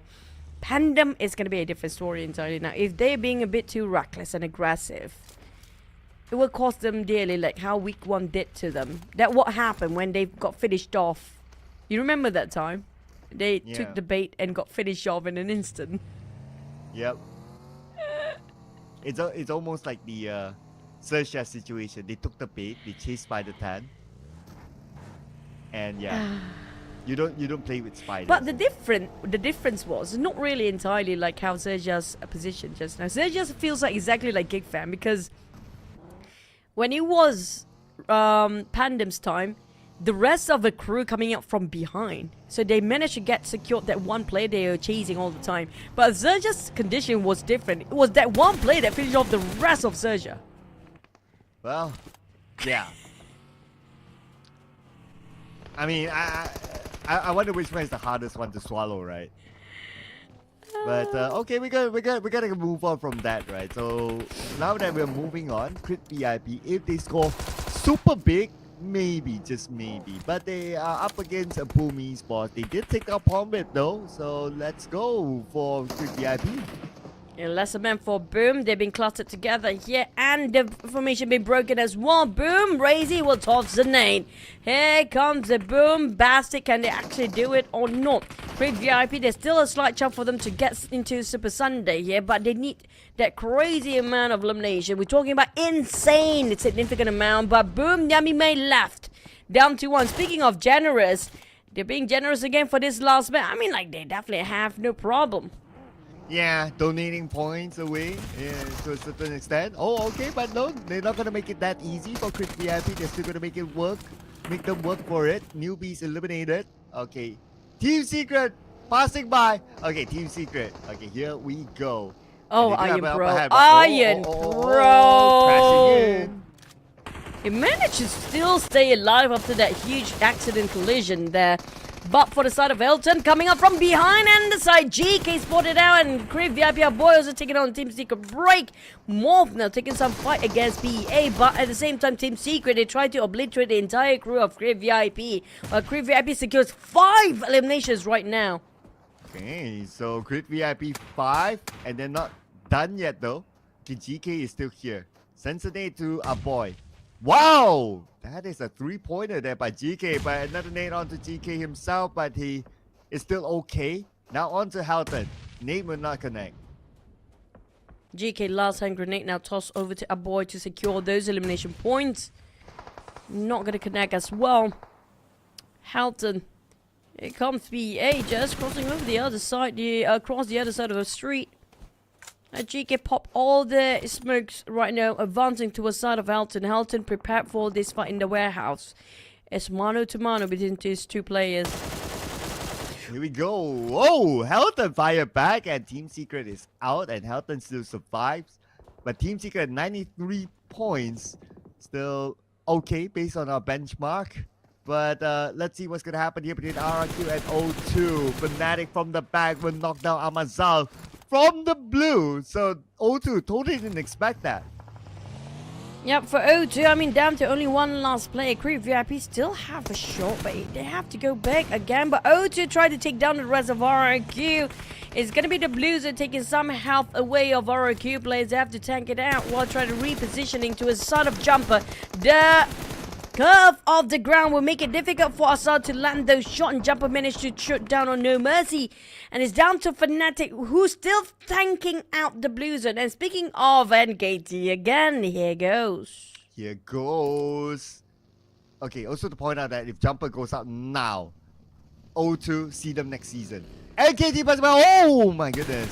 Alright, that's a close one there. Jumper fires back, but now he's pressured by the blue, and Jumper will not be able to survive this. It came from NKT, and O2 eliminated. They do not have enough points on the league points as well. So, O2, thanks for playing. See them again next season. See you next season. Yeah. But it's still down to Roy, still surviving. Morph do have a shot. And Create VIP with the duo. Do you think it's doable for Create VIP at this point? I mean, duo with a lot of points needed still. Chances pretty slim there. But for Morph, they still keep their chances abreast here. Okay, 3 elimination points right now with TODAK in front of them. So there's a chance for them to try to eliminate TODAK and see how it goes. And Morph on the rise with 3 elimination points already starting off at their last map of run here for TODAK. I think they are quite shaky, but pretty much almost safe when it comes to tomorrow's Super Sunday. Roy, they try to avoid conflict as much as possible. Look what they stand. There's nobody else around them except for Team Flash. Yep, Roy is like, we're not gonna let the Geek Fam happen again. We're just gonna like, okay, we'll stay clear. But Roy still needs the points though, so it's not like they are on the top 8 right now. Just look at this, they're at number 9. So at some point, they still need to bring it in. True. So when it comes to the points, it's all about the matter of timing. It's a bit too early for them, since 12 teams is still too much. If you want to start fighting, it's going to be down to top 7 or top 8 will be the best time there. TODAK, Cleon, and the rest of TODAK managed to break the formation of Morph while they transitioning into the circle, but still managed to break in anyway. And Sam9 have a glimpse on the players that finished off XERXIA before, which could be Spider 10 of NKT. While Script VIP do have some troubles themselves down there, but for NKT Spider 10, they managed to revive and resuscitate. But Grenade Elimination on sort of FAZE clan, I think they're fighting against a Creep VIP right now. And look at this, TODAK is still on the outside of the circle, so they are being kept by Morph. Morph on the inner side do have the advantage. PANDUM, okay, this is going to be another important round for them. Staying clear of the competition for now since they're in the top 8, but because Roy is still in the game, so anything can still happen. Nevertheless, they got a long range knock onto TODAK, and they'll finish off Cleon. Yep, that secures another point on the side of PANDUM for now, shooting themselves up to the top 8, and Katie taken out by Sam9.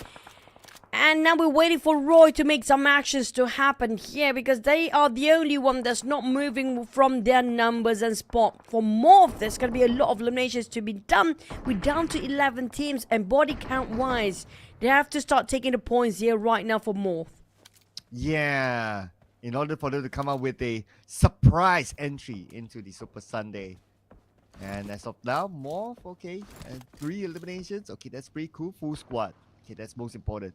Anyway, if they are able to eliminate Team PANDUM that's right in front of them, it will be a good present for MORPH.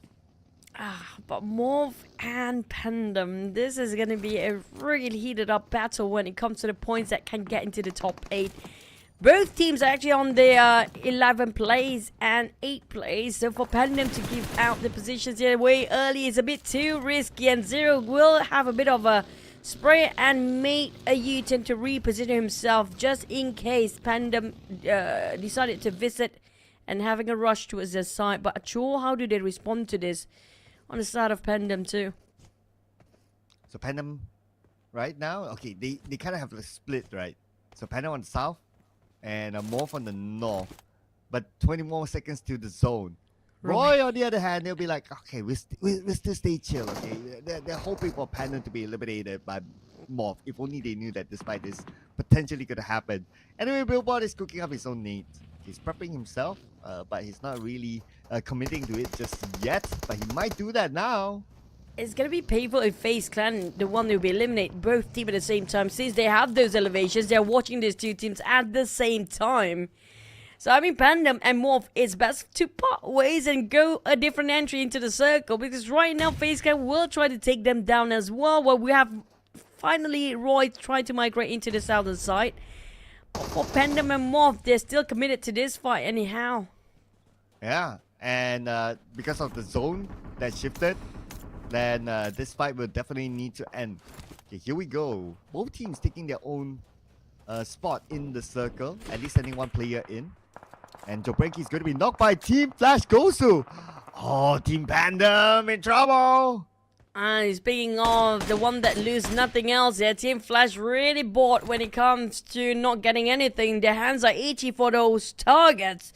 Now happens to be the teams that fighting for the 8th place there. PANDUM Macho got shot down by Yo, and Flippy and the rest of MORPH repositioning as well. Is a tight tension between MORPH and PANDUM right now. Okay, everyone's holding their breath right now. So PANDUM is back as a 4.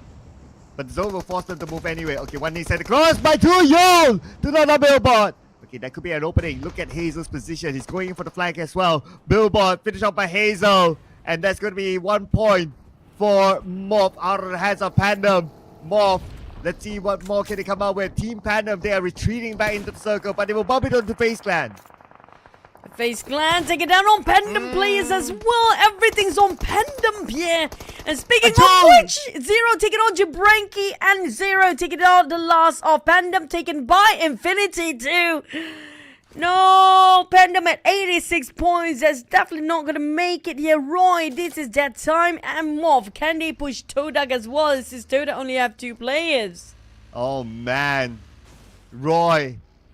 They're saying thank you to MORPH because of that. Not only MORPH, but all the teams that tried to stop them in between as well. So Roy right now, okay. Last we saw them, they're on the left side of the circle, clear away from the other teams. They still have enough bodies for them to catch up. I mean, the point difference is not that far anyway.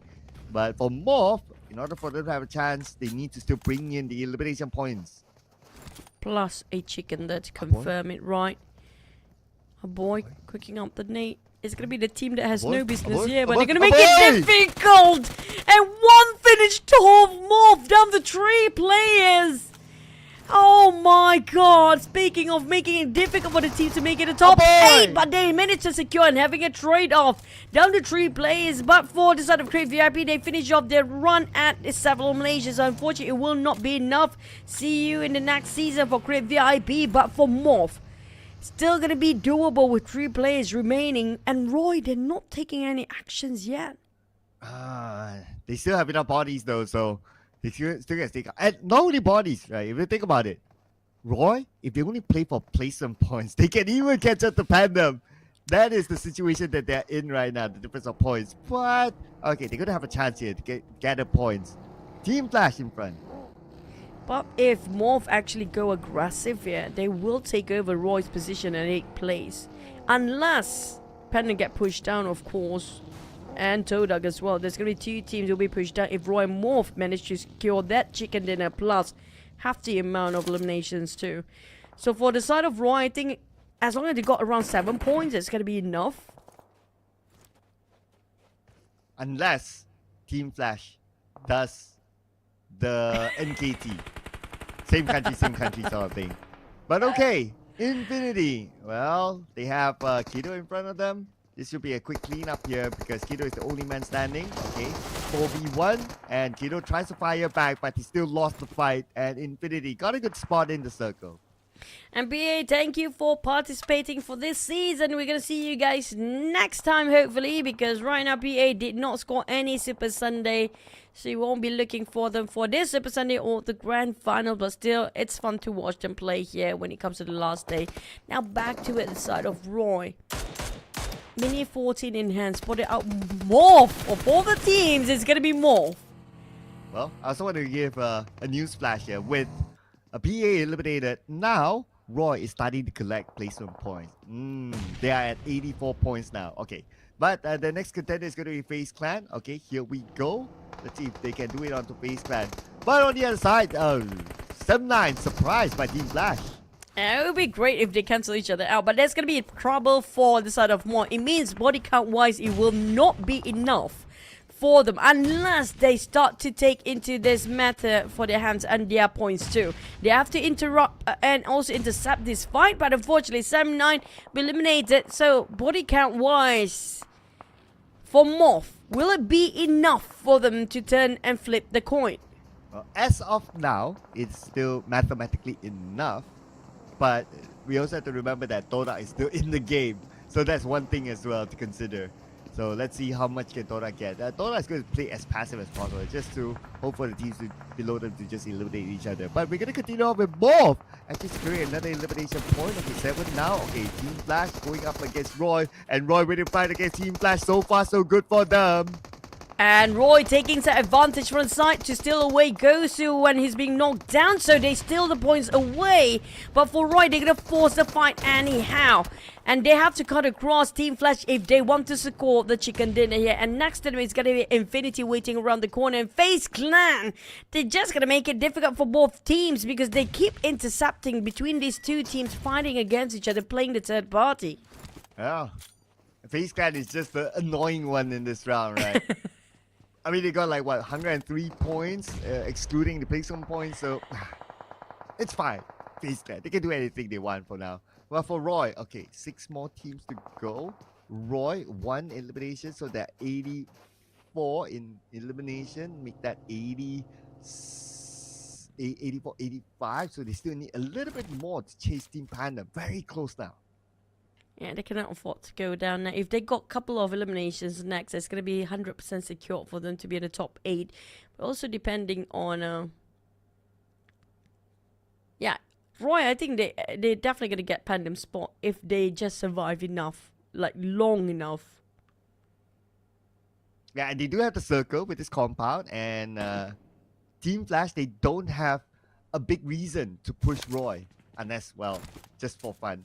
But also to consider that RRQ is only 1 player left. Okay, RRQ, that 1 player is up north, still has the circle. So they are also hoping for RRQ to be eliminated, so they go another placement point up. Yep, but unfortunately, MORPH just now being eliminated was a bit of a downer for me because, you know, they could have actually chased for the points with 7 eliminations. What a great number down there. But for Roy, it's down to the last wire. RRQ, Team Flash, gonna make it difficult. Team Flash and Roy is just next to each other. And what's scarier for Roy, they're pretty much beside the teams that when it comes to firepower wise, they are very strong and having a full squad too. Except for Team Flash. But Team Flash, they are on fire here right now. On the topic of Roy, well, they are in the league charts number 5. So we will still see them. Very high chance we'll see them in the grand finals anyway. So maybe that's why MORPH is like, okay, we're still alright, But let's see Roy here. Okay, they're edging, maybe closer. Not yet, not gaining any individual points, but they have a chance here. TODAK from the other side tries to gain a couple more insurance points for themselves, just to. But yeah, it's not about TODAK right now, right? It's about PANDUM. TODAK, no other competition below them, so TODAK is absolutely fine as they will collect points for themselves out of FaZe Clan. Yeah, FaZe Clan is fine too. We definitely know that the team surviving, all of them making through the Super Sunday, except for Roy and RRQ. And RRQ, it's gonna be impossible for that one particular player to push all the way up to 8th place by himself with his only 2 elimination points. So it's down to only Roy now. But when it comes to Roy, unfortunately, one of the members being knocked down, and Infinity is still gonna fight on FaZe. If Roy can steal a couple of points from here, that's gonna be making a huge difference after the end of this map. And there's not enough bodies for RRQ anyway for them to collect points. But now, we're gonna see what happens with the FaZe Clan and the Infinity with Logan currently down. And I'm also looking at the elimination feed. Okay, Roy Shura's got Iftar. Okay, not eliminated just yet. As you continue on the fight here, and Ventorius right in front of 30k. 30k comes in, one last hit needed, and there goes FaZe Clan out. Infinity, they're gonna have the reset, but RQ last player still wait it out. Zeus and the rest of Team Flash will not make it easy for Roy here. The moment they start to open fire, all Team Flash members will just rush towards side of Roy. And they're just being a peaceful neighbor for now. And Roy right on top of Infinity, while we do have TODAK at the edge of the blue zone. So how to cross the street alongside with RQ. Wow. Crossing the street, yeah. So difficult, right? And, okay, yeah.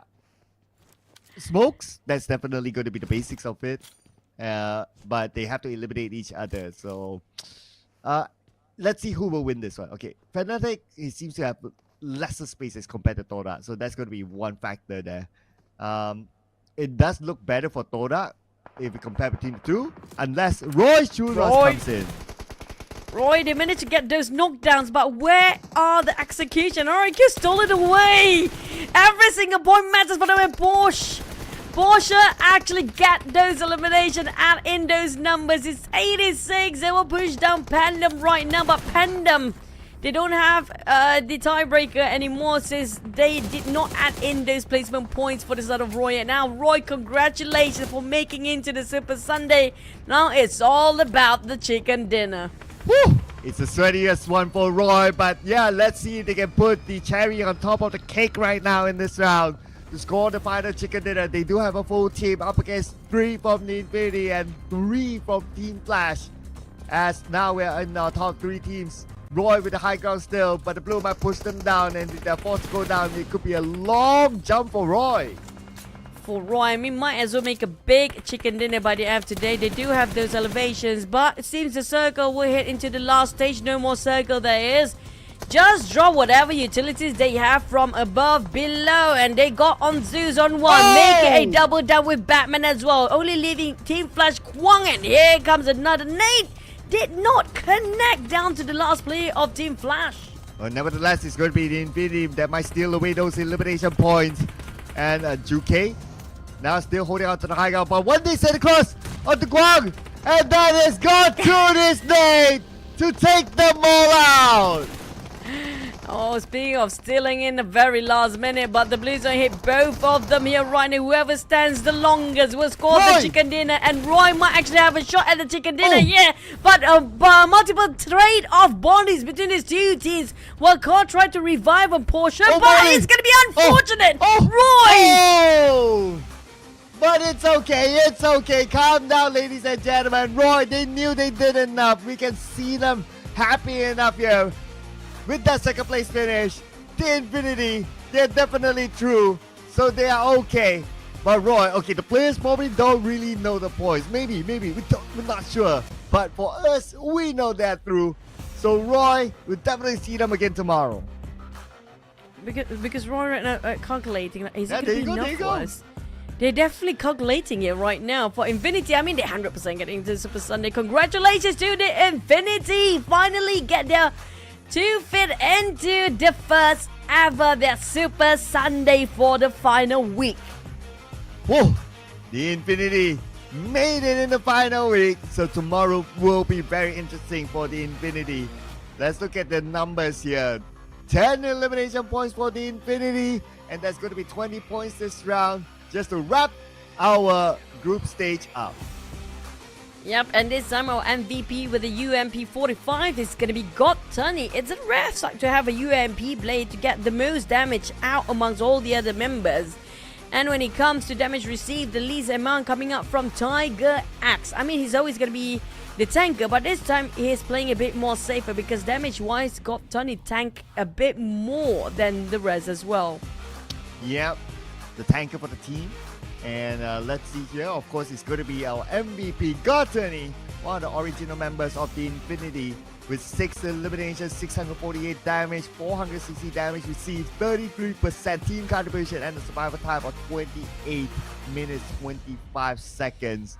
And Gotani, at least he's the one. He comes up with a lot of damage and also elimination, so it's pretty on par if we look at the numbers. Yep, that's kind of true. And I'm looking at the overall league points there because PANDUM didn't make it to this Super Sunday, right? So PANDUM, they are in the middle pack, but I do want to see how much the other teams can make do with whatever they have for the last Super Sunday. But we're going to have the recap of Roy, Team Flash, FaZe Clan as well. But before we end the run, let's rewatch one of the most painful highlight of the day.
Although it was the Infinity that got the chicken dinner, but definitely the highlight here is going to be Roy, who stayed away from all the fights, just come in at the later stage, and they did enough to definitely see the light of Super Sunday.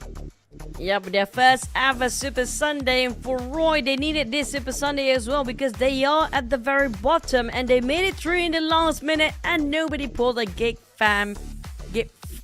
Frank on them. Frank on them. But yeah. Yeah, I like that. Well, sort of MORPH.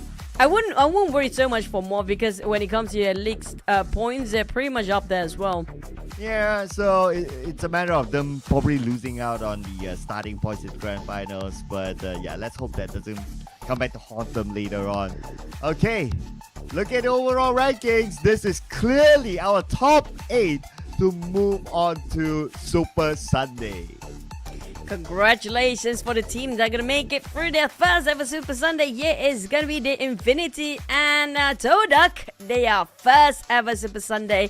And for the teams at the very bottom too, when it comes to Boom, one of them actually at the very bottom of overall league points. Right now, Roy also be one of them. And lucky enough for Roy this time, things working out for them. But I do want to see the difference of the points when it comes to the 8th place and the 9th place. And speaking of which, Cloud, XERXIA also unfortunately going to be saying goodbye to the Grand Finals. Yeah, that's right as well. So see them again next season. But PANDUM, 86. So yeah, not making the magical number at all, despite them scoring the chicken dinner today. And you think about it, right? They scored the chicken dinner today, but they didn't make it through. It's pretty heartbreaking for PANDUM. And not just that, PANDUM, they still have a shot for the Grand Finals, but it's going to be all praying from the side bench, hoping that no teams can go over their points at 58 in the overall league points. There's still a shot for us to see them again in the Grand Finals, but for PA, I have to say thank you so much for the fun ride. But also Zeus, you mentioned about this play on the rise. He got that #1 spot of both average elimination and average damage, which is more than the usual today. Yeah, he's been giving Team Flash a fun ride. Look at this. #1 on average elimination. All these stats except for team contribution, which, frankly speaking, is probably the least important stat of them all. But everything else, he's got like the best survivor, most eliminations, most damage, most assists. Everything's on top. This is probably the best stat so far among all our MVPs. And Zeus, who actually kind of new towards the lineup of Team Flash, I have to say he's a great asset for the team. I'm looking forward for Zeus in the future when it comes to Team Flash as a whole. Yeah, but we're going to see as a whole the teams that qualify for our final Super Sunday: Vampire Esports, Boy Donkeys, Alliance, D-Xavier, Outer Eagle, Talent, BTR, Kickfam, Team Flash, Boom Esports, The Infinity, FaZe Clan, Sunlight, Roy, TODAK, and Team Secret.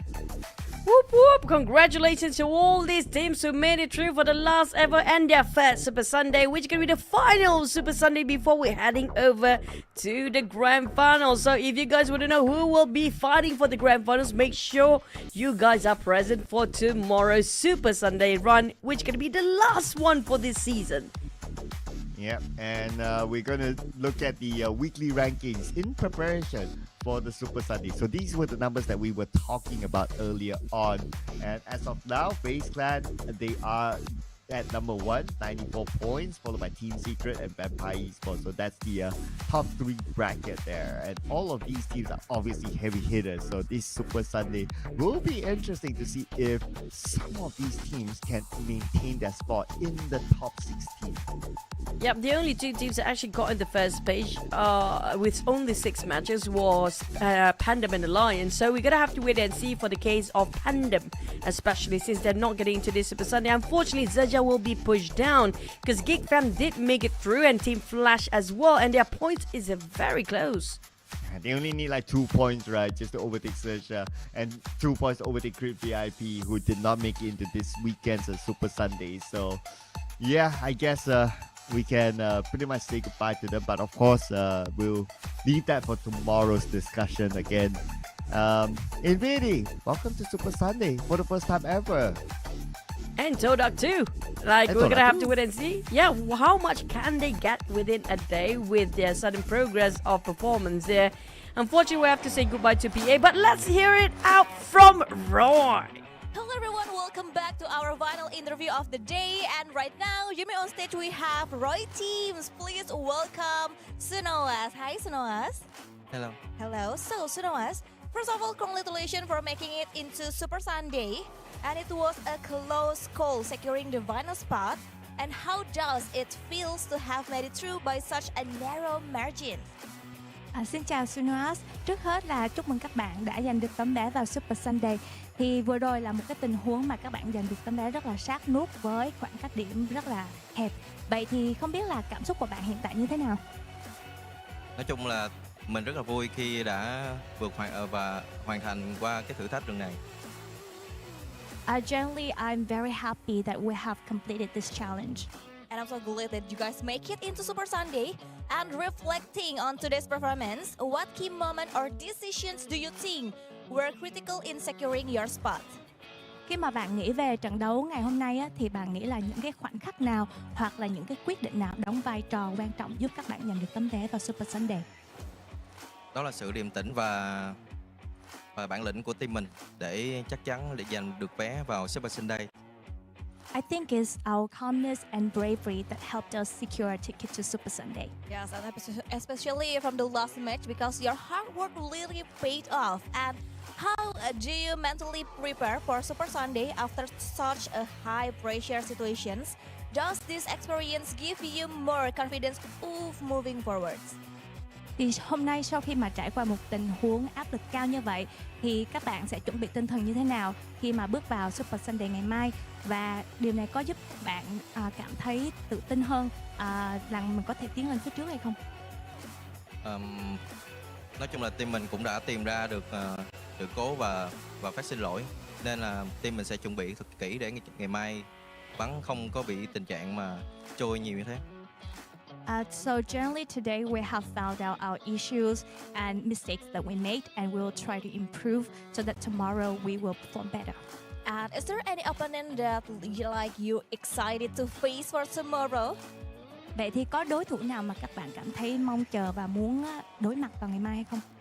BUM ESPORTS. BUM ESPORTS, alright. And I want to know, are on the verge of qualifying for the grand finals. How are you feeling about this opportunity, and can you share any strategies or preparation of your team focusing on to secure your spot in the grand final? Thì các bạn vẫn đang trên bờ và có thể vào được grand finals.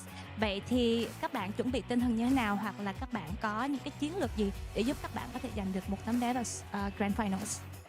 Tình hình chung thì team mình vẫn chưa đủ điểm, nên team mình sẽ cố gắng và vượt qua tất cả chướng ngại vật để tiến vào grand final. For now, we haven't got enough points, so we will try to overcome all of the obstacles so that we can get enough points and get the opportunity to go to the grand finals. And on a scale 1 to 10, how confident are you to go to grand final? Nếu như mà đánh giá trên thang từ 1 tới 10 thì mức độ tự tin có thể tiến vào grand finals của các em là bao nhiêu? Em tin đồng đội của em 100%. I believe in my teammates 100%. 100%, wow. And a last thing I want to know, is there a BUM your toughest opponent for tomorrow matches, or any other team that you might think that they can be the toughest opponent for you guys? Có phải BUM là đội mà bạn cảm thấy là đối thủ đáng gờm nhất hay không, hay là có đội nào khác mà bạn cảm thấy là đối thủ đáng gờm vào ngày mai hay không? Căn bản BUM là thần tượng của em thôi. Basically, BUM is just my idol. BUM is your idol. So, any words for BUM ESPORTS? Vậy thì em có lời gì muốn gửi đến BUM ESPORTS hay không? Chúng tôi sẽ gặp lại bạn tại ngày mai. We'll see you tomorrow. Alright, and can't wait to see your tomorrow matches. So thank you so much to know us. And everyone, let's hear our caster final words to close out the day. And I'll see you again tomorrow for Super Sunday. Bye.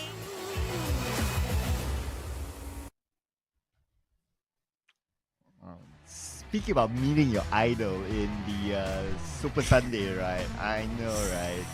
That is a very speechless moment to be in. Now really, just BUM, we don't have anything to say to GigFam? Really? Aizen or Damru?